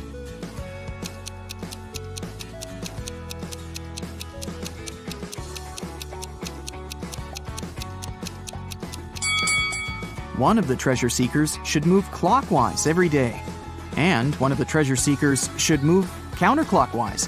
This way, they'll find the treasure in a minimum of 7 days. Alice was sitting in her hotel room. Suddenly, she heard a knock on the door. She opened the door and saw a creepy woman standing outside. The woman said, "Oh, I'm really sorry. I thought this was my door." Then she walked through the corridor to the elevator. Alice didn't know the woman. She locked her door and called the hotel security. Alice asked them to arrest that woman. Why did the woman seem suspicious to Alice?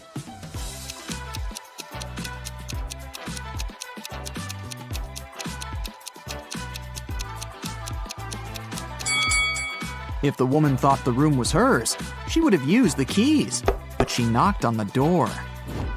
Alex, Amy, Allie and Austin got trapped in a jungle. There's a bridge that can lead them back to the city safely. But the bridge is very old and dark. It can handle only 2 people to pass through. Also, the family has only one flashlight to move through the dark. Alex takes 1 minute to cross. Amy takes 2 minutes, Allie takes 4, and Austin takes 5 minutes. How can they all get to the other side in the minimum possible time?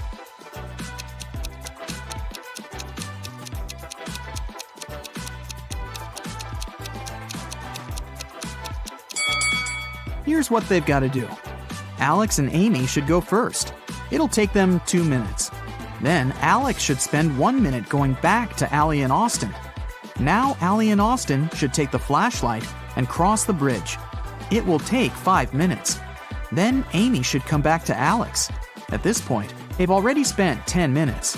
And now, Alex and Amy will have to spend 2 more minutes crossing the bridge.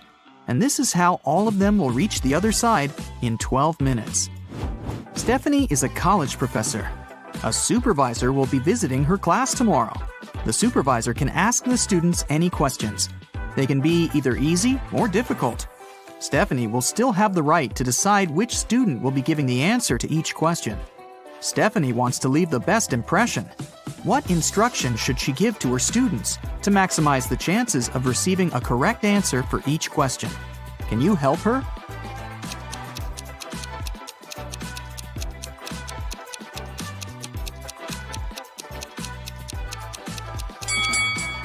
This task is pretty easy. All Stephanie needs to do is to ask all the students to raise their hands on every question. But those students who know the right answer should raise their left hand, and those who don't know the right answer should raise their right hand. This strategy will help Stephanie to get only correct answers. The supervisor will also be impressed because all the students will raise their hands. Molly and Polly are twins, but only one of them is a real police officer. Can you tell who?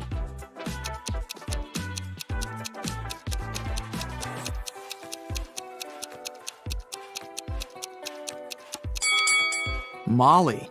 There's a camera filming Polly because she's an actress. There was a heist in the Great Museum of Art. A very valuable and important painting was stolen. A detective investigated the crime scene and managed to find the person who had stolen the painting. However, when the detective asked the thief to give it back, the criminal gave him 3 copies of the same painting. He refused to tell the police which one was original. But the detective immediately figured it out. How do you think he did it?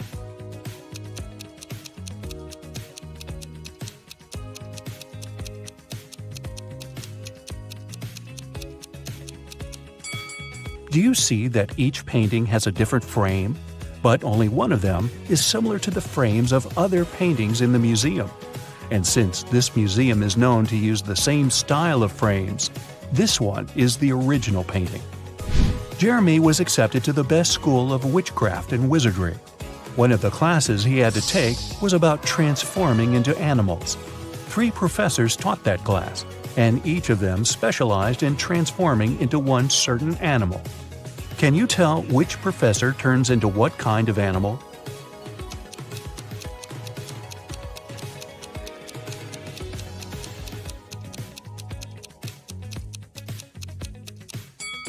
Do you see that the first professor has a forked tongue? She must transform into a snake. Have you noticed that the second professor has a lion's tail? Her animal must be a lion. And do you see bear claws the third professor has? Then he must turn into a grizzly bear. Tony was going to study abroad for 1 semester. He flew into another country, found his new dorm where he was going to stay, and unpacked his stuff. Then he called his parents to inform them he'd arrived. They asked him, "What time is it there?"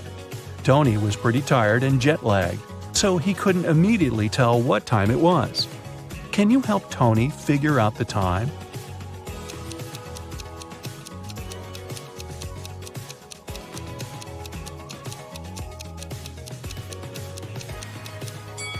Look, the Eiffel Tower and Sydney Opera House views are just posters, but you can actually see Mount Fuji through the window.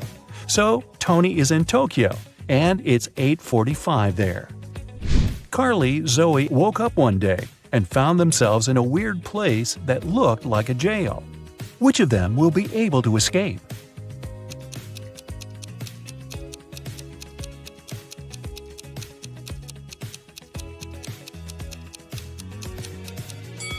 Carly can escape because the bars of her prison cell are made of wax. She'll be able to use the candle on the floor behind her back to melt them. Zoe can also escape. Do you see several rats in the corner that are munching on the bars? It's because the bars of the girl's cell are made of salted breadsticks, and she can eat them and escape. Isabella was a princess and the heir to the throne. One day, a witch lured her into an enchanted forest so that she could take over the kingdom. Isabella got lost, but fortunately, she had a magic pendant. The king's magician gave it to her some time ago, claiming it would help her find her way back if she ever got lost. She used the pendant, and 3 spirit animals appeared.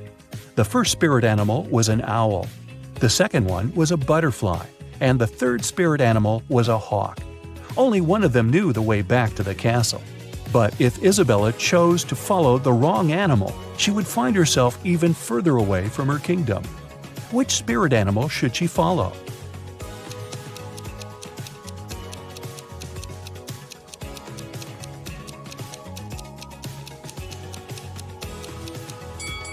Have you noticed the kingdom banner in the throne room? It has a butterfly on it, so it's the official symbol of this kingdom. Isabella should follow the butterfly. Toby was a rich businessman. One day, he came back home from a dinner party and saw that somebody had broken into his house and stolen his expensive watch from his safe. He called the police. They investigated the crime scene and found 3 suspects. Gordon said that at that time, he'd been at home trying to make his teenage kids go to bed. Danny said he'd spent the whole night at a party with his friends. And Matt claimed that he'd been at a movie theater watching a new superhero movie between 12 and 2 a.m. The police immediately realized who'd broken into Toby's house and stolen the watch. Have you figured it out?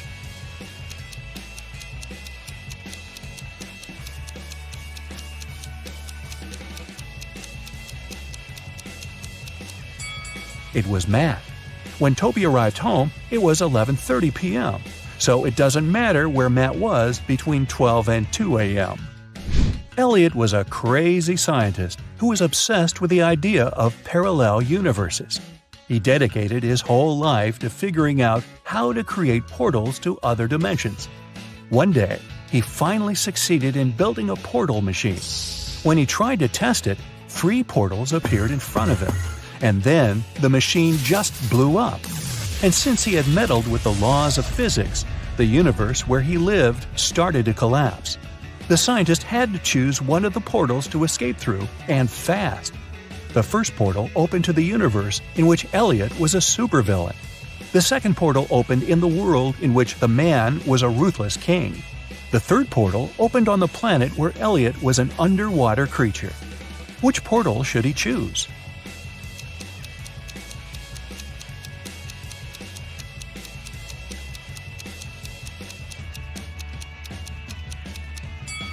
Do you see the portal machine the supervillain Elliot is holding? It's the same as the one that destroyed itself. Apparently, supervillain Elliot is a scientist as well.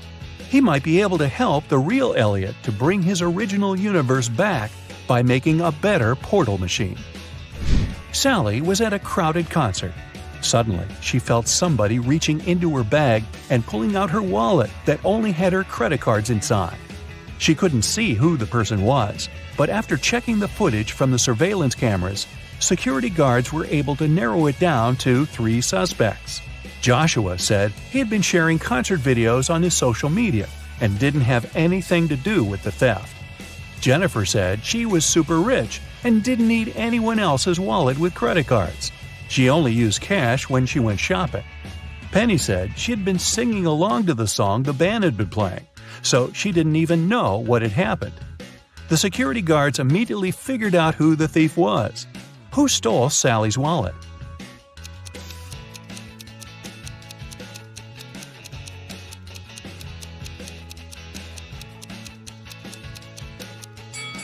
Nobody told Jennifer that the wallet contained only credit cards, but somehow she still knew it.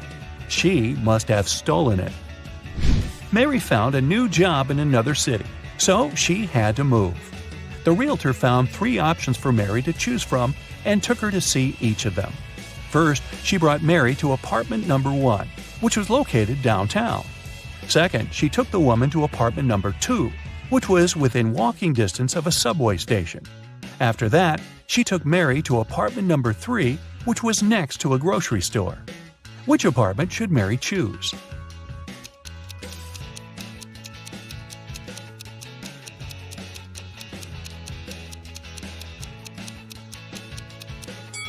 Since apartment number 1 has a rat living in it, and apartment number 3 has a crack in one of the walls, Mary should choose apartment number 2. Miss Sanders took her students camping at the weekend. She wanted to tell them about forest plants. During the trip, one of the students wandered off and got lost in the forest. Hours passed, but he couldn't find his way back. The guy felt very hungry, but he didn't have any food with him. That was when he saw 3 different bushes with 3 different kinds of berries in front of him. Only one type of berries was safe to eat, and the other 2 were poisonous. Which berry should he eat as he's waiting to be rescued?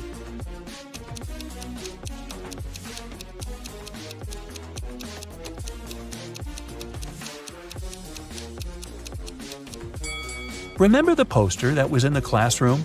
It stated that these 2 kinds of berries were poisonous, so only these ones are safe to eat. Sandy was driving across the country to visit her family. She was tired of being on the road and wanted to take a break. She saw a diner and stopped there to have something to eat and rest. The diner looked empty, old, and dirty. The waitress told her there were only 3 meal options to choose from and asked her which one she wanted to eat. So, which one looks safe to eat?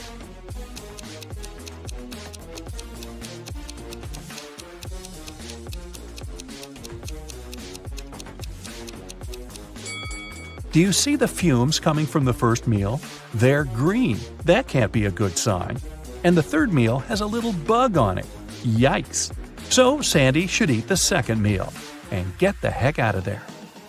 Audrey won the Best Actress Award at a film festival. But when she left the stage and went to give an interview to the reporters, her award was stolen.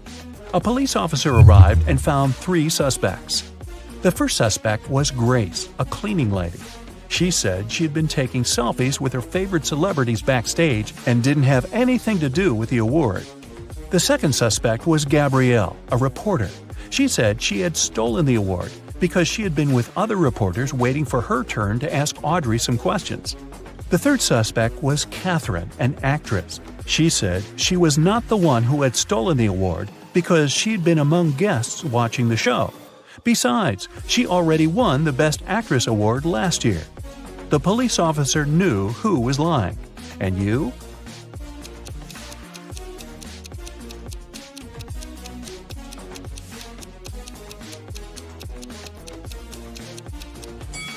Take a closer look at the selfie Grace took. You can see Catherine behind, sneaking away with the award. Like every morning, Daphne went to her favorite local cafe to get her coffee and breakfast sandwich. She left the cafe after she'd paid. A few minutes later, she returned, looking anxious, because she had forgotten her wallet. Strangely, it was nowhere to be found. She called the police to report the incident. Nobody had left the store, so the thief was still there when the officer arrived. He started questioning everyone. Jenny, the cashier, said that Daphne was a regular customer and she had known her for a long time. So, she would never steal her wallet, and she didn't see it after Daphne had paid. Andre was a tourist visiting the city for the first time. He said he'd come to the cafe because he'd wanted to try their famous muffins. She claimed he hadn't seen the wallet. He was busy trying to pick what type of muffin he should get at the time. And Harry worked as a store clerk. He said that he'd come there to grab a coffee, and he didn't see the wallet because he was pouring milk into his coffee. So who do you think stole the wallet?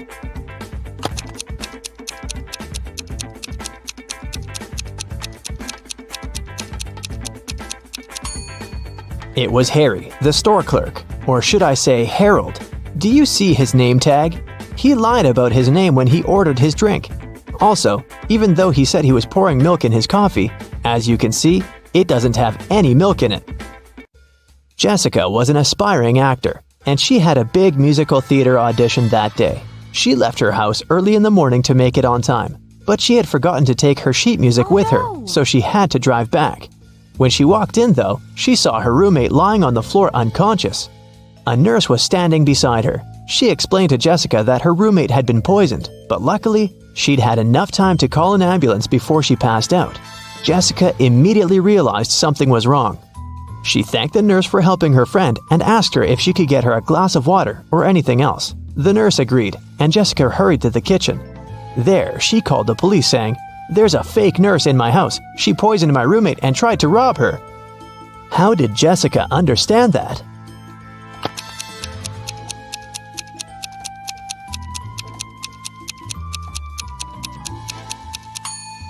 When she arrived at the house, there was no ambulance car in the driveway or in the street. And it's not like paramedics started using Uber. And you might have also noticed that the paramedic bag the nurse was holding was slightly open, and Jessica's roommate's jewelry was dangling out of it. Anna and Catherine are both influencers, but take a look at the latest photos they posted. Which of these ladies do you think is richer?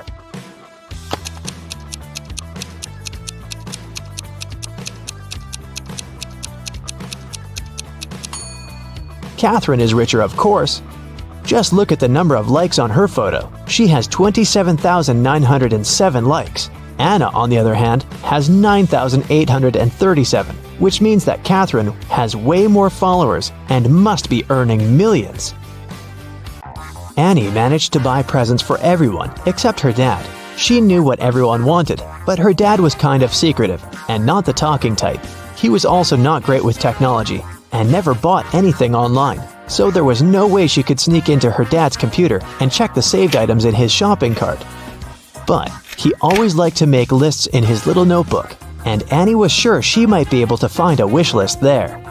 So she sneaked into her father's office one day to look for the notebook. It was nowhere to be found, but his study table had a locked drawer. She looked for the key around the room but couldn't find it anywhere. That's when 2 different sticky notes attached to 2 different books inside the bookcase caught her eye. The first note was attached to a psychology book and had P5487TH written on it. The second note was attached to a detective novel and said P21320TH. Annie immediately knew what the notes meant. Can you guess what she had to do?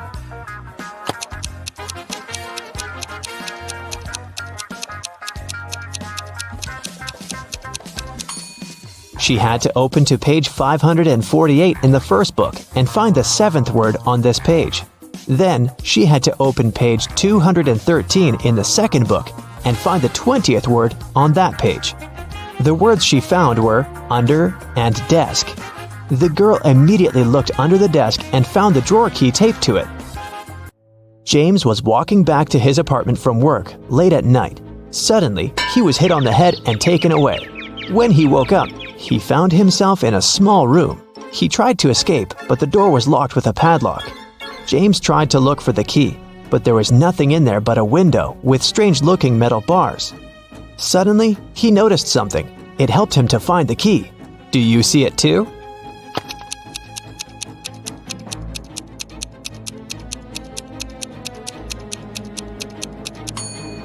One of the metal bars is different from the others.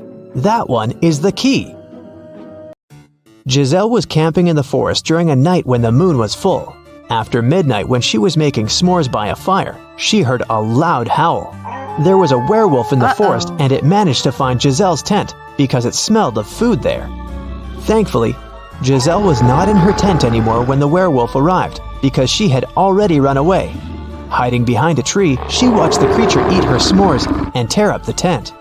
When the werewolf left before sunrise, the girl returned to her tent, but everything was ruined. There was no more food or water left. Her cell phone had run out of battery, so she couldn't call anyone. She started wandering through the forest, and soon she came upon a witch's house. When she walked in, she saw the witch and another lady. Giselle asked the witch if she could send her home. The witch agreed to help her on one condition. She would only send Giselle home if she guessed her sister's name. If not, she would turn her into a frog. Giselle knew the answer, but how?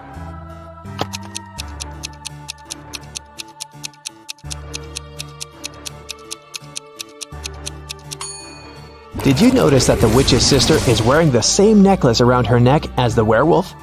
Well, Giselle did, and there's a name written on the necklace: Abigail. Zoe went to a security guard and reported that her gym bag was missing. She said she'd gone to the ladies' restroom after her dance cardio class. She was fixing her hair when someone came up from behind and pushed her. So she didn't see the person who had taken her bag. The security guard refused to check the footage from the security camera that was outside the restroom. Neither did he file a report. Why?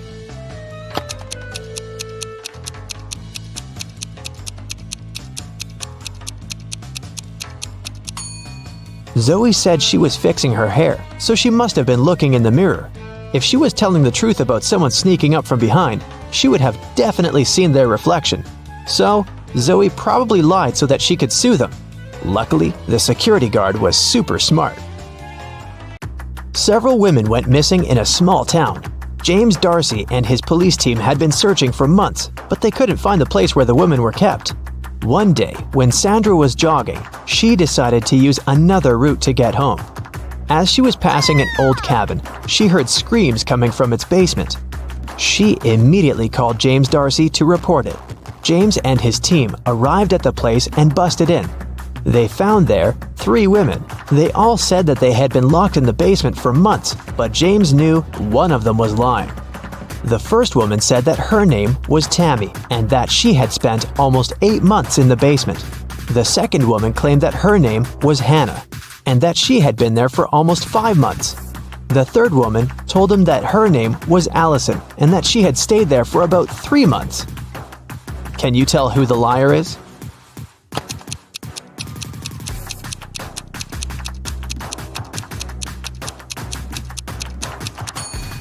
Allison is telling the truth. Look at her. Her clothes are dirty. Her hair is greasy. Her roots have started to grow out. She definitely hasn't seen daylight for a long time. The same goes for Hannah. But look at Tammy. She looks clean. Her clothes look new. Her hair and makeup look fresh. So it must be her who is lying. David spent his summer break at a science camp that was at a big space facility. When the summer break ended and school started, he told his friends from the science club all about his camp adventures. He said that at the facility, he had found a secret room. And in there was a time machine. He stepped into it and pressed some buttons to test if it really worked. And it did.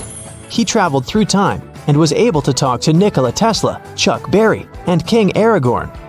But one of his friends immediately called him out for lying. How did he know that David made up this whole thing?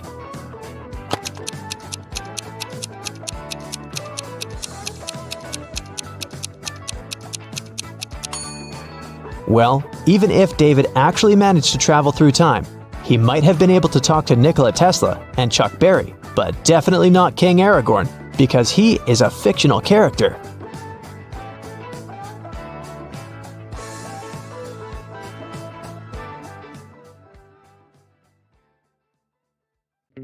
Bella and Shelley are sisters and best friends. One weekend, their parents went on vacation. Before leaving, they strictly forbade Bella and Shelley to have parties in the house. But the sisters didn't listen and invited all their friends as soon as their parents left. After the party, the entire house was a mess. So, Bella and Shelley hired a cleaning lady to get rid of any evidence of the party. When their parents arrived home, their mother, Jessica, began to yell, "I told you, no parties in this house!" How did she know?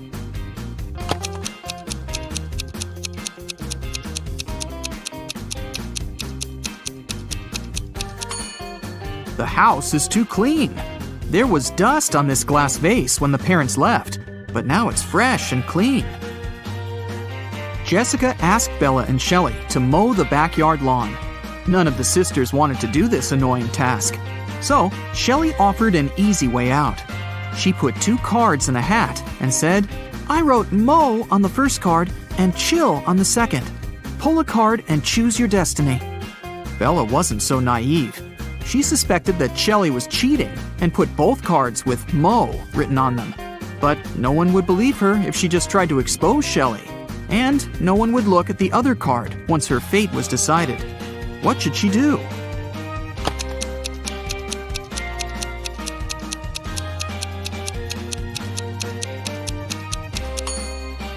When asked to draw a card, Bella should pick any and destroy the paper without looking at it. In this case, to decide her fate, they'll have to look at the other card, which also says mow. And this will mean that Shelly should mow the lawn. Over a cup of tea, Bella bet Shelly $10 that she could convert her $50 into $100. Do you think Shelly should accept the bet?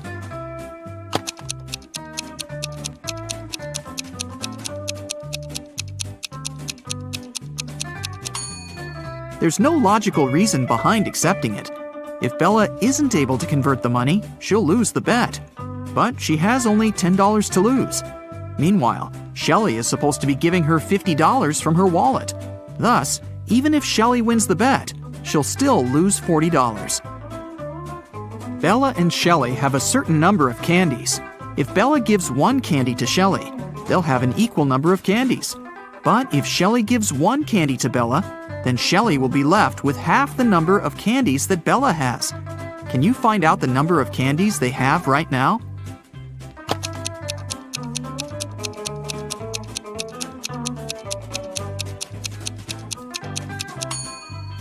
Let's use some math to figure it out. Right now, Shelly has X candies and Bella has Z candies. Now we can sum it up in these equations. X plus 1 equals Z minus 1. Therefore, Z minus X equals 2. Also, X minus 1 equals Z plus 1 divided by 2. Now we know that 2X minus Z equals 3. So, if we equate these two conclusions, we'll get the following.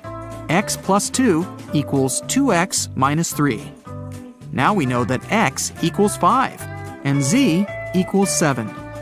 Therefore, Shelly has 5 candies and Bella has 7 candies. Shelly was doing laundry and found out that her favorite t-shirt got torn. Can you count the exact number of holes in her t-shirt?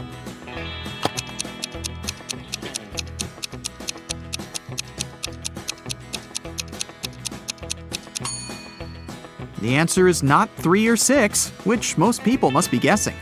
The correct number of holes is 10. 1 hole for the neck, 2 holes for the arms, 1 hole for the torso, 3 holes in the front, and 3 holes in the back. Bella went to the basement to find her old books. Suddenly, the bulb burned out. Bella took the new bulb to replace it, but the wires are very tangled. Can you find the correct switch that will turn on the bulb?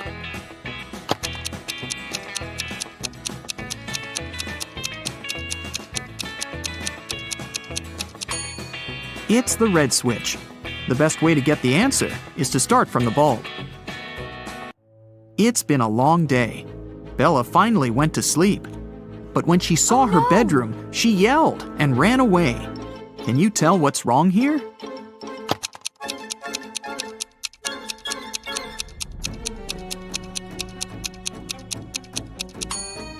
Did you notice this zombie? Bella ran to the living room and shut the door. Is she safe here?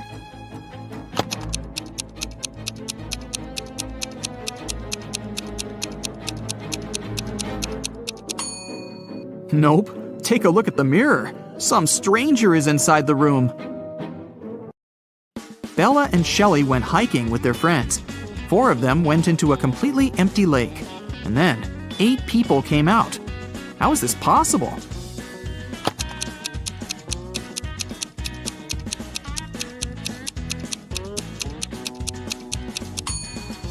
Four people were sitting on the shoulders of the other 4 when they were getting inside the lake. The guys made a stop to have a picnic. They began to play football. During their play, Bella's boyfriend, Rob, busted his lips and ears and broke a couple of ribs and thighs. However, he still managed to play a professional match the very next day. How can this be possible?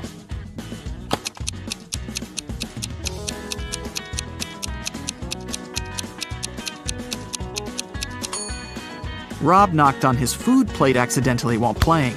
He had pig lips, ears, and ribs, along with chicken thighs. When he knocked on his plate, he busted his food. On the way home, the guys went through a field. They saw a cow. It walked 30 feet north, 30 feet east, 30 feet south, and finally walked 30 feet west. All this time, where was its tail pointing? Can you solve this mystery?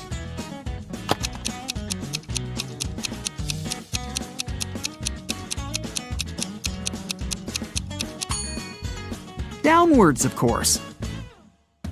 The guys rented 4 scooters in 4 different places and hit the road.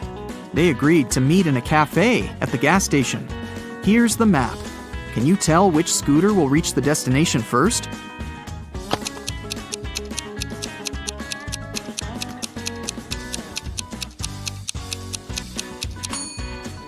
The third one.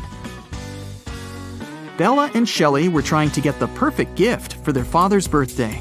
Finally, they found this beautiful vintage watch, but they couldn't afford it. The seller offered them a deal. "Solve my riddle, and I'll make a 90% discount." The sisters agreed. The seller took out a $50 bill and asked, "What's the easiest way to double my money?" Can you help them solve this mystery?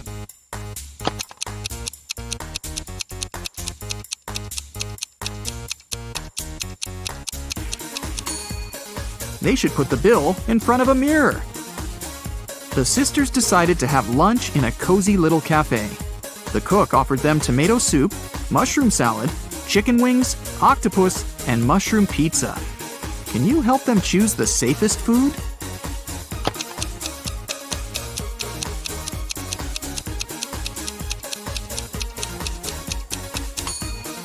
There are mirror shards in these chicken wings. Probably not the healthiest option. I'm pretty sure those mushrooms are poisonous too. This octopus is still alive, and this soup must be several weeks old. So, Bella and Shelley should choose the mushroom pizza. After lunch, the local barista offered the sisters free coffee if they managed to solve his tricky riddle. Here's the task. Name a 10-letter word in English that can be typed using only the top rows of your computer keyboard. Can you help the ladies get their free coffee?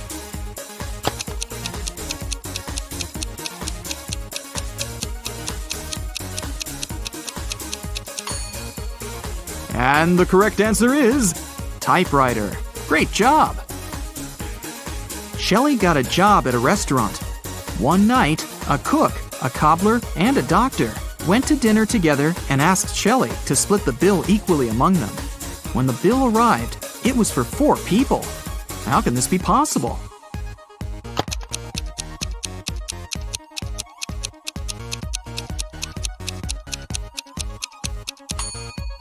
The 4th person was the knight. It was just misspelled as night. Shelley and Bella were walking down the street. Suddenly, they saw this creepy shadow. Can you guess what's going on here? Should they be worried?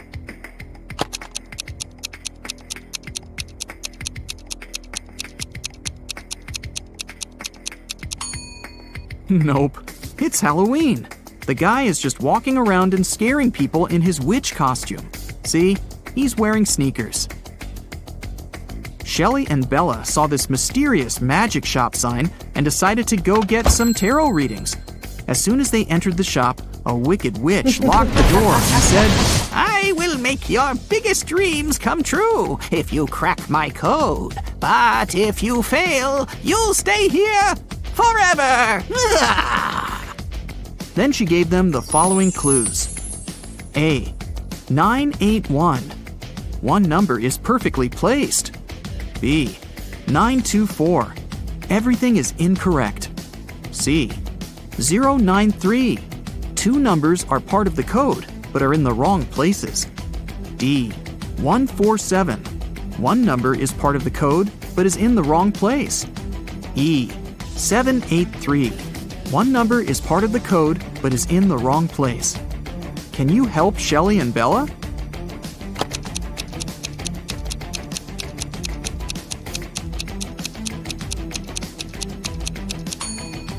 From clues A and B, we learned that 9 is not in the code. It also means that 8 or 1 is in the code for sure. According to clue B, we know that 9, 2, and 4 are not in the code. From clue C, we know that 0 and 3 are in the final code. Clue E tells us that 7 and 8 are not in the final code because we already know that 3 is. And clue D tells us that 1 is also in the code because 4 and 7 are not. So, the correct code is 301. The witch has fulfilled Shelley and Bella's wishes. They wanted to thank her and decided to prepare her favorite drink from a recipe book. Unfortunately, the last ingredient was encrypted. Can you help them crack the code?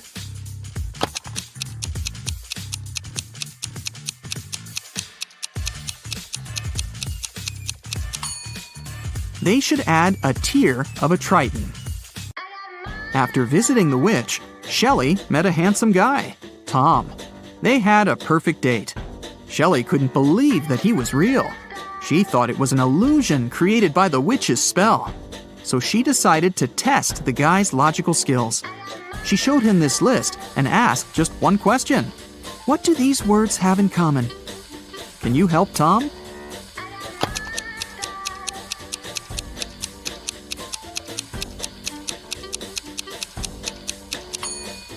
If we remove the first letter of each word and place it in the end, you'll be able to read the same word from the beginning and the end. Can you figure out the next number in this sequence?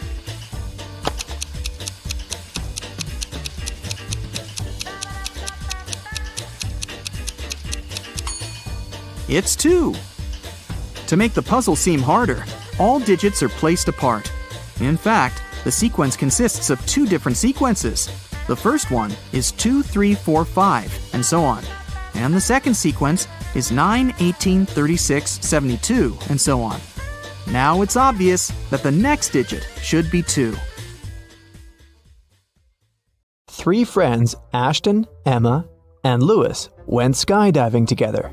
This is them right before they jumped out of the plane. Which of them is in danger?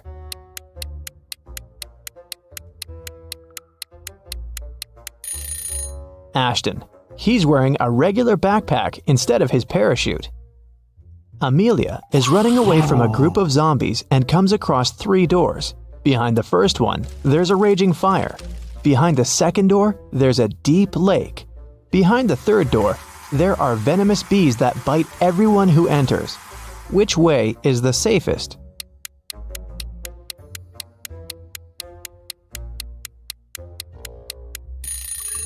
I'd choose the second door and then just swim away. It's just a lake. Amelia can probably do it.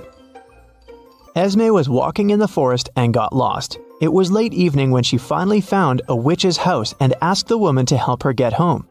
The witch recently got internet access and was shopping online, but there were lots of fake items on the internet and she needed to buy only original products. Unfortunately, she didn't know the correct logos, so she needed Esme's help. First of all, she wanted an iPhone. Which iPhone logo is the original one?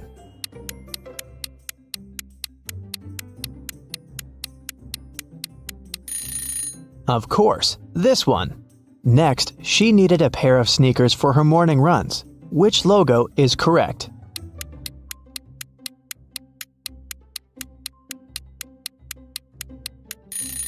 Here it is. Next, she wanted to get a fancy purse. Which Chanel logo is correct?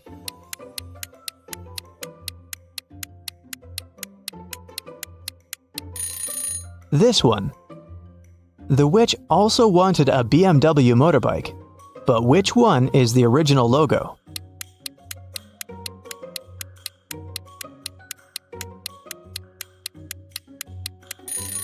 Yep, that's right. When the witch needs gas for her motorbike, what 7-Eleven should she go to?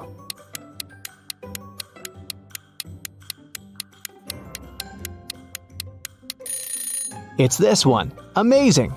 Now Esme can go back home. Evelyn went to a corporate party with her husband. At the party, she suddenly blacked out. When Evelyn woke up in a hospital, she couldn't remember anything. There were 2 men in front of her. and each of them claimed to be her husband. But which one tells the truth?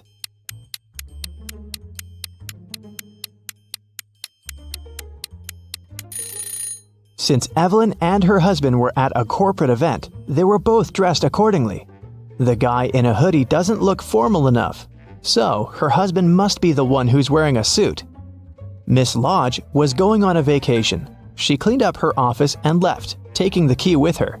When she came back 2 weeks later, she immediately realized that someone had been to her office while she'd been away. How did she understand it?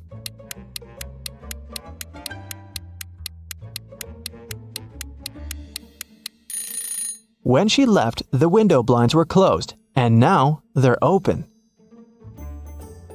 A group of friends met in the evening for a game night. According to the rules of one of the games they played, they each had to draw a card with a number. Soon, they realized that the number 6 was missing.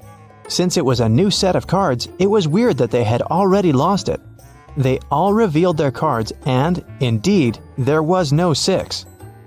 Suddenly, one of the friends started to laugh. She said she'd found the missing card. Can you spot it too?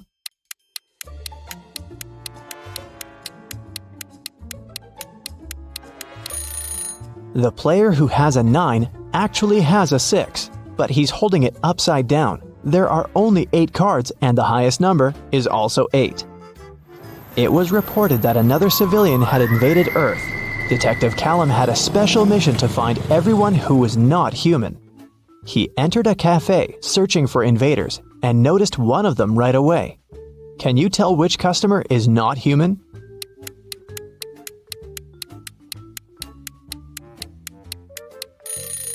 It's that dark-haired guy right there. Look, he has 6 fingers. Take a look at this busy street. Can you find an imposter here?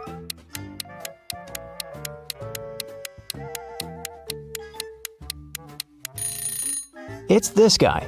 His clothes are super warm, but look, his face is blue. Now we're moving to the mall. Try to find an intruder here.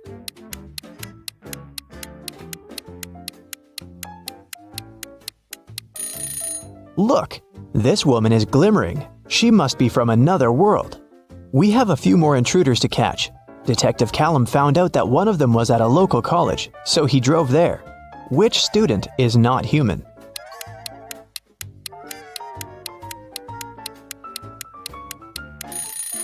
Look, that girl is floating, just a couple of inches above the ground, but still, definitely not an ordinary student. After work, the detective went to the gym, but even there was someone from another planet. Can you spot them?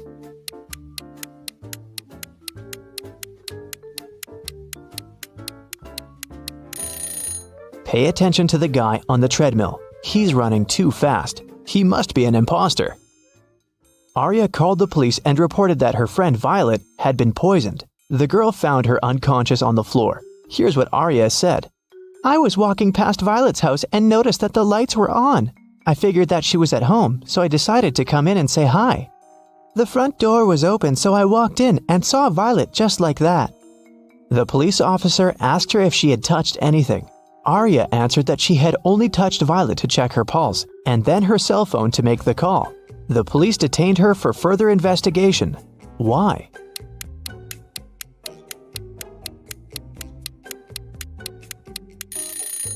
The lights in the room are off, but Arya said that it hadn't been dark in the room. That's why she entered. If she didn't touch the switch, then she's lying now. It was a sunny spring Sunday morning. The whole family was at home. When Hannah returned to her room after breakfast, she noticed that someone had played a prank on her and stolen all the clothes from her closet. She questioned every person in the house. Hannah's mom said she'd been busy reorganizing her bedroom. Her dad said that he'd been shoveling snow in front of the house. The girl's sister, Serenity, said that she had been playing video games in her room. Who took Hannah's clothes?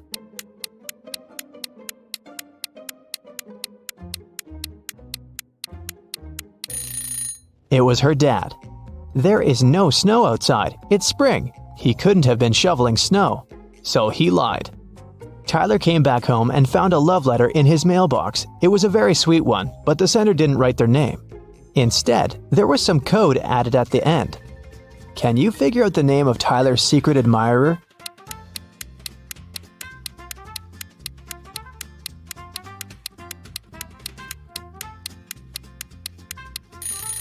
The alphabet is the key.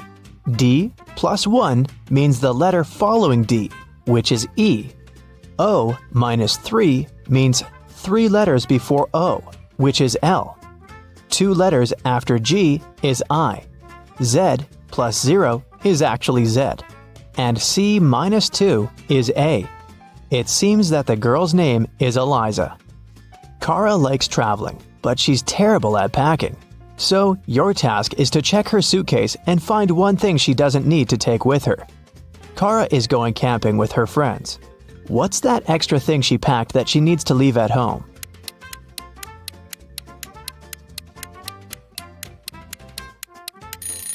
There's no electricity in the forest. She can leave this electric kettle at home. This time, Kara is packing for her vacation in Mexico. She and her boyfriend have booked a room in a beautiful hotel right by the ocean. What won't she need there?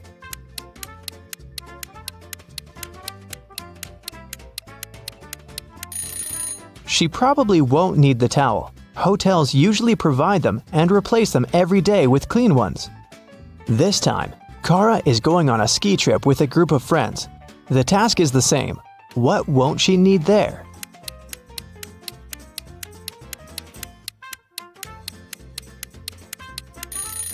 I'm not sure about their plans, but she isn't likely to need this swimsuit. And finally, Kara is going to visit her grandparents. They live on a farm, and she'll stay there for a week. There's no electricity or running water there, so it's gonna be a bit tough for a girl from a big city. What doesn't she need to take with her?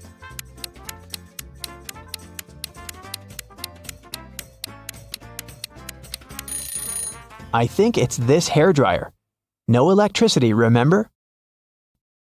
Weston Jones, a young businessman, was found poisoned in his office. Detective Callum arrived to investigate the case. He had 3 suspects: Mr. Jones' cousin, Leah Jones, his business partner Kenneth Brown, and his girlfriend, Emery. Leah said that she hadn't seen Weston for a while. Kenneth said they'd had an argument, but he hadn't poisoned his partner. And Emery said she loved Weston and would never have done anything like that. Who should Detective Callum arrest?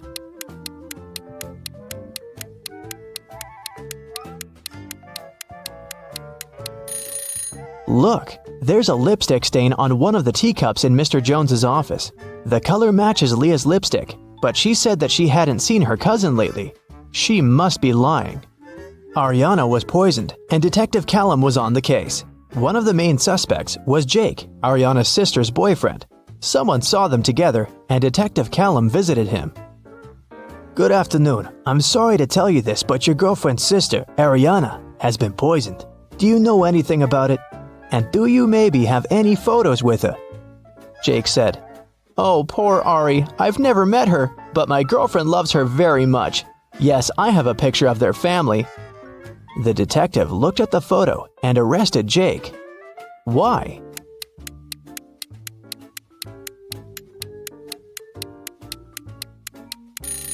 Look, Jake is in the photo too. It means that he must have met Ariana. Then why would he lie about it?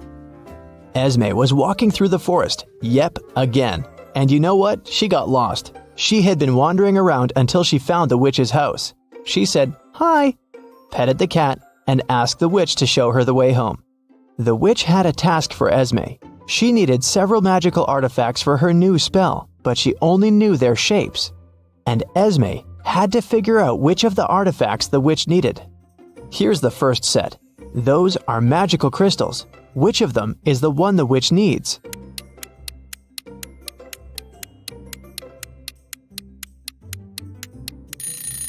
Here it is. Okay, here are several plants. Can you spot the one the witch needs?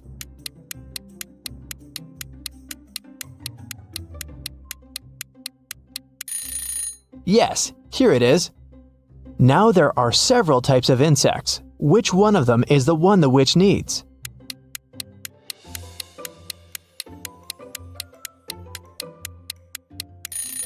Perfect. Here it is. And the last crystal. What's your guess?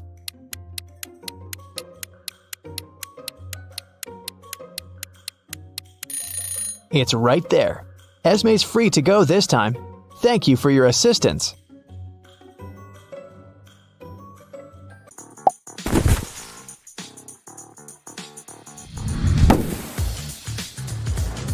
Wow, Bella landed in New York with very ambitious career goals. There were many options to get from the airport to the center of the city, but Bella decided to save money and go by bus. She had to purchase a ticket for $10, but a handsome guy popped out of nowhere and offered her a better deal. "Hey, my plans have changed and I don't need my bus ticket anymore. Want to buy it for $6? Bella agreed and gave him $6. It was a big mistake. Why?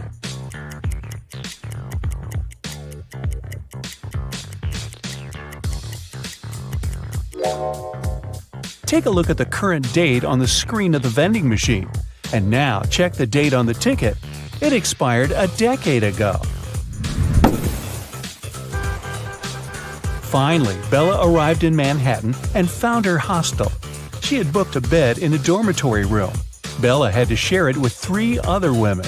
She left her backpack on her bed and went to take a shower. When Bella returned, she found out that someone had stolen her laptop. She questioned her roommates. Sarah said, "I was drinking some coffee in the lobby. Ask the manager." Kelly said, "I was sleeping with my earplugs in and my sleep mask on, so I didn't see or hear anything." And Chelsea said that she had been taking pictures on the roof of the hostel. Who's lying?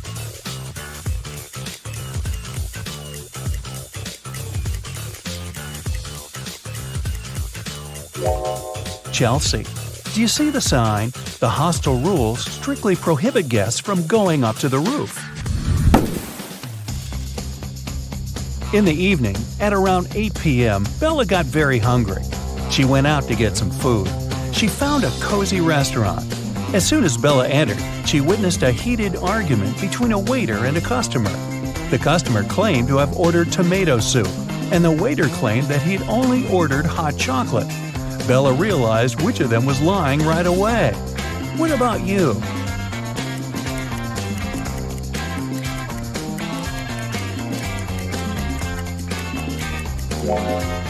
The client is lying. This advertisement on the wall says the restaurant only serves soups from 1 to 4 p.m. This means that the waiter simply wouldn't have accepted such an order. Bella ordered dinner. While waiting, she looked around and noticed one weird detail. Can you spot it too?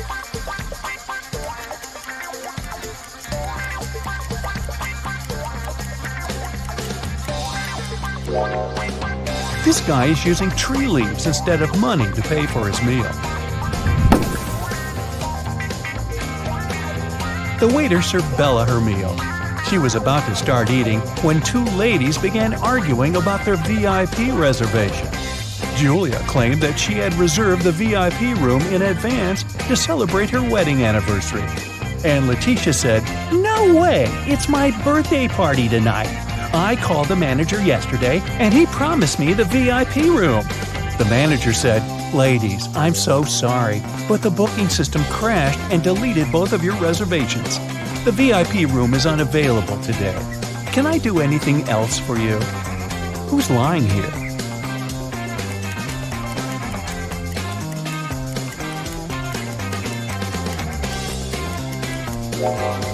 The manager. Take a look at the screen. Julia's reservation is still there. He lied because Letitia had given him huge tips to get the VIP room without any reservation. See? Boy, this is a crazy restaurant. The food better be worth it. After dinner, Bella saw Letitia in the ladies' room. She was crying. Bella asked her, "What happened?" Letitia didn't say anything. She just gave Bella her phone and showed this chat with her boyfriend. Can you tell what made Letitia so upset?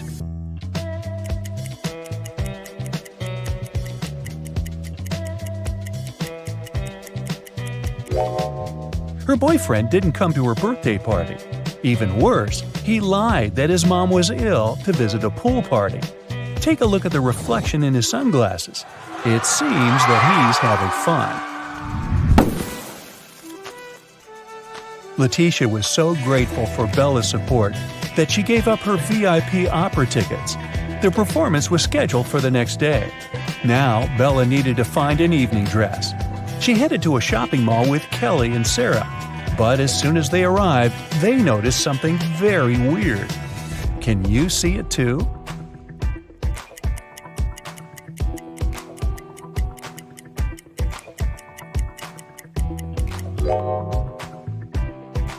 This mannequin has 3 arms.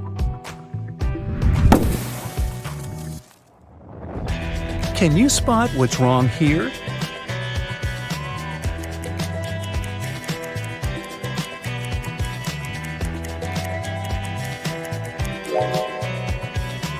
The outfit sizes don't match the sizes on the hangers. What about the dressing room? Any odd details?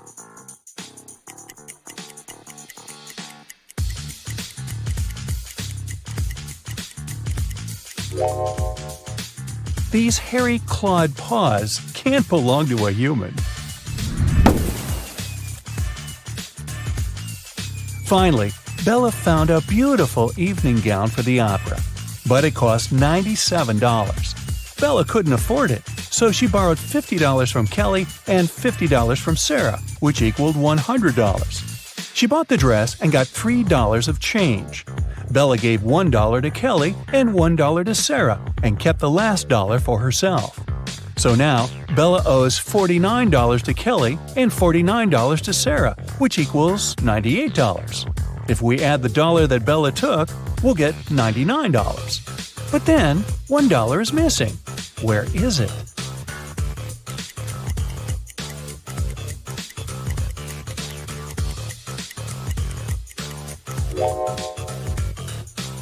First of all, we're led to believe that $1 is missing. According to the conditions of the riddle, Bella took $50 from Kelly and $50 from Sarah.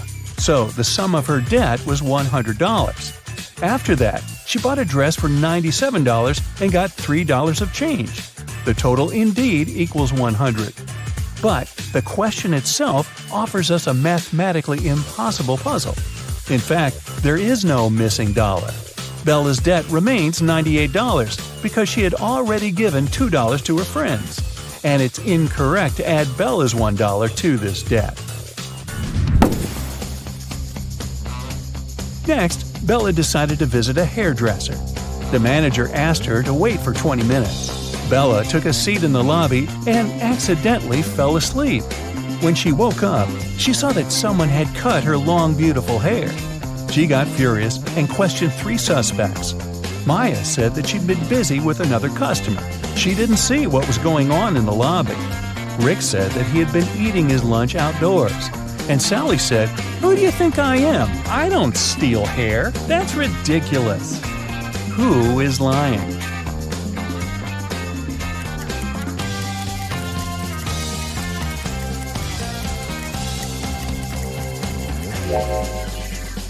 Both Maya and Sally have some cut hair on their clothes, but that doesn't prove their guilt. But Rick's lunchbox is full of food, which means that he was busy with something else during his lunch break. Very suspicious. Bella's evening dress was too long and classy. She couldn't go to the concert hall by subway. So the hostel manager, Fred, offered Bella to give her a ride if she cracked his tricky riddle. I have no neck and no head. 2 arms, but no hands. I'm with you at school. I'm with you at work. What am I?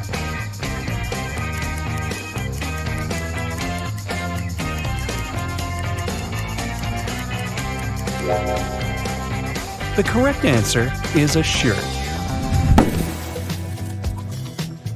During a break, Bella went outside to get some fresh air. She enjoyed the evening along with other guests.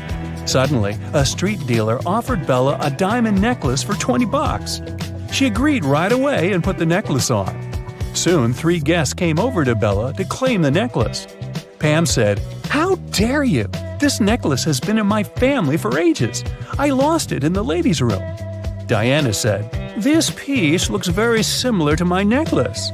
Someone stole it as I was moving through the crowd today. In any case, my jewelry collection is insured."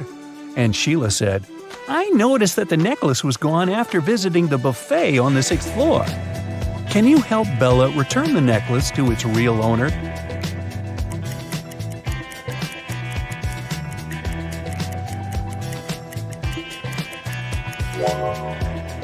The necklace belongs to Diana. The concert hall doesn't have 6 floors. Pam and the street dealer have similar tattoos on their arms, so they must be scammers working together.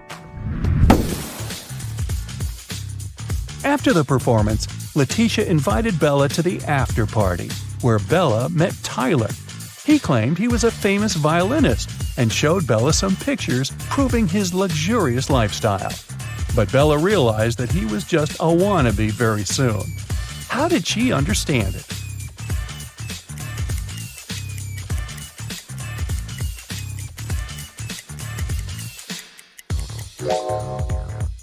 Take a look at the trees in this picture. It's obvious that the wind is blowing to the right.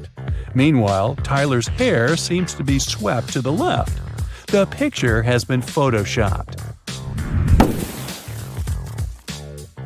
The next morning, Bella went to buy some groceries. She didn't have much cash, so she bought only 2 items, cheese and bread, and paid $1.10 in total. The cheese cost $1 more than the bread. So, how much did the bread cost?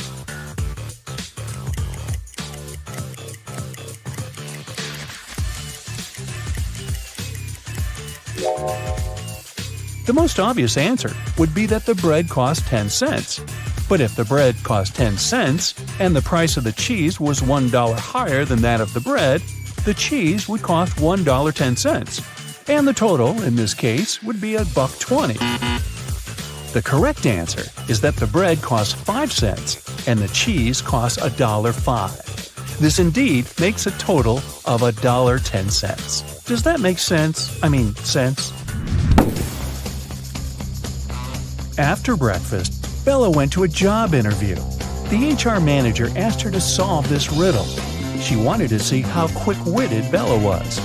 I am the only place in the world where today comes before yesterday. What am I? Bella cracked this riddle easily. What about you?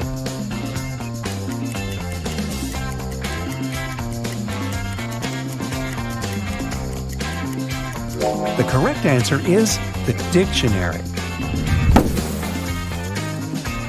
Bella got a job as a train conductor.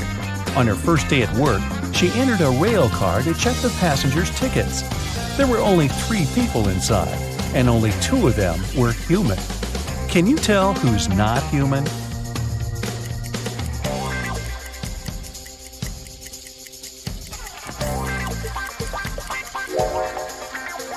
The first guy is dressed up too warmly for the summer, but he could be going to a place where it's very cold.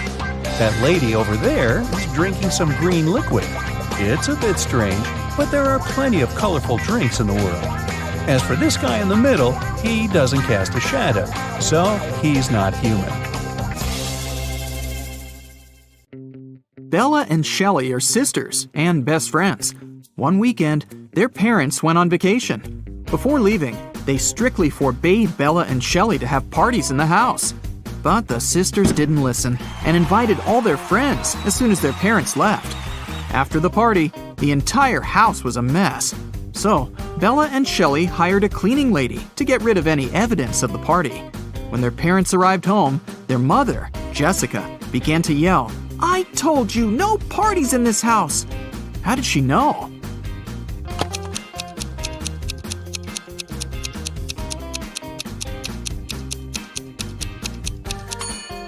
The house is too clean.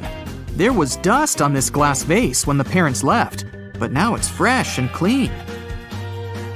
Jessica asked Bella and Shelley to mow the backyard lawn.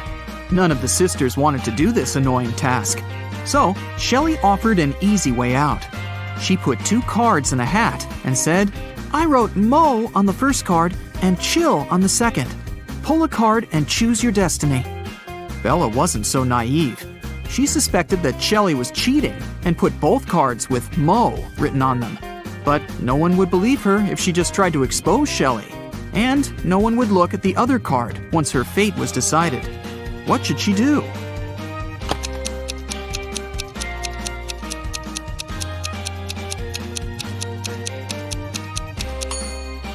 When asked to draw a card, Bella should pick any and destroy the paper without looking at it. In this case, to decide her fate, they'll have to look at the other card, which also says mow. And this will mean that Shelley should mow the lawn.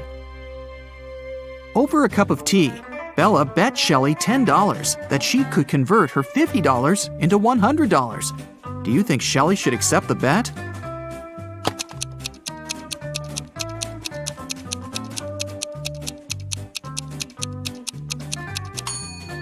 There's no logical reason behind accepting it. If Bella isn't able to convert the money, she'll lose the bet. But she has only $10 to lose. Meanwhile, Shelley is supposed to be giving her $50 from her wallet. Thus, even if Shelley wins the bet, she'll still lose $40. Bella and Shelley have a certain number of candies. If Bella gives one candy to Shelley, they'll have an equal number of candies. But if Shelley gives one candy to Bella, then Shelley will be left with half the number of candies that Bella has. Can you find out the number of candies they have right now?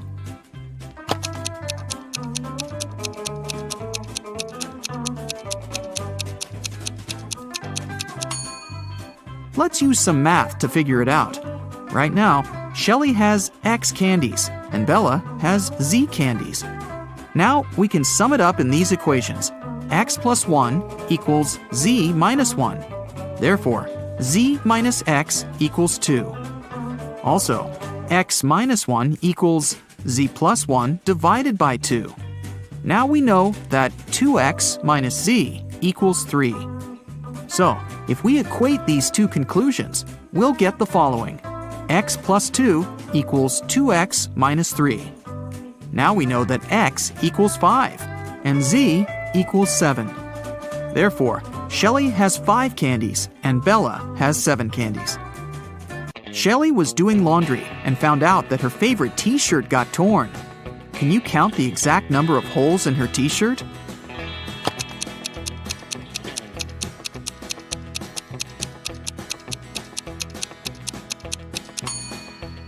The answer is not 3 or 6, which most people must be guessing. The correct number of holes is 10. 1 hole for the neck, 2 holes for the arms, 1 hole for the torso, 3 holes in the front, and 3 holes in the back. Bella went to the basement to find her old books. Suddenly, the bulb burned out. Bella took the new bulb to replace it, but the wires are very tangled. Can you find the correct switch that will turn on the bulb?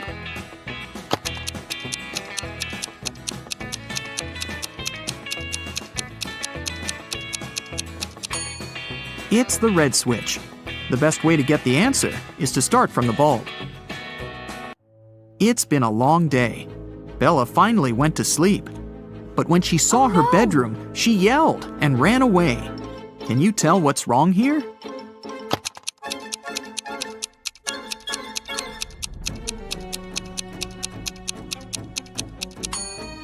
Did you notice this zombie? Bella ran to the living room and shut the door. Is she safe here?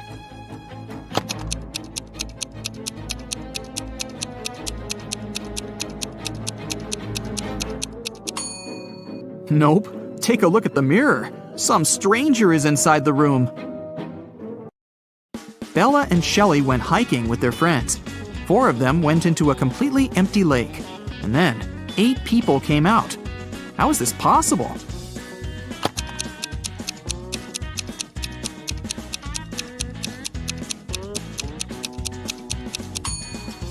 Four people were sitting on the shoulders of the other 4 when they were getting inside the lake. The guys made a stop to have a picnic. They began to play football. During their play, Bella's boyfriend, Rob, busted his lips and ears and broke a couple of ribs and thighs. However, he still managed to play a professional match the very next day. How can this be possible?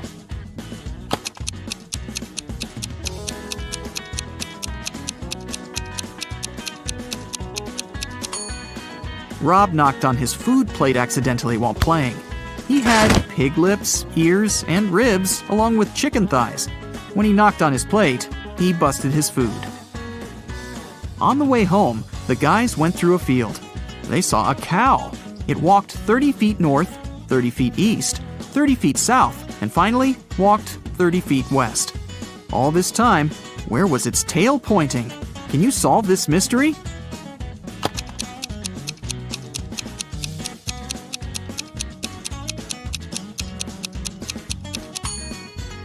Downwards, of course. The guys rented 4 scooters in 4 different places and hit the road. They agreed to meet in a cafe at the gas station. Here's the map. Can you tell which scooter will reach the destination first?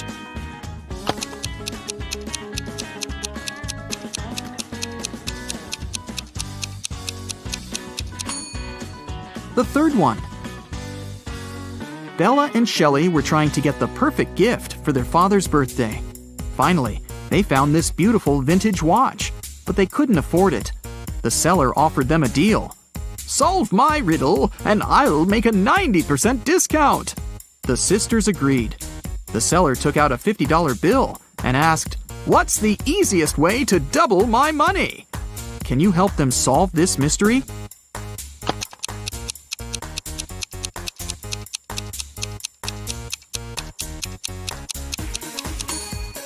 They should put the bill in front of a mirror. The sisters decided to have lunch in a cozy little cafe. The cook offered them tomato soup, mushroom salad, chicken wings, octopus, and mushroom pizza. Can you help them choose the safest food?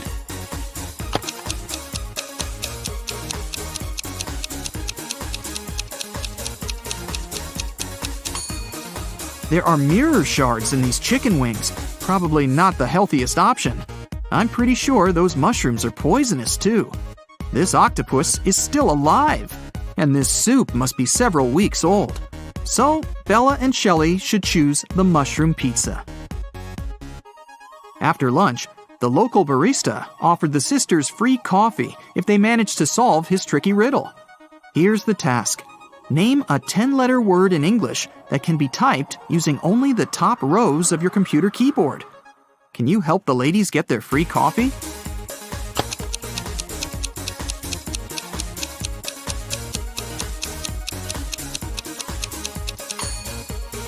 And the correct answer is typewriter. Great job! Shelley got a job at a restaurant.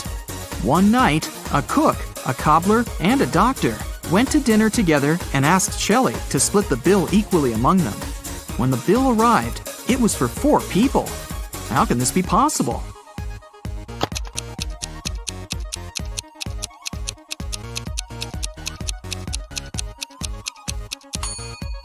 The 4th person was the knight. It was just misspelled as night. Shelley and Bella were walking down the street. Suddenly, they saw this creepy shadow. Can you guess what's going on here? Should they be worried?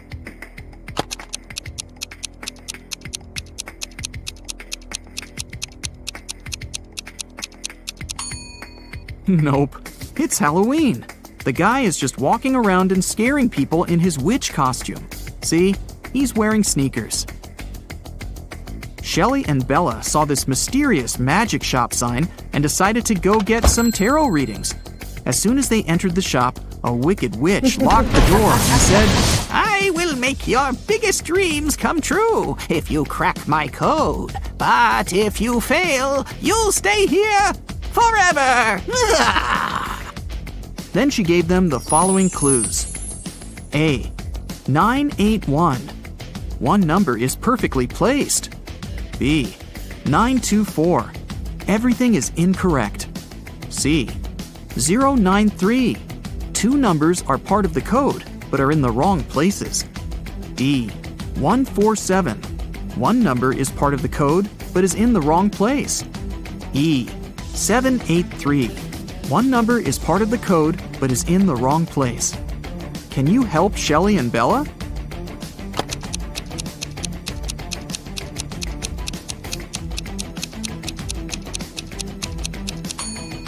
From clues A and B, we learned that 9 is not in the code.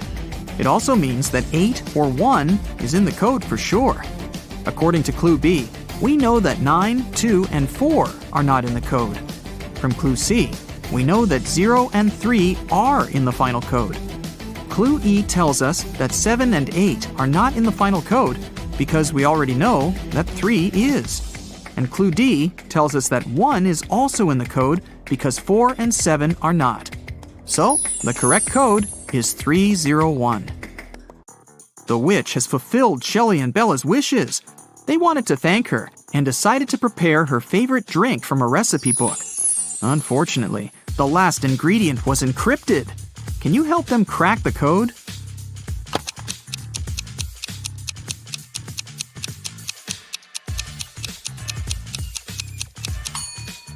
They should add a tear of a Triton. After visiting the witch, Shelley met a handsome guy, Tom. They had a perfect date. Shelley couldn't believe that he was real. She thought it was an illusion created by the witch's spell. So she decided to test the guy's logical skills. She showed him this list and asked just one question. What do these words have in common? Can you help Tom?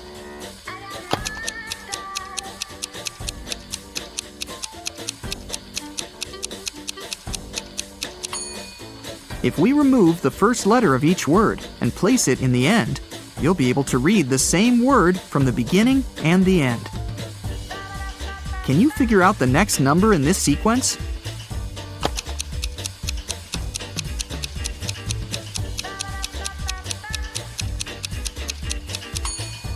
It's 2. To make the puzzle seem harder, all digits are placed apart. In fact, the sequence consists of 2 different sequences. The first one is 2, 3, 4, 5, and so on. And the second sequence is 9, 18, 36, 72, and so on. Now it's obvious that the next digit should be 2. As a child, Laura adored rabbits. She grew up, became a private detective, and got herself a cute rabbit named Cinnabon. Once, she had to go on a business trip. She asked Sarah, her housekeeper, Annabelle, her cook, and Phoebe, her sister, to look after the animal. But when Laura came back, Cinnabon was gone, and all 3 women she had asked to look after her pet claimed they didn't know what had happened. Look at them attentively. Who is lying?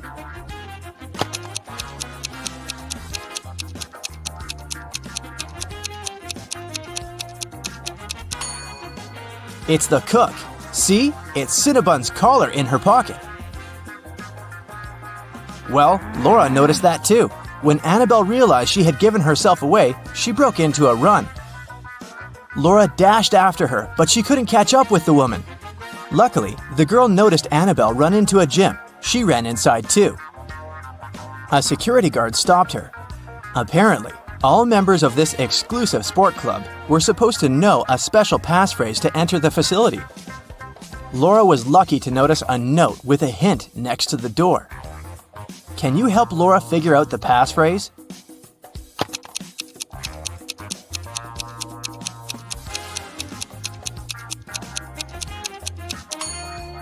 That's "for once in my life." And it was the correct answer. The guard let Laura through. The girl searched everywhere, but didn't find Annabelle. But wait, the showers. When she entered the bathroom, she realized there were 3 people taking a shower there. But a moment later, she noticed that one person only pretended to be cleaning themselves. Who was it?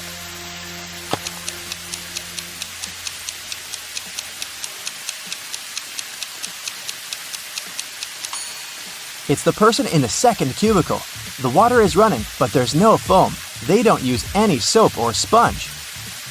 But, surprise, surprise, the person who pretended to be taking a shower wasn't Annabelle. Then where could the cook hide? Suddenly, Laura noticed a white sheet of paper on the floor. She picked it up. It said, "Follow the white rabbit." Look around the room attentively and try to figure out where the girl should go.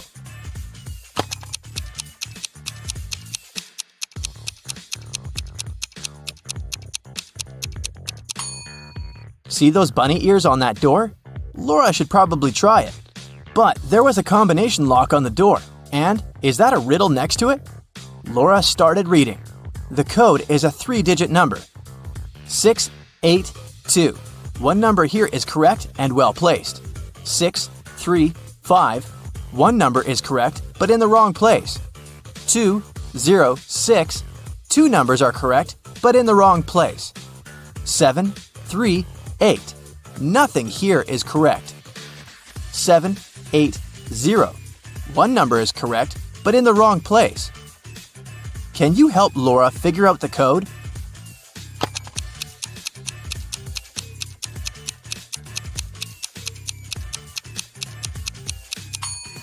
From statements 4 and 5, we can understand that 0 is the correct number standing in the wrong place. 6 can't be the number we need, otherwise statements 1 and 2 would contradict each other. In this case, looking at statements 2 and 3, we can conclude that the correct numbers are 2, 5, and 0, and the code is 052. Laura opened the door and saw a long corridor. It led her to a large room. There, she saw a man dressed in black. He was sitting on a throne-like chair, holding Cinnabon. "Well, well, well, here you are," he said. "If you want to get your rabbit back, you'll have to do something for me." Laura had no choice but to agree. "You see, my wife Louisa disappeared during a performance she attended a week ago. Your task will be to find her." And the man gave Laura all the details. The girl questioned 3 witnesses. Dorothy said she had gone home right after the performance and hadn't noticed anything weird. Alina said that she had seen Louisa leave during the break with a tall blonde man. And Anna said that she'd been on the phone with her husband and hadn't seen where Louisa had gone. Who knows something about Louisa's whereabouts?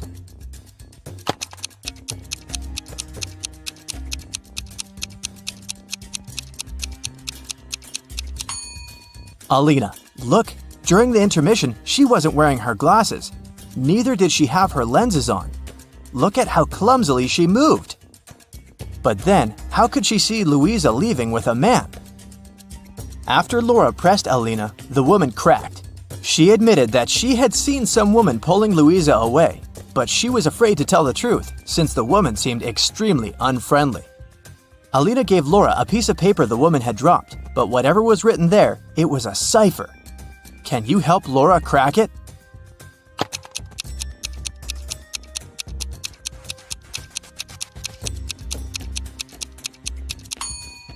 The note says, "At the docks." When Laura got there, she saw 3 buildings. She understood she wouldn't have enough time to search all of them. She needed to choose the one where Louisa was kept, and fast. Can you help Laura?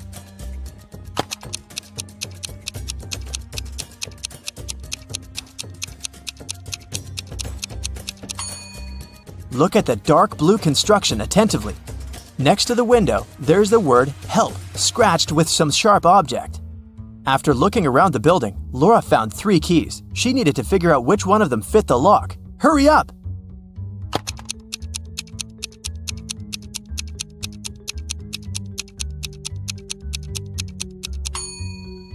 Right, this is the key. The door opened, and Laura saw a woman sitting in the far corner. It was Louisa. She helped the woman to her feet, and they stumbled away. Soon, they noticed 3 taxis. Which car should they choose?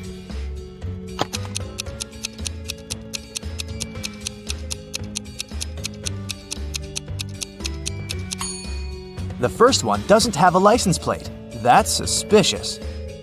And the driver of the second taxi is the very woman who took Louisa away a week ago. She's wearing a fake mustache and a baseball cap, pretending to be a man. Laura and Louisa should choose the third taxi. But luck wasn't on their side that evening. The car broke down before they could get to Louisa's husband. They had to walk. There were 3 paths in front of them. One led to a swamp. Toxic gases were floating all over the surface of the water. The second road was filled with poisonous plants. And over the third path, the air was swarming with agitated wasps. Which path should Laura and Louisa opt for?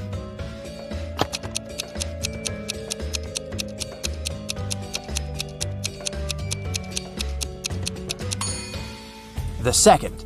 At least the plants can't move. So if the women are careful, they'll be able to avoid touching them. Finally, they arrived at Louisa's house. Once the man in black saw his wife, he hugged her and turned to Laura. "I'm so sorry for using such methods, but I was getting desperate. I can't tell you why, but I had to keep her disappearance under wraps. That's why I chose to involve you. Thank you. I want to give something to you, but to get it, you'll need to crack this riddle." An electronics store owner came to work one day and saw that his safe was open. His money was nowhere to be found. He called the police. When a detective arrived, the store owner explained that the key to his safe was on the same keychain as the keys from his truck. Two of his employees, Andrew and Ryan, used the truck and had access to all the keys, but the men had always returned them. The detective questioned the drivers. "Someone broke into your boss's safe yesterday. What do you know about this incident?" Andrew said, "I didn't copy the key. I wouldn't even know which one to copy." And Ryan said, "I've been working here for 3 months and have never entered the boss's office yet." The detective understood who the thief was right away. Can you figure it out?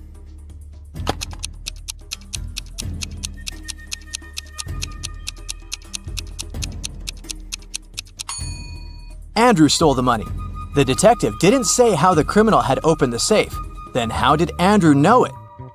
Laura got the answer right. The man handed her Cinnabon and a brand new smartphone, but it was protected by a password. When Laura tried to unlock the phone, that's what she saw. Write backward all the numbers. That sounded like a tough task.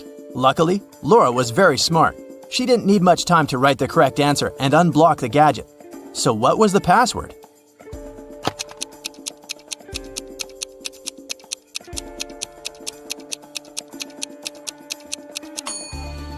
SREBMUNEHTLLA. That's all the numbers written backwards. She couldn't believe her eyes.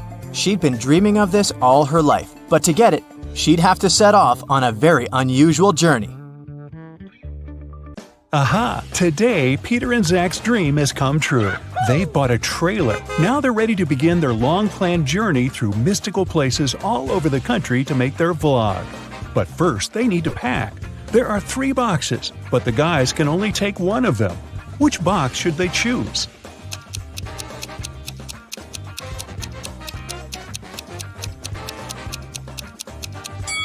The first one. Take a look at the reflection in the mirror. The second box is empty, and the food in the third box is spoiled. Several cockroaches are crawling around too. Probably not the best company for a road trip. Peter's aunt, Sarah, gave the guys 3 patchwork quilts for the trip. She said that she made all 3 of them by hand. But it's a lie. In fact, she made only 1 quilt and bought the remaining 2 online. Sarah was embarrassed to admit it because she was famous for sewing everything by hand. Can you tell which blanket is handmade?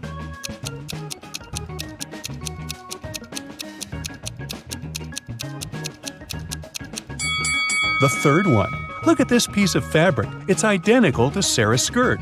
She sewed these 2 items using the same material. Finally, Zach and Peter hit the road. They headed for the first spot. It was an abandoned library on a hill. Subscribers told the guys many ghost stories about this place. But our vloggers were skeptical and wanted to explore the building on their own. They walked around the library, recording videos and taking Polaroid pics. But they didn't meet any ghosts. When they returned to the trailer and looked through the pictures, they freaked out and locked all the doors. They left this creepy place as soon as possible. What scared them so much?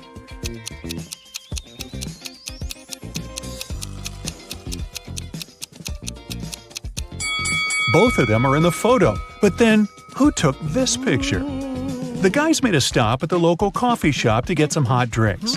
As soon as they came in, Peter grabbed his camera and started recording. Why?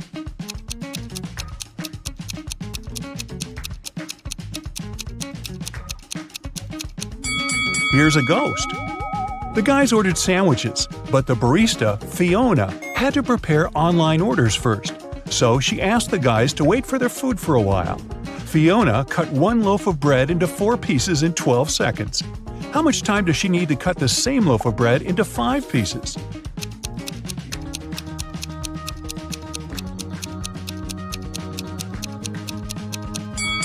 16 seconds. To get 4 pieces of bread, she must make 3 cuts. If it takes her 12 seconds to make 3 cuts, it means she makes 1 cut in 4 seconds.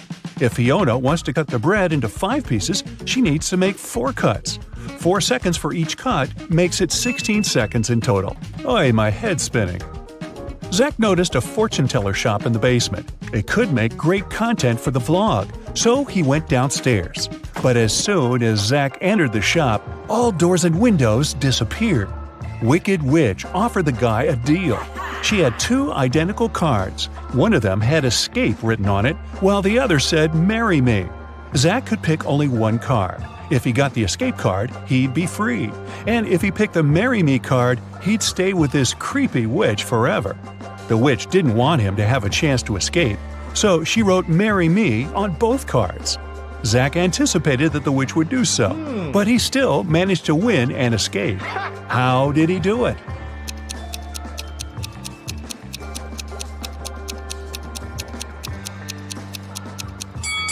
He picked a card and dropped it in the fireplace, saying it was an accident. The witch had to reveal the remaining card that said marry me. According to the rules, there had to be 2 different cards. So the witch had nothing to do but agree that the card Zach had picked and burned must have been the escape card. Peter and Zach continued their journey.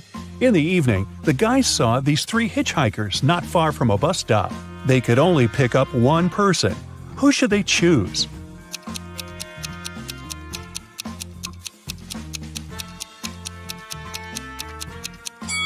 This pretty girl is a werewolf. Hey, look at her toes. She has already begun to transform because it's the full moon.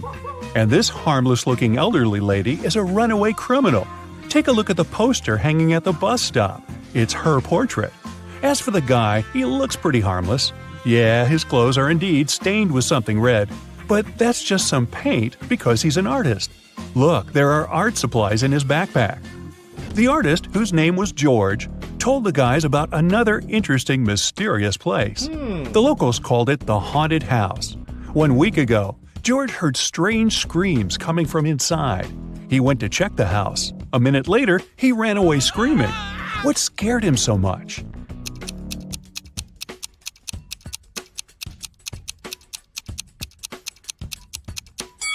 The portrait of this creepy clown is moving. Zach and Peter decided to explore that haunted house. When they entered the building, they didn't see any portraits, but they heard screams coming from the basement. They walked downstairs and found a loudspeaker that replayed the screams over and over again. There was a clown costume in the closet. Zach and Peter found 3 suspects among the neighbors and asked them just one question. What did you do 1 week ago? Mr. Daniel said, I was on vacation in Spain for 2 weeks. We came back yesterday. Jessica said, I have very sensitive skin. I wouldn't spoil it by wearing a clown mask. As for Henry, he said he had been preparing for his tests at college 24/7. Who's lying?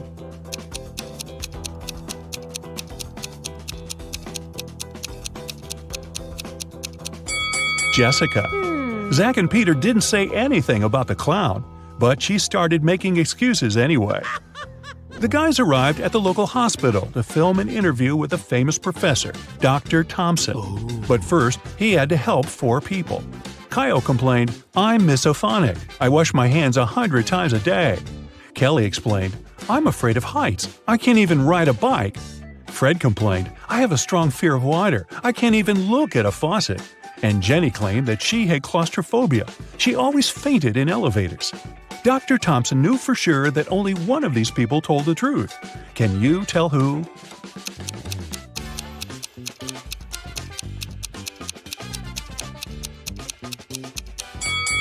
Fred can't be afraid of water. He has an aquarium with fish in his house.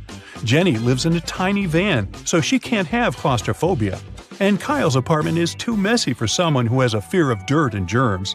So it's Kelly. She sleeps on the floor, which is normal for someone with an abnormal fear of heights. Next stop, creepy caves. Zach and Peter went to see ancient ruins in the middle of the woods. Many people had disappeared there. The guys heard weird screams coming from the cave, ran toward the sound, and got lost. Suddenly, they saw 3 tunnels. The first tunnel was filled with fire. A hungry vampire was waiting in the second tunnel. and the third tunnel was filled with poisonous apples. Which way should they choose?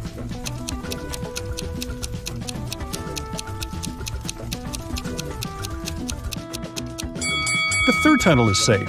The guys don't have to eat those apples. After their epic adventure in the cave, Zach and Peter went to the supermarket to buy some groceries. I'm guessing the apples made them hungry. Can you see a ghost in this room?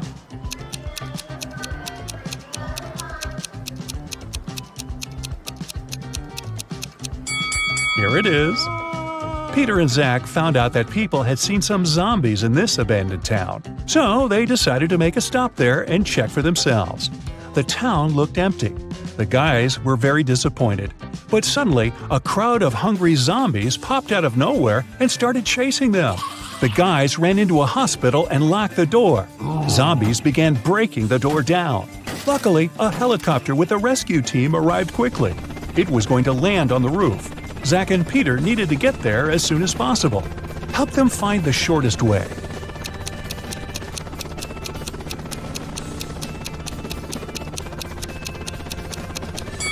Here's the way. After saving the guys, the rescue team invited Peter and Zach to go skydiving together. They agreed and put on parachutes. They took this picture inside the plane right before the jump. Can you tell which of these people is in danger?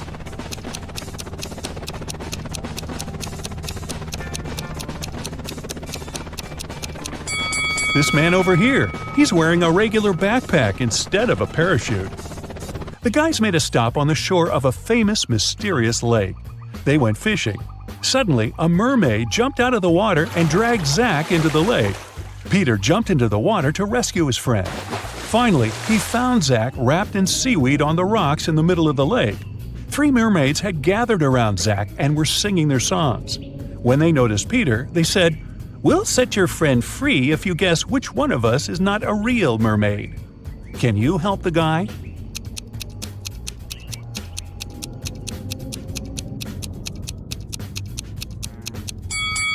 This lady over there, her tail isn't real. Sometime later, Peter's aunt, Sarah, called them. She was very upset. She found out that she had left her diamond ring in the guy's trailer. Peter found the ring and said, "No worries, we're going to send it back to you." But there was a problem. If he sent it by post without locking the box, the ring would be stolen. Both Peter and Sarah had some locks, but neither of them had the key that would open the lock of the other. Still, they managed to make it work and Sarah got her ring back. How did they do it?